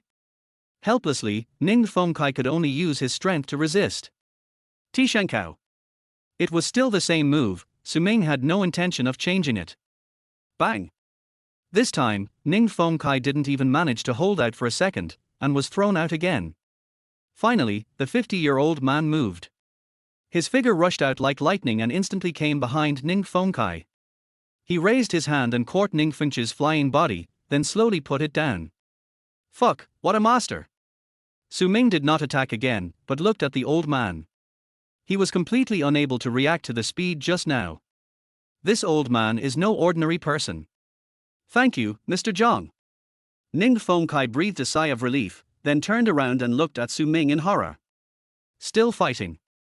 Su Ming looked at Ning Fengkai, then said calmly, "Is it okay for you to bully your sister?" Son of a bitch! Ning Fengkai's heart was filled with anger, but he couldn't utter a word. This is so infuriating. I ran all the way from Shanghai to Jiangsu just to get revenge for my sister, but I am no match for her. Ding! Congratulations to their host, the option is completed, and the reward is the Bajikan realm upgrade. Chapter 32 Billion. Boom! As the system prompt sounded, Su Ming suddenly felt like a thunderbolt exploding in his mind. An extremely huge memory broke into my mind. Pictures flashed through his mind, and Su Ming once again experienced the feeling when he first acquired Bajikan. But this time, it's different. Because, as those images flashed by one after another, Su Ming felt that there was a mysterious power flowing between his muscles and bones. This power seems to be buried very deeply, but it can be mobilized at will. Dark power. Su Ming murmured in confusion. He knew a little about Chinese martial arts, but he was not clear about the realm of Chinese martial arts. However, this mysterious power is really somewhat similar to the dark energy described in novels. Who cares? I've gotten stronger anyway. Brother, at your age, I didn't expect you to have such accomplishments. Among the younger generation, perhaps no one can be your rival. At this time, the 50-year-old man who came with Ning Fengkai suddenly spoke. The old man's voice was dull and calm, and no one could tell whether he was sad or happy. Thank you for the compliment, old man. Su Ming replied politely. Mr. Zhang, please don't encourage others to be more ambitious and destroy your own prestige, okay? It's just that I don't want to kill him, otherwise, it's hard to say who will win or lose. Ning Fengchai's voice rang out. Elder Zhang shook his head helplessly. Master, you are indeed experienced in killing, but if young friend Su Ming attacks with all his strength, I'm afraid you won't be able to withstand a single blow. What? How is this possible? Ning Fengkai widened his eyes in disbelief. Mr. Zhang smiled bitterly, as if he was lost in reminiscence. After a long while, he finally spoke. Back then, I fought with the last barge's successor. I was just beginning to enter the dark energy, while he was only at the peak of the bright energy. What do you think the final result would be? How? Ning Fengkai asked hurriedly. At the same time, he already had some guesses in his mind, but he felt it was impossible. Visible power beats hidden power. This is impossible. However, what Mr. Zhang said afterwards forced Ning Fengkai to accept an extremely cruel fact. Zhang Lao sighed and said, I can't even handle one move. No way. Mr. Zhang, are you kidding me? Ning Fengchai's face was full of disbelief. Mr. Zhang didn't say anything, but just shook his head slightly. Now, Ning Fengkai had no choice but to believe it. Su Ming listened to the conversation between the two and shrugged indifferently. He didn't understand anyway. But now he is certain that the mysterious power in his body is the dark energy. Hey! Little sister, why are you here? Just as Ning Fengkai was astonished, a beautiful figure caught his eye. Su Ming looked up and saw Ning Fengchai, dressed in casual clothes, walking in from the front door. Zhang Lao turned around, bowed slightly to Ning Fengchai, and called out respectfully, Miss. Ning Fengchai smiled at Zhang Lao, then cast her eyes on Ning Fengkai. After a casual glance, she said calmly, It's an ugly loss, isn't it? Ning Fengkai twitched his lips and said angrily, Hey! Can you give me some face? There are outsiders here. You still have face. How come I don't know? Ning Fengchai asked in confusion, then ignored the old man who was about to go berserk and walked straight towards Su Ming. Su Ming, let me introduce you to my useless brother, Ning Fengkai. I think you guys know him. When Ning Fengkai heard this introduction, the corners of his mouth twitched wildly. The person next to him is Mr. Zhang. I apologize for my worthless brother trespassing into your home without permission. I'm sorry.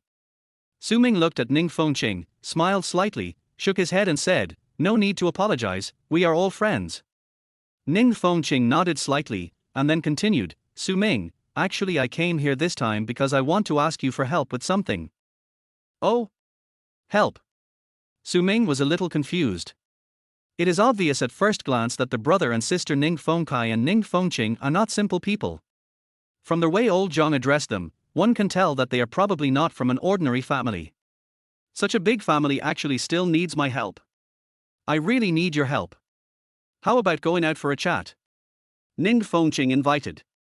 That's fine. Su Ming agreed without giving it much thought.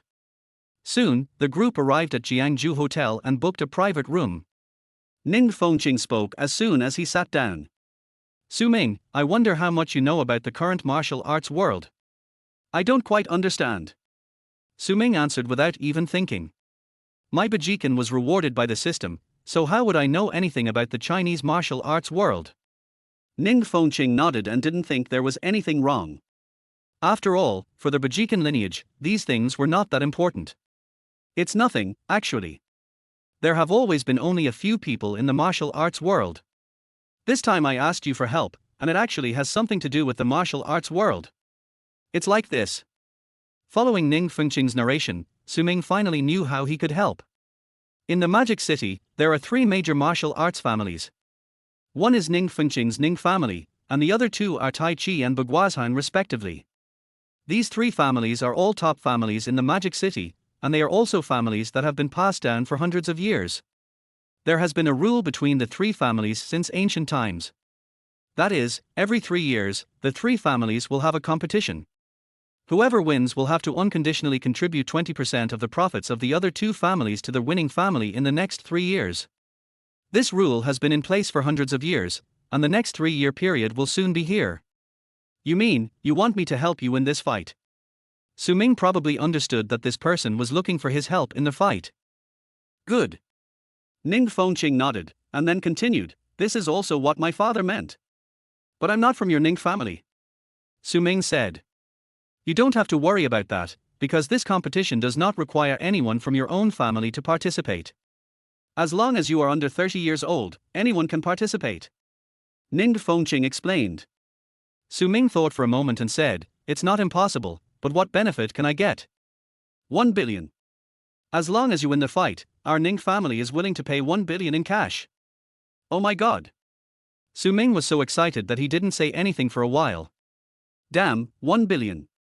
Although he had previously acquired 30% of Hongda's shares, worth 3 billion, that was an asset, not capital. Ming did not speak. Ning Fengqing frowned and said again, Ming, if you think it is too little, we can talk about it again. That's not the case. Just let me know when the time comes. Just consider it as a favor to a friend. Ming said hurriedly. Ning Fengqing's brows relaxed and a relaxed smile appeared on her face. Then thank you in advance. You are welcome. After the business was over, the food was served and the matter was not mentioned again.